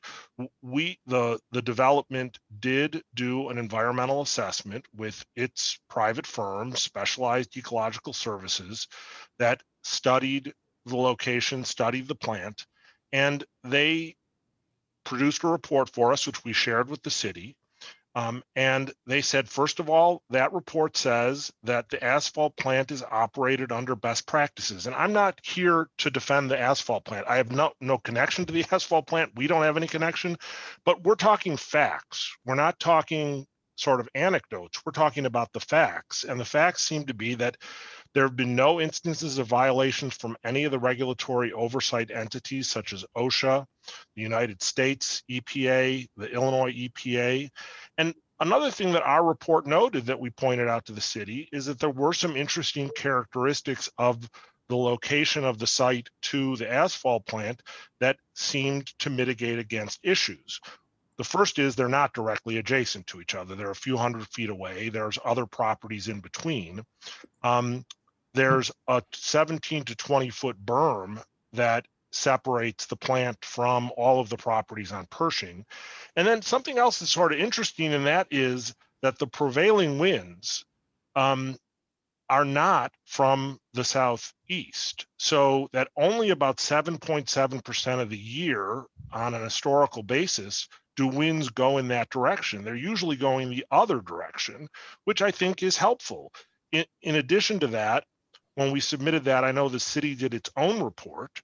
The city has an environmental assessment from its AIS group. It was completed in April of 2020.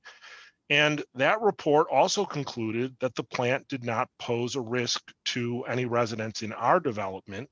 And I'll quote from the report. It says, AIS, this is the city's AIS, agrees the on-site regulatory records are not indicative of a recognized environmental condition, and that the Matt Asphalt LLC plant is sufficiently distant and shielded from the site as to minimize risk. So we took all of that into account, and then we did the things that Rick pointed out, and I'm happy to have Rick go over them again with you, and I think we probably should right now, about what are the things we're doing to the building to address HVAC, sound attenuation, et cetera. And we could probably go to that slide again, but Rick can speak to that. I would like to speak. I had my hand raised. This is the alderman of the area. Alderman, if you could just wait. Here's how we normally proceed. And I was going to let Mr. Friedland finish, and then I was going to note that you were here. Someone of the area that knows the area well, it should speak on it, and I'm waiting. I know. And this, let me just, if you'll let me finish, I will explain to you how we do it in the Plan Commission.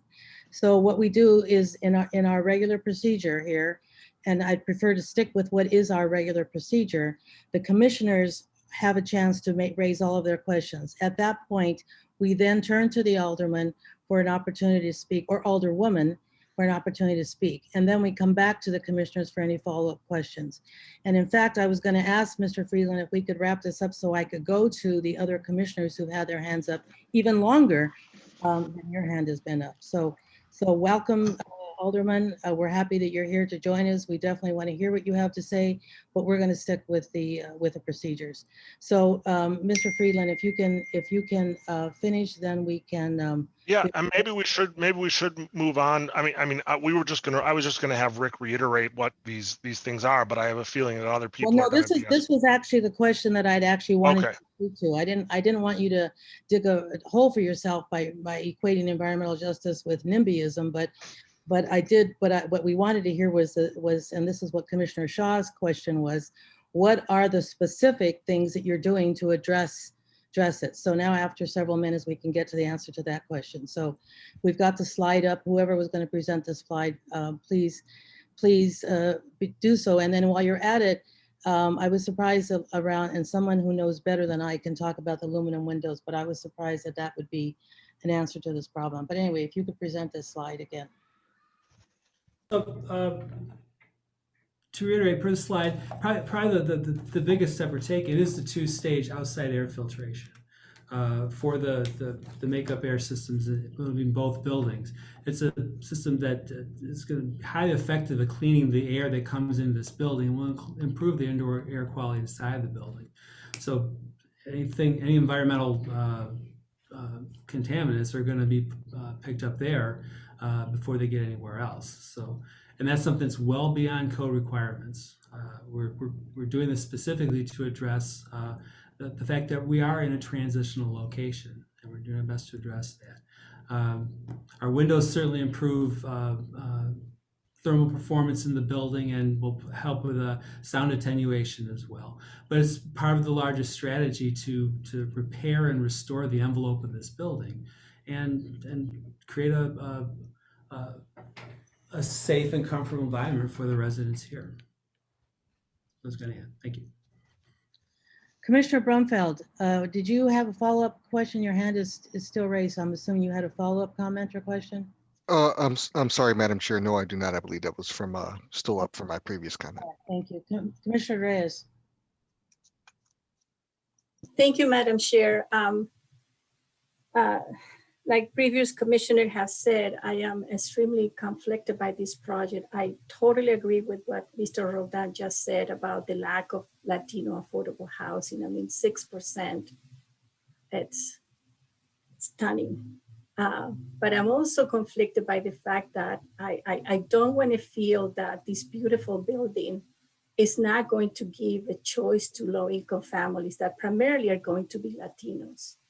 I do not want to see that something like this, land use, this is truly a land use determination that could continue to create more racial inequalities. And it bothers me and painfully to say that about a project that is going to benefit Latino families that are being pushed out of McKinley Park. I totally agree. This is a different project from the early one. The early one, we welcome the higher incomes. In this one, I was also conflicted by the fact that I wanted to see a deeper level of affordability.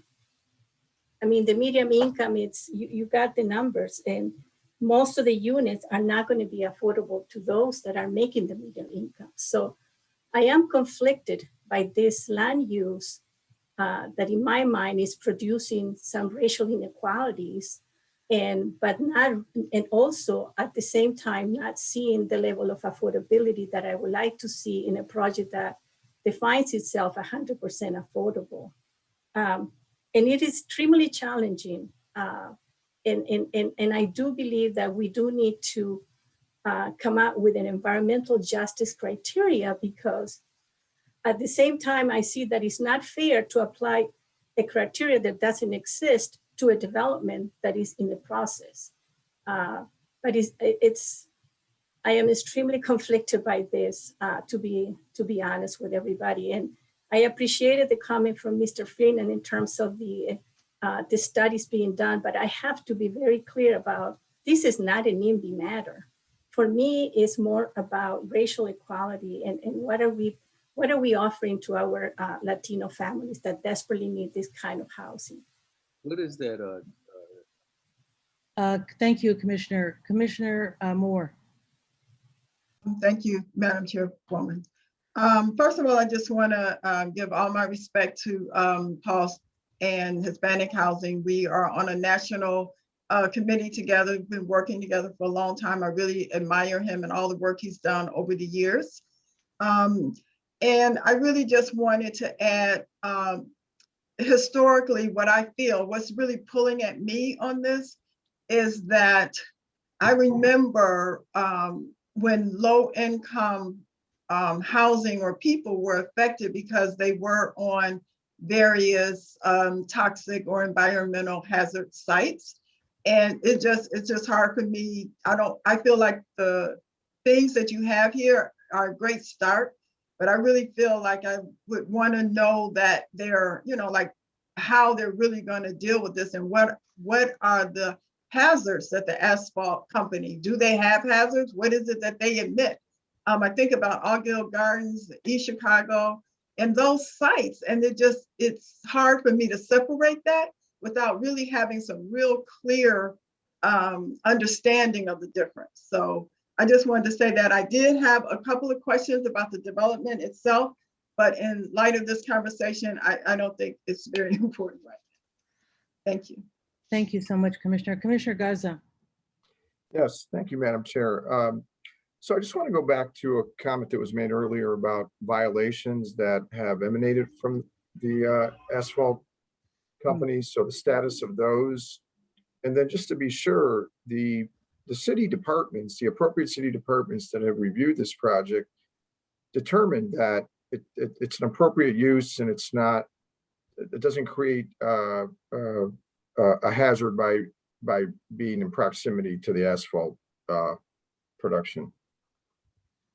Yeah, and if we could get some, who on staff? I could speak to that, Chairwoman. This is Noah with the Department of Planning and Development. So if there were concerns or there were complaints about air particulate or odors or anything like that, those complaints would be sent to the Department of Public Health, and they would send out their inspectors to do their assessment or their readings on the violating site. So in essence, if someone moved into this building and they had some complaints about things that were happening at the asphalt plant or any of the other industrial users in the area, they would file the complaint and CDPH would inspect the site. And Noah, as a follow-up, you would take that information into consideration when you're reviewing the project like this one, like what the current standing is with that plant and how it could affect this project in light of how it's functioning. Correct. As Mr. Friedland read into the record, there was an AIS assessment done. There were their own private assessment done. And we have been in contact with the Department of Public Health, some of which Nolan has included some of their suggestions as part of his recommendation slide here. So there is that report that was referenced by the developer. And then there's also an environmental justice screen report that the US EPA does.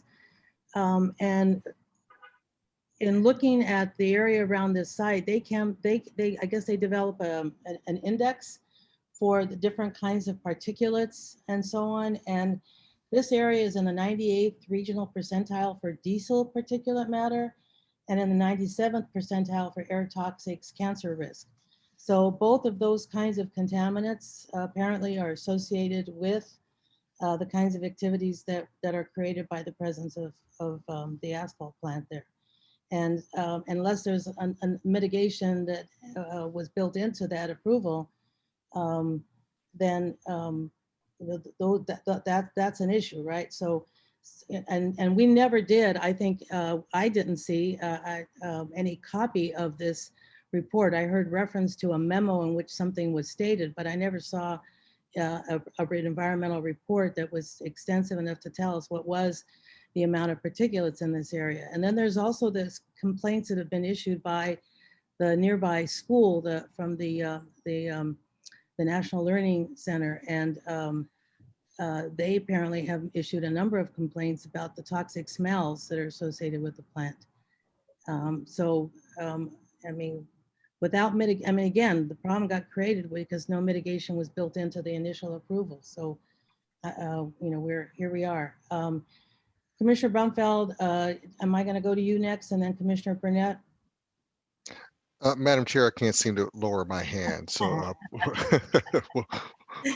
It's the spirits, man. They want to hear more of what you have to say. It's been corrected. Thanks. Thank you. Commissioner Burnett. Yeah, thank you very much, Commissioner.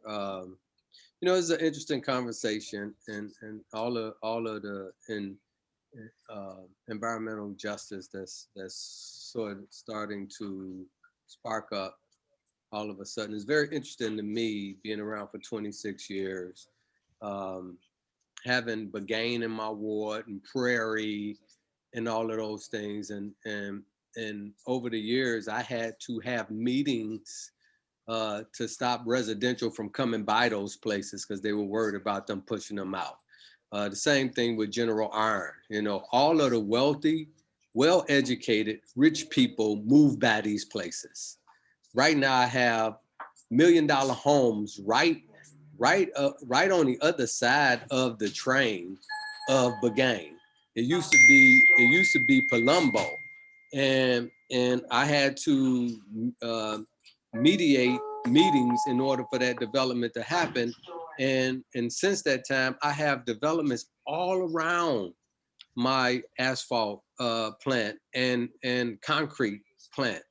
And it's just interesting. And the same thing with General Iron. Over there, they were there first, and then all of those rich, wealthy, well-educated people moved right next to them.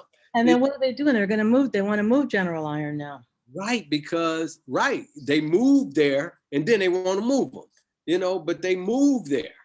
And so we talk about justice and we make, and I know folks make it look like it's an attack on poor people, but rich people move around these things too. And I've never heard of any of my residents that live over by Bugain, formerly Palumbo, complain about anything except the trucks, right? They don't like the trucks sitting by their house. You know, outside of that, I haven't had any environmental issues in these wealthy areas. And I still have people trying to develop over there. And I still have people paying $1 million for their homes to live next to these places. So it's kind of contradictory for me, seeing the things that I've seen over the years with these issues sparking up all of a sudden. It's just sort of ironic that wealthy people move, well-educated people move next to these places, but when these places go next to uneducated and people maybe uneducated, but people that aren't wealthy, we look at it as a form of discrimination. It's just interesting. I just wanted to point that out because this is like, and we're gonna see some of this stuff come up soon before us, and you all understand what I'm talking about. Thank you. Welcome to the Plan Commission, Commissioner Sposato. Thank you, Madam Chair. I don't make many meetings, as you know, as life is a challenge for me. 10 committees, 2 commissions, 1 chairmanship. So I'm here today just to support my colleague. I think my colleague Walter Burnett said it best. It's going to be hard to top that, but I've come to know Alderman Cardenas for 10 years now, and I certainly know George would not put anybody in jeopardy. And I'm sure he well vetted this and checked it out, and I'm sure it's a great development for his community. So that's all I wanted to say, short and sweet. I'm just here to support this project and support my colleague. And I believe once he speaks, everybody will feel much more at ease. So thank you very much, Madam Chair. Thank you so much, Commissioner. Commissioner Wagasbuck. Thank you, Chairwoman. I know we heard a little bit about the CMAP report at the beginning of this. It felt like it was a little glossed over, but I was taking a look at it while we were listening to testimony, and in it, it talks about the reinvestment in the neighborhood and also about providing mobility in the area, about creating a more walkable neighborhood environment there. So it looks like maybe that's something either developers can speak to about that promotion of mixed use and new development in that report, or maybe the alderman can, but that was just my question that I had. That is kind of an open-ended question for them. Thank you. Great question, thank you. Who's going to take that question from the development team? I'm Alderman, the report that you're referring to, I'm sorry, maybe I didn't follow. Oh, it was the CMAP done in 2019. So it's actually pretty new, but the McKinley Park Neighborhood Plan Existing Conditions Report. And I know that's really new, but so maybe it's more for the alderman that he worked with CMAP on this, but they did have some findings in it that speak to the diversity of the area, looking for a wide range of housing options for various income levels, reinvestment, mobility, modernization of the area, and resilience at the same time. So I don't know if you had read through that. I think somebody mentioned it briefly, but I think DPD said they had not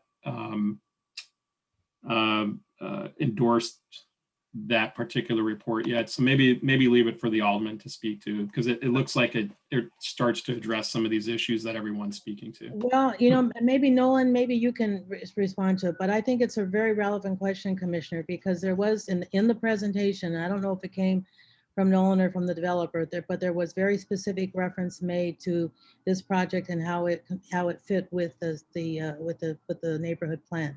So I think what you're asking for is specifics with respect to some of the items that you raised. And so I think it's a very appropriate and fair question. And so was it you, Nolan, who brought it up? Was it developer? I mean, was there only the statement that you used it, or was in fact there's some effort to actually to look at the plan and be in accordance with it? Yeah, excuse me, this is Go ahead. Yes, this is Thomas Brantley with Fifth Avenue Capital, project manager and advisor. If I can touch on that for a moment, and I appreciate that it has been brought up, and thank you, all members of the commission, for your time and attention. It is greatly appreciated. We appreciate your thoughtful comments and your consideration of the project. So I attended many of the working sessions that were held by CMAP during the initial formation of this plan, and even participated in some of them. And if I may, as the Alderman correctly brought up, currently in the McKinley Park area, over 58% of the renter households are considered to be rent burdened in their economies. That is, they're paying more than 50% of their total income towards their housing. Additionally, any affordable housing that currently exists in McKinley Park, particularly there are 3 good-sized projects. 2 of those are senior only, yet all 3 are over 100% occupied, and many have waiting lists that number in the hundreds, showing the absolute need for affordable housing. One of the items that was brought up in the CMAP report, and I'm just going to read from it briefly because I think it's very telling, is that I'm getting. It's not you. Mr. Brantley, you're going to need to unmute. I'm sorry. Okay, I'm unmuted. Is that better? Yeah, it All was right. you, but go ahead. Okay, I'll pause again if it happens again. Maybe it is you. No, it's Commissioner Grossman. I've muted her. Okay. Okay. Am I off mute? Yeah, you should be okay. Yes, we can hear you. Okay, so speaking to the CMAP plan, there were, as I said before, I attended a number of working sessions, question and answer sessions that were held by the CMAP staff as they drafted the plan with members of the community. Some of those sessions were over 100 people in attendance. So this is one question that came up that I thought was most telling. Question, what do you consider to be the most important issues or concerns for McKinley Park that need to be addressed in the neighborhood plan? Answer, there was an overwhelming concern in the written responses for the potential for housing to become unaffordable to longtime neighborhood residents. Gentrification and displacement were identified as priority issues to address, as well as protecting home ownership and rent control. A similar number of responses raised concern for struggling local businesses, concern for environmental quality and safe access to natural areas, including the river and the existing green space, were also identified as high priorities. So, I mean, it's really quite telling that there exists an overwhelming need for dedicated long-term, and we will be long-term, we will be over 50 years in duration for as affordable housing, which this project represents.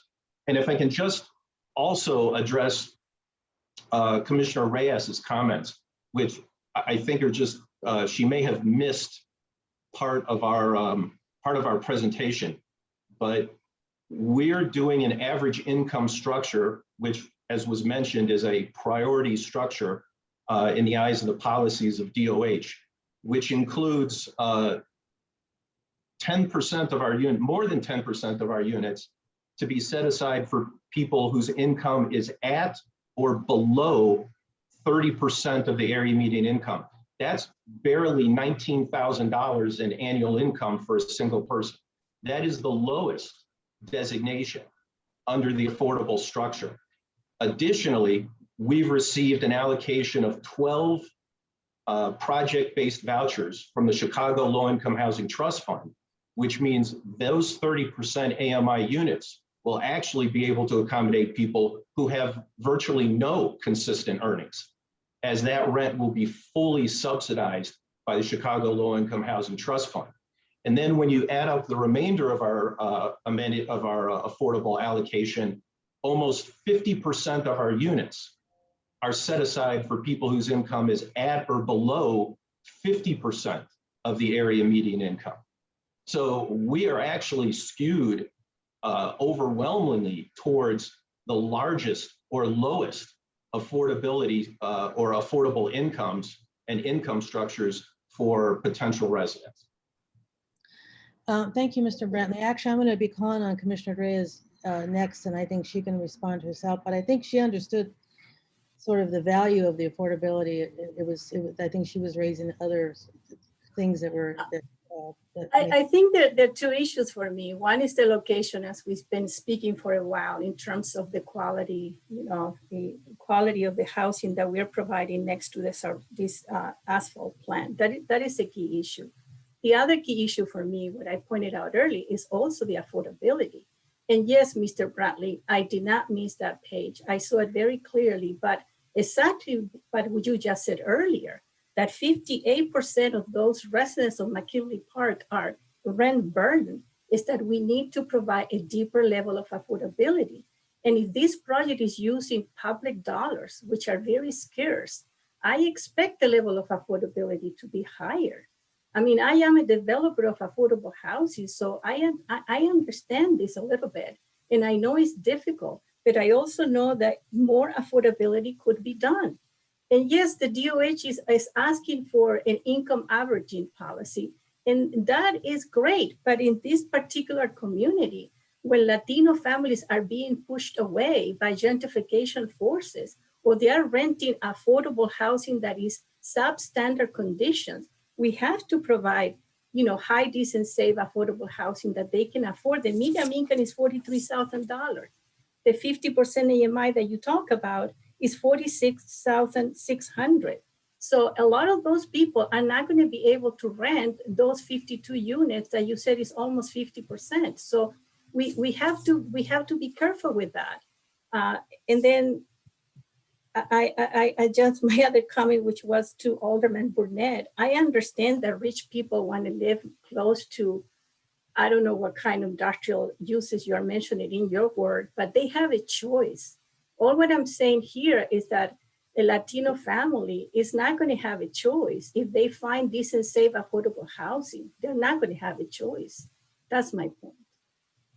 Thank you, Commissioner. All right, so I've got a set of questions and comments, mostly tied to comments other people have made. But let me go ahead and go to Alderman Cardenas. Thank you for your patience, Alderman. Thank you, Madam Chair. Well, I'm so happy that aldermen are part of the Plan Commission. I really am, because I think aldermen understand what we face in communities like mine, like Burnett's, who started many years ago, and so did I. I call this period a restoration of McKinley Park. When I got here, there was a lot of things that was not okay. Vacant lots, vacant buildings. The parks were run down. We had lack of schools. We lacked so many things in our communities, and I think we've built schools and restored our parks, and we started to rebuild. McKinley Lofts, which I live right now, I own one of the units that faces the park. It's a phenomenal place for families. My cost, or the cost of any unit here, would be twice that of someone living in these Parkview Lofts. So a lot of things that do happen, commissioners, obviously, unless you live here, it's difficult to really ascertain exactly what's happening. The complaints you talk about, Chairwoman, I've been advised, I've called Department of Health to get to the bottom of exactly what's happening. And what they tell me is that many of those complaints are out of bounds of the times of operations for this plant. They're not even in operation, but nevertheless, people are told to call and complain about this plant. So a lot of it is in context really unfair to the discussion here. I would say, secondly, that the Department of Planning and Zoning have reviewed this plan. This is my second year now with this plan of trying to create this affordable housing, and we're here now. And we're here now because it's been vetted and re-vetted. They've been asked to provide additional safeguards to meet the challenges of this industrial plant that's nearby. They've been asked to do something about the windows, the sound, the smell, and everything in between, so that new folks that are coming into those units would be just not just protected, but quality of life would be enhanced. And I think Paul Roldan something very specific. He's creating something that we all aspire to, which is high quality housing. These buildings, if you happen to live in one of them, are phenomenal. They're solid. They're phenomenal in sound. You can't hear a thing. And they're going to make it even better. You're going to be close to parks, close to schools, close to transportation in McKinley Park. McKinley Park's crime rate is one of the lowest. Not to say that we don't have our problems. To top it off, all the organizations in McKinley Park Development Council, in Bryant Park Community Council have provided letters of support. Even the harshest critics of the area are providing support to this development, notwithstanding the challenges that we face. So I hear the commissioner's concerns, but I can tell you that Alderman Burnett hit it on the head. If you compare apples to apples, you have other similar industrial capacity plants or businesses that are closer to this one, that are building $1 million homes. Now, Commissioner Reyes says that these folks will not have an option. Well, they do have an option, of course. There's always an option. But what we're doing here is providing a high quality residence to Latino families that are being impacted by gentrification. The cost of living in McKinley Park is skyrocketing. It really is. We have townhomes that are within distance of the same distance that these rental units are being built. Just across the way are $500,000 townhomes on Pershing Road, mind you, in a truck route. And so they're going to be really in par with what's happening in the area. And not to approve this would be a slap in the face to many of the families that are looking to stay here, to live in a high quality environment. And we'll meet the challenges, by the way. I am the author of the Air Quality Ordinance, understanding that many of the challenges in building and so forth that we face in the city, and then we meet the head on. And I'm the author of that. We passed it in council. And now anytime you build, you have a new threshold of requirements for you to be near residential areas. And you can read the Air Quality Ordinance at your leisure when you see it. So this is historic, a lifetime opportunity that will change the trajectory of this neighborhood. Really, that's what you're going to vote on for McKinley Park. McKinley Loft set to begin in 2005, was built in 2005, completed 06, I believe, and many families still live here. 40% of the units of McKinley Park Lofts are rental units. People live here, and they pay an average of about $1,500 a month to rent the unit. It costs more than that to own it, but that's how much they pay to rent, to live here. They want to be here. It's a great area. A school next door is one of the top rated charter schools in the area. It's a first grade to high school, and they have a waiting area of 1,000 people, 1,000 kids that want to be at the school. And I brought that school to the area many, many years ago.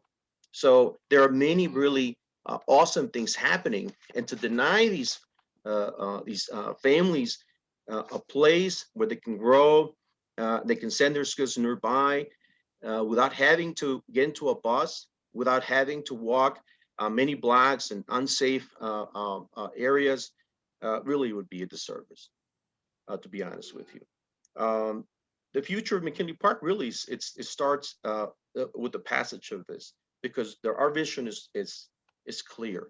We're going to continue to develop the rest of the empty buildings that are on Pershing Road. This is two of the buildings that are many that are there now. And as Walter smartly said, you know, a lot of things happen here very slowly, very methodically, but we're starting anew. And I hope you can join my community in making that happen.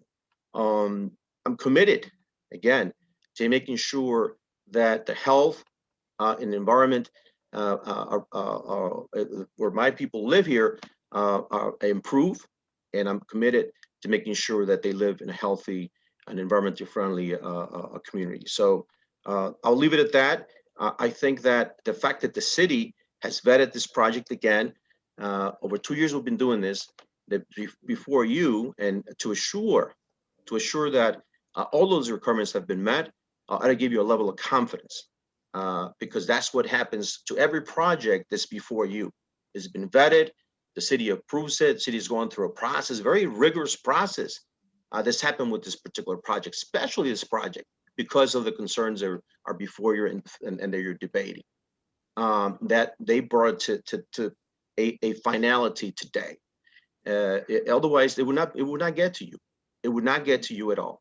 And I've had many conversations where, like, we need to improve this particular side of it. We need to ask more of the applicant because of what's going to come out in debate about the proximity to industrial activity of this neighborhood. So we've done the work. We did all of the things, all of the requirements that they needed to be met were met. All of the protections that need to be are there to be protected. And now it's time to build, Madam Chair. So thank you for your time. Thank you, Alderman. So, Madam Chairman, this is Paul Roldan again. If I could have just a moment to try to salvage our reputation here. your reputation, Mr. Roldan, is not an issue here. You have an outstanding reputation, which stands firm. But please feel free to speak. Well, it sounds like we don't care that we're building housing next to, you know, an asphalt plant. Actually, the asphalt plant is about 649 feet from the entrance to the building, actually. And that's 2.5 football fields. But the point is that I've been around almost a half a century building affordable housing, done 60 odd developments. We house about 8,700 people, families, seniors. We actually, during this period of, you know, pandemic and COVID-19, you know, have had to keep a track record of infections and deaths of our residents. We care greatly about the health, about the environment, political, economic, and environmental of our residents. That's why we're there. Fact of the matter is, I'm not an environmental expert. I think I'm a relatively smart guy, but I'm not an environmental expert. And I'm relying, as the rest of the development team is, on those who are and have been and have provided an analysis, surveys, inspections, including, you know, the EPA. David Sutherland provided, you know, an inspection report having to do with the air quality of the asphalt plant. Specialized Ecological Services was mentioned earlier. Bob Ranella is both an owner and an environmental professional. Department of Assets and Information, AIS, provided a report. As was said earlier, Kevin LaBrage, an environmental engineer, said, you know, the fact is this is not a hazardous business for the community and the people who would live in this proposed development. And the fact is that the EPA and other state and local government agencies strictly regulate asphalt plants. Fact of the matter is that in 2002, the Environmental Protection Agency removed asphalt plants as a source of major air pollution. So I'm not an expert at this, but I'm relying on the expertise of people who do this for a living. And so that to me is, you know, is juxtaposed against a development where children would be living across the street from 110, you know, year-old 72-acre park, you know, that includes gymnasiums, you know, commercial kitchen, auditoriums, swimming pools, soccer courts, baseball fields, ice skating rings. You know, they provide natural fishing areas. school programs throughout the year, and a day camp for 6 weeks during the summer. That's what's across the street. So when you weigh, the hazardness of building this housing for families in the community versus what the professional people are saying, and what would be the quality of life, as Tom said, for 50 years, at a time where this community is under siege economically and through gentrification as well, my choice is pretty obvious and direct. So I just wanted to put that on the table, and thank you very much. I appreciate you giving me the time. Of course, Mr. Roldan, and you certainly have my utmost respect, as I'm sure you do, as I said earlier, anybody who's been following affordable housing. So thank you very much for your comments. But I think your comments also point to what was expressed by a number of commissioners, which is how torn they are about this project. So let me reiterate, for example, something that Commissioner Shaw started with, and also Commissioner Brumfield. For example, I would agree, right, that how exciting to take these industrial buildings and ensure not only their survival, but then this adaptive reuse. So in that sense, this project is very exciting, and it helps anchor that corner. And certainly I think that that there's a great deal of desire to support not only your particular efforts, but the general efforts around providing affordable housing. And obviously being across the street, but when we say across the street, we've got to realize across the street with a lot of truck traffic in between from a park. But here's what makes it complex. And we do know that as a plan commission, our decisions are around land use. But what has been, and this is the real value of having a mixed plan commission, as it should be, it's an opportunity to raise a number of really key issues that the city needs to be thinking about. And certainly environmental justice is one of those. And I recently had someone say to me, wow, I had no idea, really about understanding what environmental racism was and environmental justice is. And I've been struck even by some of the comments today that makes me think that we still, as a collective here, as a city, don't have a full understanding of what that means, what the implications are, and what it means to be exposed to this kind of diesel traffic and air fumes and so on. And it is at a much different level to be in such an intense industrial site. And that's why those sites are being moved and further concentrated into other areas. This is a huge issue for the city. It's a huge issue for the region, made worse by the fact that when a lot of these industries left, they just up and left with no cleanup, no remediation. So we're left with toxic water, we're left with toxic soil, we're left with these big facilities that have toxins in them, and so we could go on. We should, in fact, maybe we should, as the Plan Commission, sponsor a forum specifically about environmental racism, what that is, what it means to have this concentration of facilities in communities of color, and what the impacts of that are for the people who surround those areas. And there's plenty of research and evidence, and we cannot dismiss, for example, the EPA index that points to the high amount of particulates in this area. And one memo isn't going to dismiss the sort of the other kinds of findings around this. So this is what makes it complex. And the fact that even the issues we're talking about here are more that go beyond this particular site. Yes, it was made worse by the siting of this asphalt plant there a few years ago. And certainly there should have been a lot more done there to mitigate what was going to be its impacts. But it's a bigger issue. And even though our decision here today is one of land use, it's also an opportunity for us. So I want to return to the initial question that was posed by Commissioner Shaw, which is about the need for us to have an environmental justice framework for us to make these kinds of evaluations going forward. Mr. Roldan and the other developers are put in a difficult position here because this is in the midst of a much bigger issue, but it's an issue that we can't dismiss. It's been an issue in the making for decades. But this, but we can't just sort of turn a blind eye to it and say, okay, well, some parts of the city get to benefit from nice development. We're gonna ignore the environmental racism and the needs for environmental justice. We have a responsibility here. So I'm sorry that this development gets caught up in this.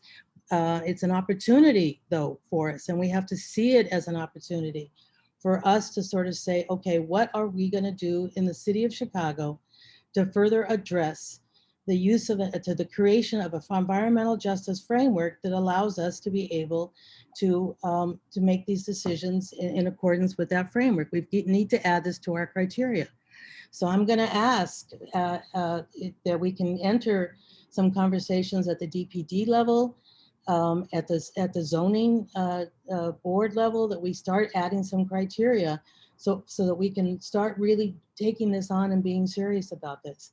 Now, there is a group that in the past, at least from all the letters I've ever seen them write, have been really thoughtful and have been factually based. This is the Neighbors for Environmental Justice, who've written a letter for the public record for this hearing. And they support affordable housing. They certainly feel that this kind of housing development is one that this community deserves. But again, they're raising the same issues that others have raised here about the difficult situation here of having that facility, the housing located into this facility. So my question, besides the question about the environmental justice framework, is, and I would like an answer on this. And maybe if we can't get an answer, maybe we need to postpone a vote here. But what is being done to ameliorate and mitigate the negative impacts coming from this asphalt plant?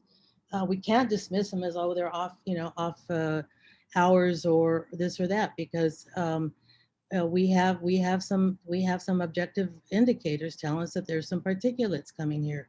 We have some reports of violations on the smell, so we can't ignore it. What is being done by the asphalt plant, by the city, to ask the asphalt plant? There's also this in this letter, there's reference made to violations that have been ignored, there have been citations, but the citations have been not followed up on.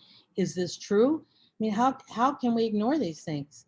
So this is a mouthful for staff. I don't know if there's anybody even here on staff who has the ability to, the information to answer any of these questions.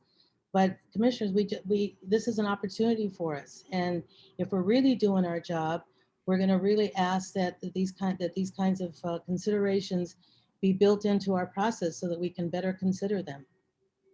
As anybody on staff, can you address any of these questions? Okay, so we've got some hands up. Is Patrick Murphy, would like to get your response. Who is Jared Remington? That's the speaker for this position, right? So let me get Patrick Murphy first. Thank you, Commissioner Murphy. Hi, Chairman, thank you. And thank you all of you for your comments. Just to speak to your last point and then to clear up something from earlier. The department, as Alderman Cardenas referenced, went through a very protracted, over a year-long process to do the first phase of what we are approaching on a citywide level to address environmental issues that are associated with the most intensive industrial uses in the city. The first aspect of that was the ordinance that Alderman Cardenas sponsored and worked with the administration on to come up with very specific regulations for the most intensive industrial uses: asphalt plants, recycling facilities, a whole host of waste-related uses that still operate within the city today. Those address the environmental issues that are associated not only with planned development and special uses, but in many cases, because of historically how the city has evolved, the by right ability for these industrial uses to establish. So those aspects are the first phase of what the department and the city is working on. The second phase of that is working with the Department of Public Health on regulations that are specific to these various industrial users. The Department of Public Health has a slightly different municipal code obligation than the Zoning Bureau does. The Department of Public Health has a lot of latitude to implement rules and regulations that are specific to certain license types. That has been a long-going, years-long process that Public Health has been doing with the law department to address a variety of land issues related to recycling facilities and other outdoor unenclosed operations. And that is an ongoing process. That's phase 2. And then phase 3, which is also ongoing and is led by our department with Kathy Dickett, is the work that we're doing both through the We Will plan, which is the citywide master planning effort, as well as a continuation of all of the reviews of industrial corridors and planned manufacturing districts. We have already done as a department and as a city evaluations of 5 planned development districts, as well as 3 more industrial corridors on top of that. And so that is an ongoing process where we look at not only the land uses and potentially removing things which may be allowed today, revising the legislative process that someone has to go through in order to operate one of the facilities that remains, or reducing the land mass that's associated with the planned manufacturing districts. So all of those are a long multi-year process that we're doing. The first phase having been what Alderman Cardenas referenced before. The other thing I wanted to clear up was what was said earlier about Matt Asphalt. There was not any zoning actions that were taken. That was established by right in that planned manufacturing district. That planned manufacturing district is significant in size and in output as far as industrial jobs and activities, which predated Matt Asphalt and is much more extensive than just that one facility. So I know there were some comments made about how there was a zoning actions taken. There were no zoning actions. That was a by right development that was allowed there. That's extremely helpful, Commissioner Murphy. I have a question for you, though, a couple of follow-up questions. On the air ordinance, I didn't follow it super closely. I kind of followed it as a bit, but I understood that there was still some concerns that it hadn't gone far enough, that there wasn't. Can you tell me what those concerns were? And because I know there was some, I guess there was initially some ordinance that was put forward that didn't pass, and then this was put forward as an alternative. Do you have specifics on that? What ended up getting left out? Well, so I guess that's kind of a multifaceted question. There's multiple parts to that. The ordinance that was passed is a product of city council and the authority that the aldermen have over the zoning code regulations in the city. And as a part of what we were attempting to do was find a compromise on this first phase, like I was saying, of the zoning regulations that addressed both, or tried to address, the concerns of the community, the department, and the elected officials in those neighborhoods. And so there were multiple versions of various regulations that ended up in this ordinance. Like I said, this started pre-pandemic, significantly before the pandemic, and carried all the way through this last calendar year. So there were multiple versions of different regulations that were floated that either that we were trying to find a compromise on that ultimately resulted in this ordinance. So it was a long process, like many ordinances are, and I would stand by what we did. I think that the ordinance that council approved and the mayor approved is a very strong step in the right direction, and it covered a lot of issues that we were trying to address in the communities as far as existing operations and proposed. Okay, so when you say it's a really long step forward, does that mean there's more steps to be taken to further it, and that could be something that could be put in the hopper? Well, right. That's what I was saying earlier. The text amendments that went through council were the first phase, looking at the actual legislation that exists today in the zoning code, in the zoning chapter of the municipal code. The second phase is what is being worked on simultaneously by the Departments of Public Health and Law, and that addresses the operational details of these various industrial and intensive licenses, the recycling facilities, waste-related uses, things of that nature, especially those that have an outdoor, unenclosed component. And then the third phase is, like I was saying before, it's the aspects of the We Will plan, looking at how to plan for the next 50 years of the city of Chicago, not just industrially, commercially, downtown, residentially, open space, all encompassing for the community. And that goes hand in hand with an evaluation that is also ongoing to continue the work in the industrial corridors and the planned manufacturing districts. Okay. Let me ask another question. As we went through our process and changing the development review manual for the Plan Commission, one of the things we've talked about is going forward with some proposed changes for the various criteria. And one of those is to add environmental criteria. So do you have any, I don't know, I'm not sure I don't know that I have a question, but I don't know if you have any comment on that or thoughts about that in light of this conversation? Well, I would probably answer it in 2 ways. One, we took very seriously the environmental issues that were already present and that we were trying to solve for with the first text amendment. And specifically, there is a new site plan review criteria that did not exist before for any of these uses. And regardless of their zoning designation, special use, plan development, or permitted by right, there is now a much more intensive upfront, both environmental and transportation related review that is now required to take place. So we have started to address that. And are there additional steps that could be taken? Absolutely, I don't doubt that. But I have to defer on those specifics to the city council, because ultimately in my role, it would be a recommendation to the council as far as what the department staff in conjunction with the community and the aldermen believe is a good step forward, but it's ultimately up to the council and the administration to make the types of text changes that you're referencing. Sure, thank you. Couple more questions. So on the transportation ones, for example, the studies you're saying that are now required, is it specified what must be considered in those studies?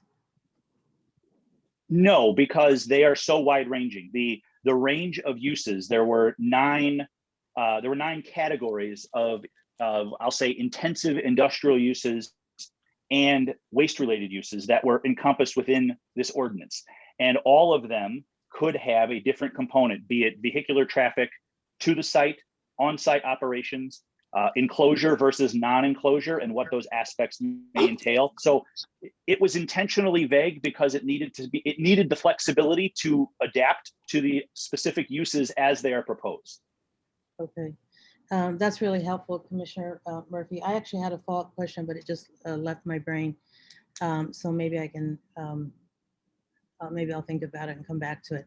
I'm going to call on Mr. Remington, but one of the questions I'm going to have for the developers is, in light of this conversation, again, it's still really sat rough when I heard the sort of equivalent of environmental racist concerns with NIMBYism, and again, reflecting maybe not a full understanding of environmental racism. But I'm wondering, after this conversation, is there more that you could offer in terms of things that you might do to ameliorate some of the impact of the mad asphalt presence? Is there more that you could do, that you'd be willing to do on this development project? And while you're addressing that, maybe you could also address aluminum windows, but I'm not sure if you can answer that, Mr. Remington, or if you're gonna, or Mr. Brantley, go ahead. Yes. So we're here today before you with a recommend from DPD staff, based on months of their review of the project, their review of its design and its concepts and its the various items that are being incorporated into it. We've addressed satisfactorily, because that's, again, why we're here, all of those thoughtful considerations that DPD staff have put forth before us. So I would say that if DPD staff has something they would like to bring up or recommend as we move forward with this project, we would be more than happy to work with them and continue to work with them. All right, Nolan, and maybe we can ask Nolan to put that slide up, because there were some things that were incorporated into the DPD recommendation. Let me just also say, Mr. Brantley, for the record, and being very considerate of the position and the perspective of the developer, you go through this whole process and you respond to what gets asked of you to do, and then you come before the Plan Commission. But I think what we don't want to ever do is suggest, and I don't think DPD suggests that by virtue of their recommending it, that it's then a carte blanche or a rubber stamp then from the DPD. I mean, excuse me, from the CPC. I mean, we wouldn't be doing our job, right? So it's not a rubber stamp, even if the recommendation comes before us. And I hope that at no point does that ever get conveyed. And in fact, I know that when I came before the council committee, one of the questions that was asked of me is, what are you going to do to make sure that this isn't a rubber stamp committee? So, but still, having said that, I wanted to make sure that was clear, but still having said that, I can understand and am sensitive to the fact that you have worked with DPD over several months to come up with a better design. And so your point was that, are there more things that they would recommend? And here they are. So, so one is the additional landscape for visual blight and air issues, the high performance soundproof windows for noise, high performance HVAC. We know you've got some HVAC is at high performance. There was some talk that I heard Commissioner Cox mentioned in a different conversation about maybe enclosing that outdoor space.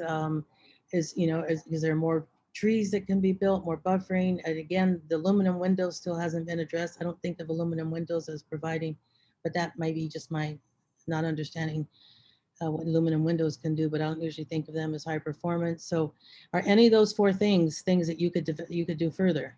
Well, so I think there might have been a misinterpretation of the slides, and for that I apologize. We have addressed all of these items, and I think Rick Whitney with Fitzgerald Architect can go into more detail for you with how those were addressed.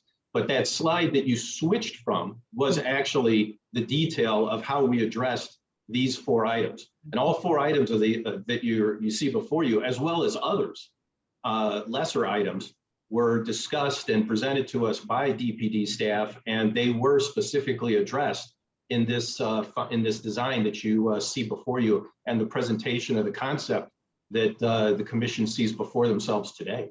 Okay, and we can go back to that slide, but can you educate me on aluminum windows?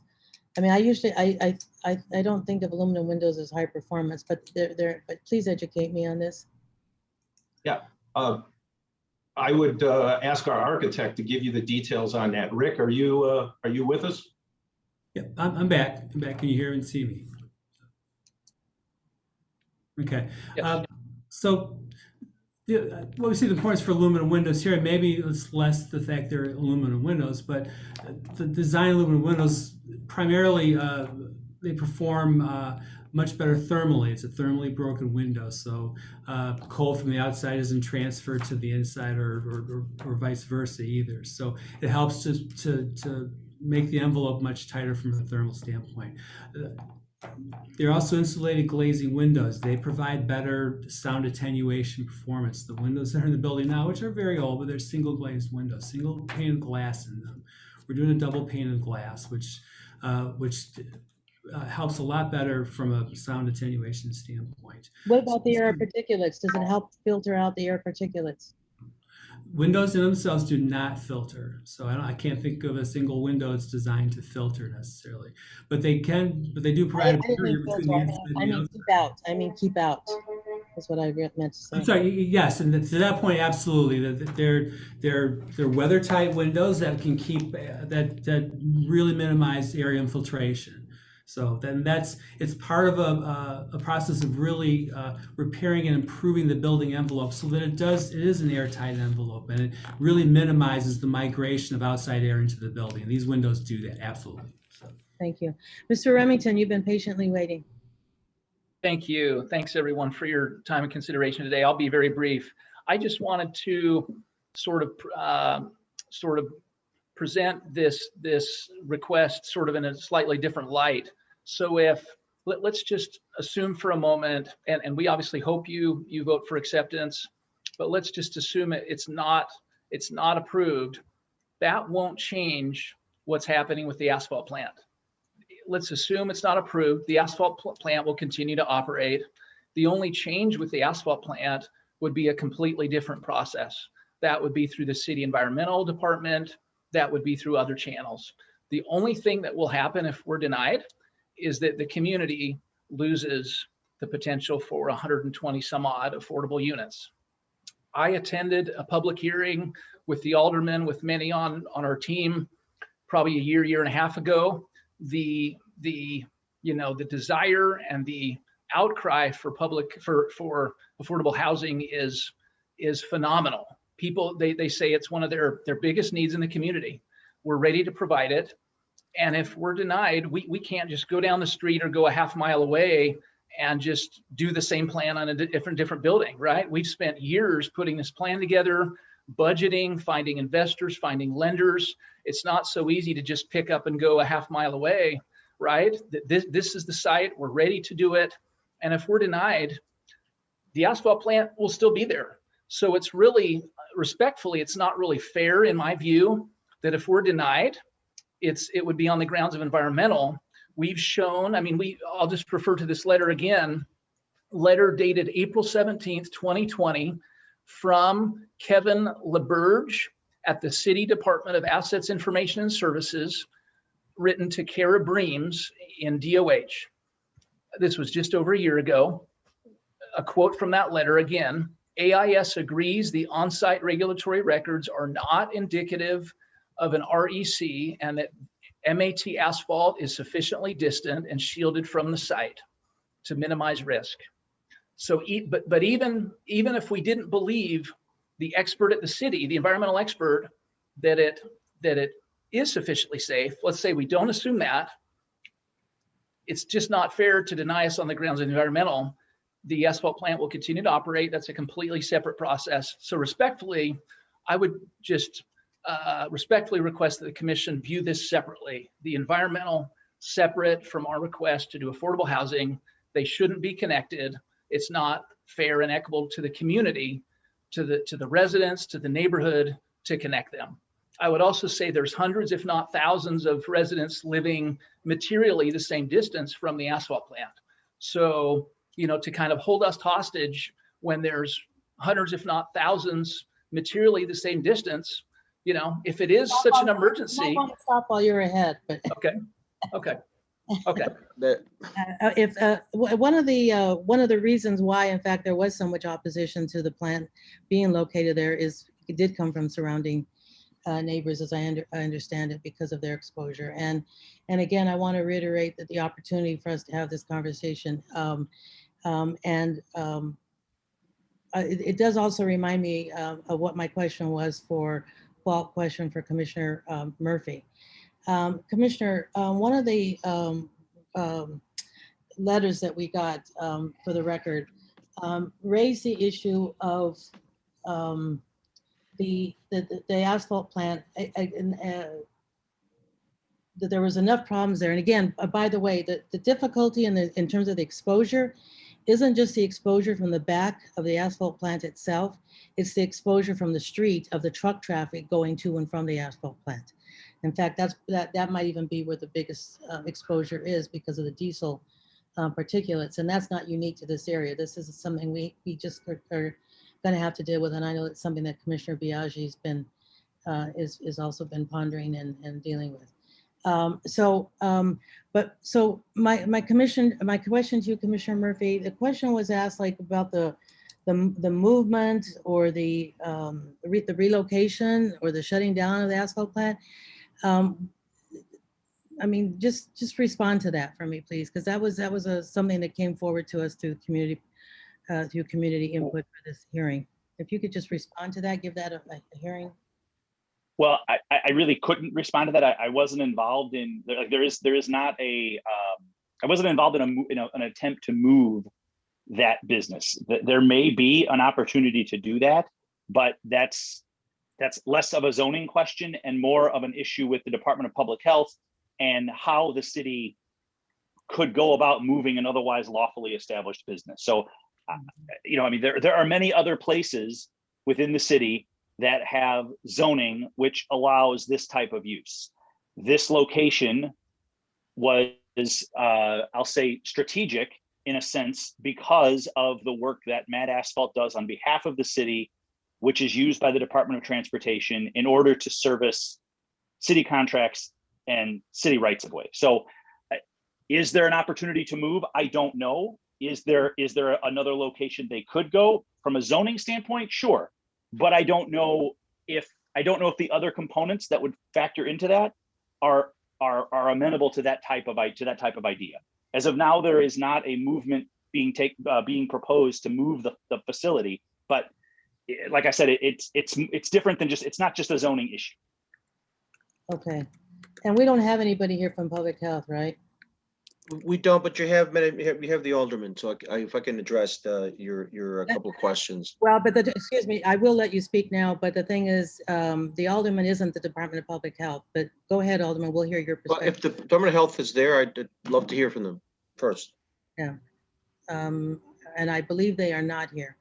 And that's part of why we want to have this environmental justice framework, because one of the things it would do, it would bring in the Department of Public Health into not only the Plan Commission decisions, but also the City Council decisions. Go ahead. Absolutely. I think that, by the way, you're doing phenomenal work. No doubt about it. I think you raise points that need to be raised in your position as an advocate for not just buildings, but overall quality of life of constituents. So I appreciate your concerns, and hopefully we've addressed those concerns. More importantly, it just because we're here before you, it doesn't stop the work of improving the health. It doesn't stop improving the economic opportunities for my constituents. Discussions about truck traffic. We have them daily, weekly, and monthly with Department of Transportation on trucking routes, on Pershing, on 35th Street. We talk about streetscapes throughout. We talk about how to improve walkability on Pershing Road. We talk about how to potentially, if it becomes feasible, there's a feasibility study that was asked from Met Asphalt about their plant and about rerouting truck traffic as well. So there's a lot of money being spent, a lot of discussions being had.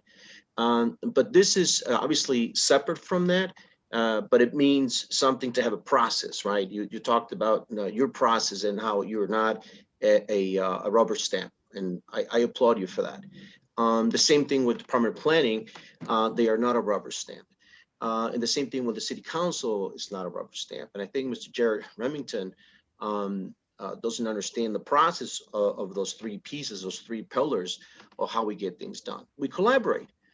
We work together to get a good product to the people that live in this great city. So planning and development reviews, we propose, they review, you review further, you give your recommendation to the City Council, and the City Council approves the rezoning of the parcel. But it's in the hands of the City Council that the ultimate decision of what happens with this project is going to happen. Your recommendations is really needed for the reasons that you are stating, and for the reasons these commissioners are stating as well, because those recommendations and those points of view need to be heard, need to be listened to. If it was just not needed, we wouldn't have this process of secondary review, of somebody else putting their eyes on it and letting us know something we're missing, something that we haven't seen or we haven't really thought of. We are no perfect by any means. There's no perfection here, but we look always forward to improve, to better, for the future of the next generation. These buildings have sat for, at least that I've been here, almost 20 years, vacant. They are a grim reality to a lot of people in the community of things that need to change. An uplifting of the community needs to happen in order for us to feel better about ourselves, that, you know, all that resents the possibilities for us is there. And that's what this is all about. It doesn't mean that we stop, that we close our eyes, that we don't listen, that we don't pay attention to what other people are saying. Of course, we listen to complaints. We work with Department of Health to make sure that our people are not at risk, for sure.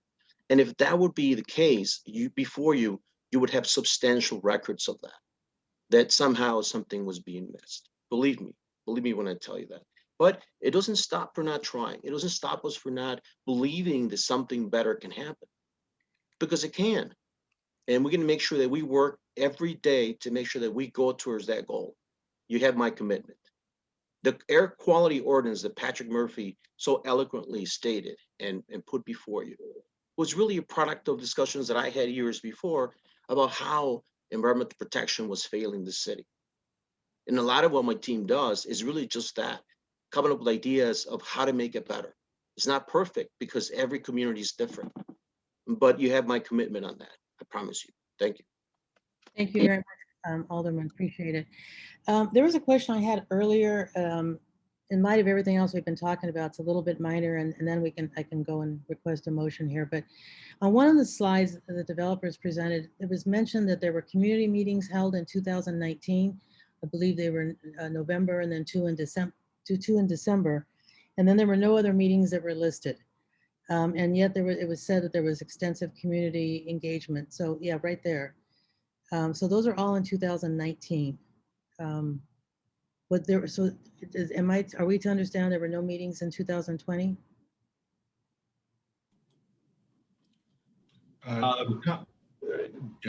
There were no meetings in 2020 on account of the entire world was under a situation that made it extremely impractical and difficult for there to be those types of meetings and that type of back and forth that we had so productively had in the previous 3 meetings. Thank you, Mr. Brantley. I will tell you, though, that there were a number of development projects that have come before us where there were meetings that sometimes 200-300 people would attend with Zoom. In some cases, we had that in the meetings that we'd held.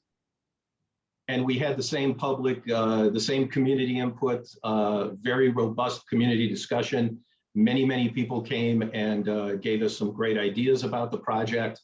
And we incorporated many of those comments into the project you see before you today. Thank you very much. Well, certainly one of the big pluses of this proposed project is it's already been mentioned by others as well as myself, but I want to call attention again to the adaptive reuse of this industrial building, right? I think as much as we can save these buildings, it's really also very important. Thank you, everybody, for the willingness to take the time to really engage in extremely important conversation. We hope that awareness and understanding of environmental racism and environmental justice issues will continue to grow in the city and among all parties. It's something I think I know it's an issue I've paid attention to since 1990. Well, even before that actually, but more especially since then. And every time I continue myself to learn more about the issue and about the particulate.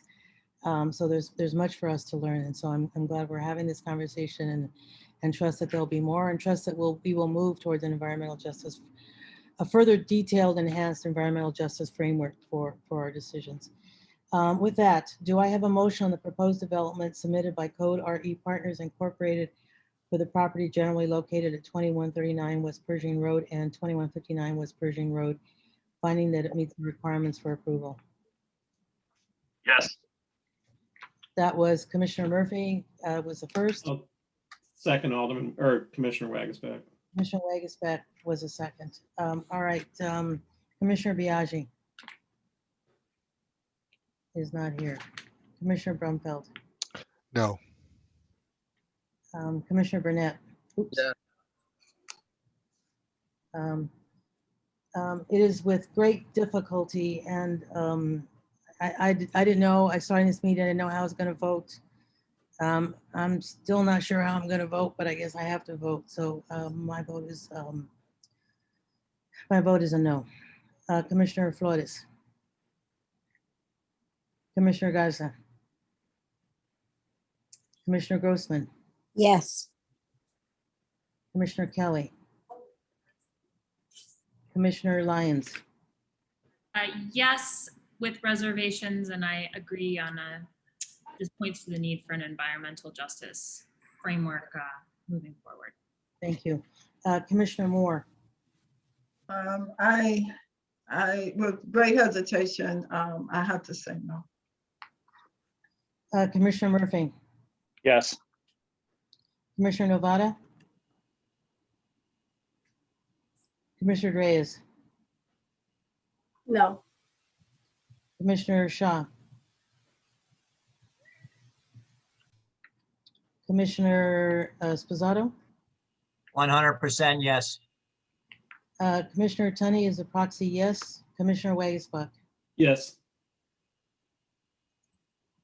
1, 2, 3, 4, 5, 6, 7 yeses. 1, 2, 3, 4 noes. Did I get that right, Noah? That is correct. 7-4, motion passes. 7-4, motion passes. Congratulations. Thank you for taking on this project, and we know that you will do everything you can to further your understanding of environmental justice issues and whatever you can to mitigate the impacts, not only from behind the building, from the plant itself, but from the front of the building and the air particulates coming from the diesel traffic. Thank you, Alderman Cardenas for being here and for your comments and input. And thank you, commissioners. I know this was definitely the toughest one for me since I've been on the commission, and because I support the adaptive reuse and certainly the affordable housing. But I think, again, we hope that what comes out of this meeting is much more attention and much more focus and much more respect for those individuals and communities that are bringing forward to us these very, very important issues that really should have been part of our conversations for the last 40 years and maybe the last 140 years, but certainly today. So I thank everybody. Mr. Roldan, my vote certainly doesn't reflect how much respect I have for you and your hard work. And I know that under your guidance, this will be, assuming that it gets approval at the next level, but that it will be a project that you can add as something you can be proud of, and that will be an amenity for the people of McKinley Park. Thank you, Madam Chair. We'll invite you to the groundbreaking. Thank you, Mr. Roldan. Really appreciate it. And again, fellow commissioners, big shout out for you. This was a really serious and very important conversation, and I'm really grateful for it. It made for a bit longer afternoon for us, but I'm really grateful for the time that we spent. And I really, if we could follow up, Noah, with you, with DPD, with public health, with zoning, with everybody we need to, maybe we have to have a conversation when we just spend 2 or 3 hours talking more about this, and maybe recommendations that we might have for the city council and for the zoning board. I know it was not easy for myself and for Commissioner Rumfeld, Moore, or Reyes. All of us, we support affordable housing, we support adaptive reuse, but I think what we really hope this really does is put very much at the forefront, as some of our conversations have started to do, these issues around the impacts on communities. We can't have some communities bear the brunt of the positive things that are going on in other communities. So much more to be discussed. But again, I really thank everybody, and I thank the developers, and I hope you'll and when you sit and have a glass of wine, you'll talk about the difference between NIMBYism and environmental racism. So thank you all. Thank you, Noah. Thank you, staff, DPD staff, commissioners. We're not done yet. We have one more item that's a non-voting item. And by the way, one of the things that we must ask all developers, some, as we heard, for example, in the earlier one, some developers are much better than others at complying with our requests for reports on the MBEs and WBEs, but we really need to get that information in so we can track that. And that's where we're going to turn next. But congratulations to the developers, in particular to you, Mr. Roldan. And thank you again to everyone. Thank you. All right, so with that, we do have Commissioner Nancy Radzovich. I dropped the D, right? Is that who's here to present a brief update on the status of project compliance to the mayoral executive order on WMBE participation. It's been a long afternoon, Nancy, but I know that you've taken the time to prepare for us this very important report. So we look forward to hearing it, and then we'll see if there are any questions. Yep, and if someone can help me out, it says host disabled participant screen sharing. So Nancy, do I drop the D or the Z? It's a soft D, so it's Radzovich. Radzovich. But I can't share my screen. You should be good now, Nancy. Thanks, Noah.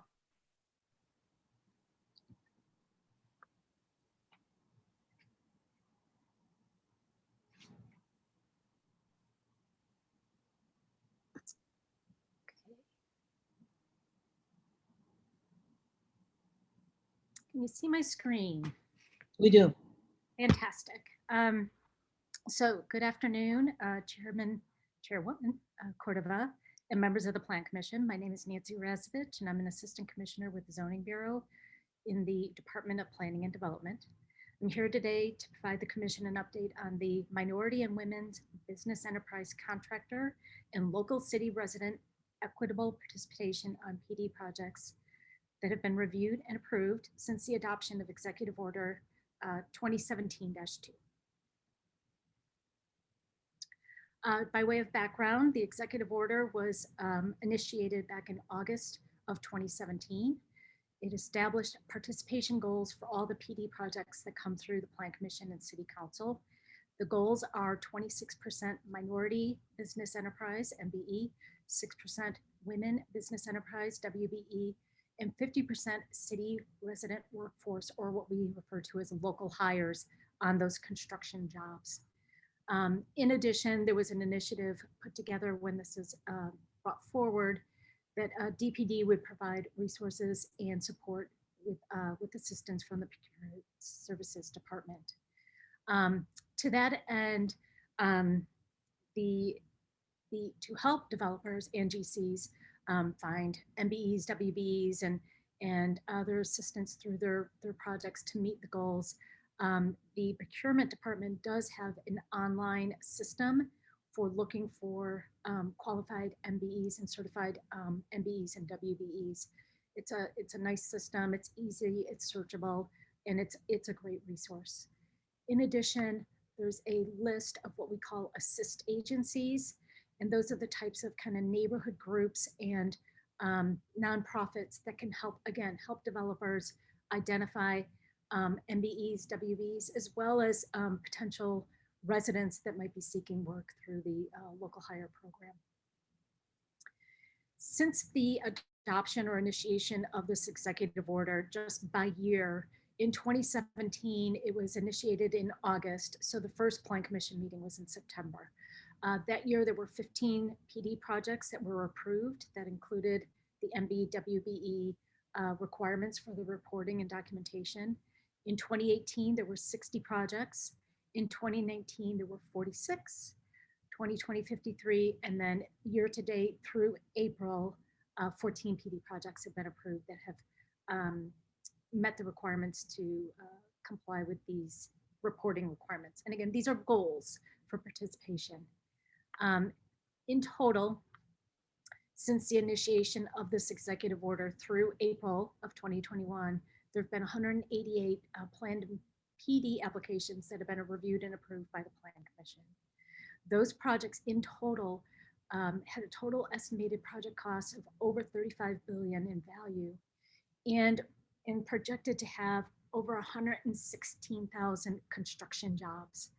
At the time these businesses or these developers and their GC partners came through the Plan Commission, 100% of them have committed to meeting the goals of 26, 6, and 50. I'll point out at this point that based on the executive order, the applicants do, or the developers and GCs later on, do need to provide affidavits at 3 points during their development process. The first time is at Plan Commission, so this is the first time they'll show their commitment. The second time is when they come in for what we call the Part 2 zoning review. Part 2 zoning review is when they come in for their building permit applications. To date, there have been 93 Part 2 zoning reviews that have been completed, and that's on projects within 77 different PDs. So of those 188 PDs that have been approved, 77 or permits have been issued in 77 of those PDs. The value in total of those projects that have been reviewed and approved through the Part 2 review process, so approved for building permit, is close to $7 billion in total estimated construction costs. And they included close to 22,000 estimated construction jobs. Now, what's interesting to point out is most of the developers who are coming through for Part 2 review, oftentimes they have not gotten far enough along in their bidding and design development process. So they don't necessarily have their subcontractors, but there have been some that have come through that definitely have had their subcontractors identified, and they've recognized at the point they come through for Part 2 review that they're not going to meet the goals. So what you're seeing here is for these 93 zoning reviews that have been completed, for those combined, the overall goal for those projects at that point is 24.9%, which is below the 26, 5.8% women participation, which is just below the 6%, and then a 48%, 40.8% 4.2% of city resident hiring or local hiring. Although not required through the executive order to be tracked, oftentimes developers will try to hire from the ward as well as an added benefit to the community. So of the projects that have been approved, there's been a 4.2% that have said that they would commit. I'm sorry, 4.2% of those projects have commitments to hire from the ward. To date, and I'm going to say to date is actually through the end of April, we had identified 28 projects that had received their final certificates of occupancy. I had also received, or the Zoning Bureau had received, of those 28 projects, we've received 14 of the final reports for those. In addition, I've received 3 partial reports, and I've gotten notice via email from 4 different developers who are covering 7 different projects. A couple of them have multiple projects that they're actively working on their reports. So, you know, pretty soon we'll have some additional data, but at this point, what we had is 14 final reports to pull from for this presentation today. The final participation level based on those final 14 reports that we received is the total project value for those projects was $666 million in total project costs. Of that, 22.3% of that contract work, or a value of about $15 million worth of work, was dedicated to MBEs. 7.6%, or over $9 million worth of that value of work was contracted out to women-based businesses. And those projects in combined hired 37.6 local or city residents as part of the construction hires for those projects. In addition, again, although not required to be tracked by the executive order, there was a documentation that 89 ward residents were hired for each of those respective wards in those projects. Looking at a comparative of just showing this kind of graphically, for the 26% MBE goal to date of the 14 reports we received, the projects combined have met about 22.3%, so slightly lower than the target goal. The MBE goal has been exceeded by 1%, so 7.6% over 6%. And then the local hiring goal is at 37.6%, so it's definitely much lower than, or not significantly, but definitely much lower than the 50% target goal. On this slide, I just wanted to show everyone the location of where these projects are. So the blue dots are the location of the projects that have been reviewed and approved by the Plan Commission. The green dots are those for which they've gotten the Part 2 review. And then the red dots are the ones that have been issued their certificates of occupancy. And with that, I will turn it over to Chairwoman Cordova and see if there's any questions from the commission. Thank you so much, Ms. Radovich. No, Razovich. Razovich, got it. I don't know why. I'm better at math than I am at language. Okay, I'm not seeing any questions. This is really important though that you continue to provide this information to us.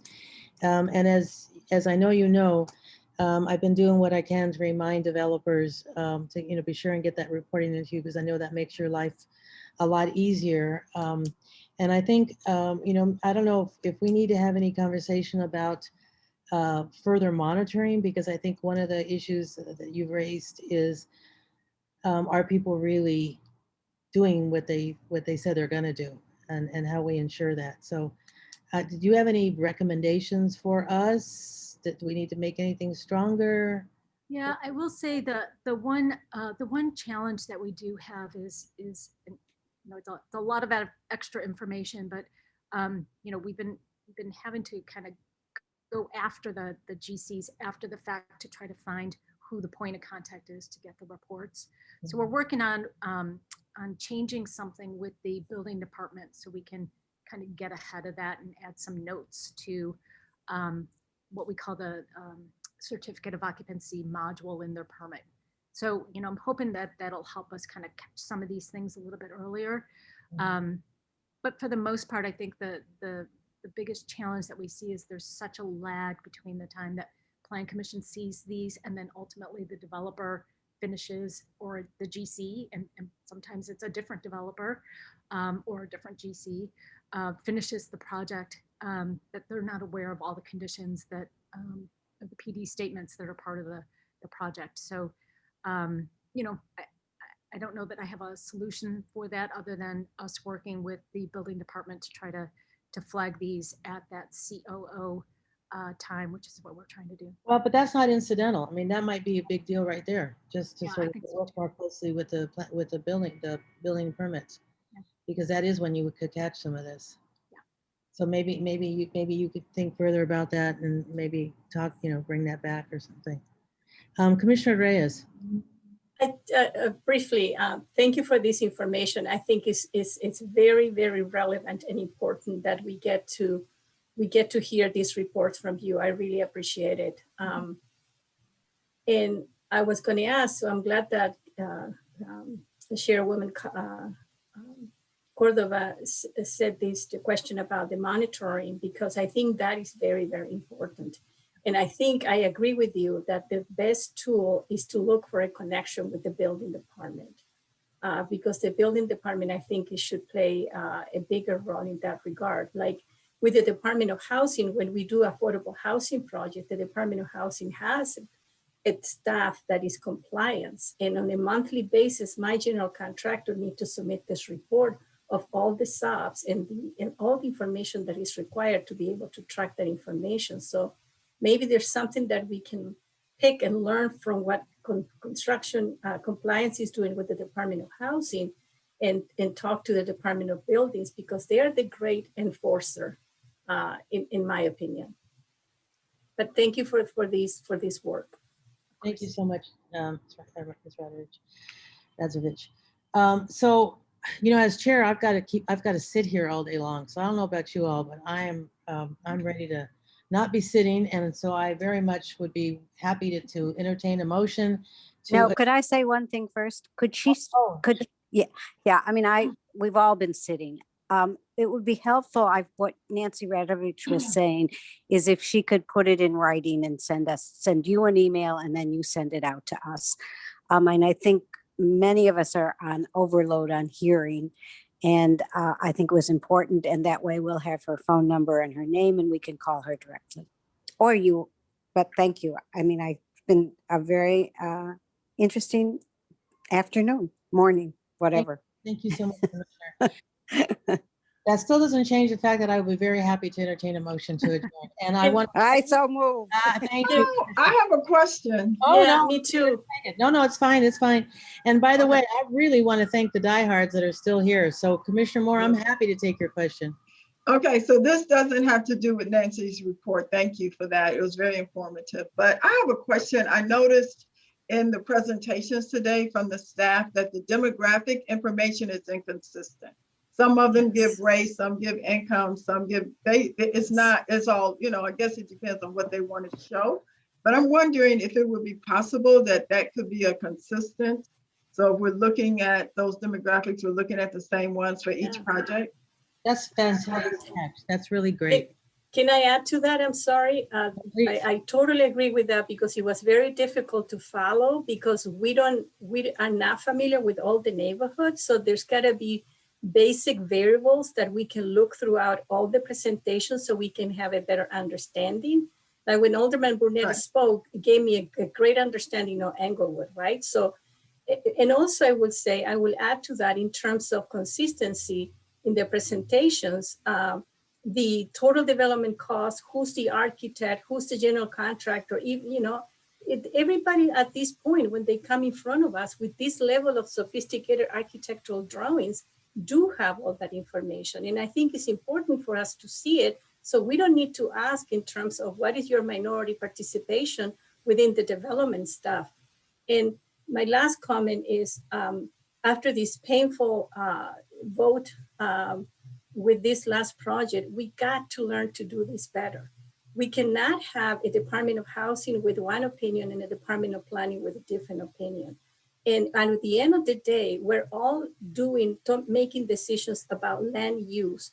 And we need to begin to look at land use as a tool that can stop, the preservation of racial inequalities, because that's what we've been doing. I mean, the Department of Housing released a study, the first study about equity, racial equity assessment, right? The impact. So I think we got to learn from that. Don't tell me that we did a study just to put it on a shelf, right? So I please ask you, Chairman Cordova, to follow up internally with both commissioners and then work with all of us in terms of the environmental justice criteria, because to be fair, the developer already invested all this money and now we're looking at, but asking them other questions that they were not considered. I still insist that the affordability could have been better for me in that project, but I think we need to get better ourselves so then we have rules that are clear and everybody knows, so it's a fair game. Well, I think one of the questions is to staff is who's supposed to do that. So it's more how do we help you help us? Can I respond to a couple of those points, Chairwoman? Please do. So I would plead and beg to any of the plan commissioners that still do not use SharePoint, please use SharePoint. There is a summary sheet that is provided for each project. On the summary sheet, it carries who the attorneys are, who the architects are, a basic understanding of what the ARO compliance is, and a narrative of the project so that you can have that printed out adjacent to the presentation so you don't have to ask for slides to be flipped back and forth to. So that is online a week before Plan Commission for each of these projects typically. Now, I will look towards the data that you mentioned because you're right, some of it is different. It should all come from it typically comes from the CMAP data portal. That's where it's usually pulled from. One inconsistency we do have is it's done by census tract. And sometimes the census tract doesn't line up with the neighborhood or community areas that are for a given project, such as the Pershing project. The Pershing project is in a community area that's on the south side of Pershing, but none of the residences live there because the south side of Pershing is almost all manufacturing. Yes, so the real residential data actually comes from the New City neighborhood that's just to the north of it. So I'll try to remind them though, there's a template that we set up and it should have the basic understanding of what they're providing in terms of demographics. And I will remind all the planners to stick to the template and not freewheel and get too deep or change things. I will make that reminder. Excellent. This might be asking too much, but it'd be really nice even to have some of that demographic mapped, so that you can see where the concentrations of the population, for example, in the surrounding areas. Or the amount of affordable housing that exists in the area, like Alderman Burnett said that early this morning. I have no idea about Englewood, and he made a very important point that made me change my mind with that project. So I think there's got to be, and I'm sorry, I don't want to discuss this more. No, that's okay. But I think we need to look at what are the important variables that in a snapshot can give us a better understanding, because I wish I had more time to read everything that is in the SharePoint. I do my best. I understand. And I want to, I'll speak to our law team who's here. Mr. Gaynor is here who helps us out on this, but I want to be very careful with how we respond to what information we provide from an affordable housing standpoint, because again, the zoning code is very agnostic to what a dwelling unit is, and it does not distinguish between a renter, a condo owner, a single family homeowner, or someone paying an affordable rent. It just talks to dwelling units. And so it might not be the proper venue or board to provide that information for each individual project. It might be something that, the housing commissioner sits on the plan commission where it's her arena to sort of interject some of those information, or when there's an affordable housing profile form that the project manager at least addressed to what was agreed with housing. So I'll look into that though, but I think it's just careful what we can put in this arena. Understood. Yeah, that makes sense. But I mean, you've done a nice job of briefing us rather quickly, and I think maybe we need more briefing before the meetings. It was definitely a long week. Thank you. You are terrific. Agreed. So, You are terrific, Noah. I now move that the meeting is ended. and Noah is the king for the night. Enjoy. Commissioner Moore, do I have a second? Second. Okay, I must do the roll call here. So Commissioner Grossman, Yes. Commissioner Moore, Yes. I guess I should vote too, huh? I vote yes. Commissioner Reyes, Yes. and Commissioner Wagasbach. He's here, but he walked away. So I think, that- oh, Commissioner Lyons. Commissioner Lyons. Yes. Yay. So I think Commissioner Cordova, Grossman, Lyons, Moore, and Reyes get a gold star for the day. I had a few cookies. Oh, well, there you go. Bring them to the meeting next time. I heard you're a really good baker. Okay, no, that was my dog. Anyway, thank you all. Thank you, everybody. 4:07 Take for care. court reporter, 4:07 adjournment time. Oh, thank you, court reporter. Thank you, Nora. I usually do that. 4:07. Thank you. We are adjourned 4:07. And big shout out to you, Barb. Man, we really made you work hard today. So thank you. And thanks also again to the tech support. Our tech support as well. So everybody, much thanks. Thank you. All right. Take care.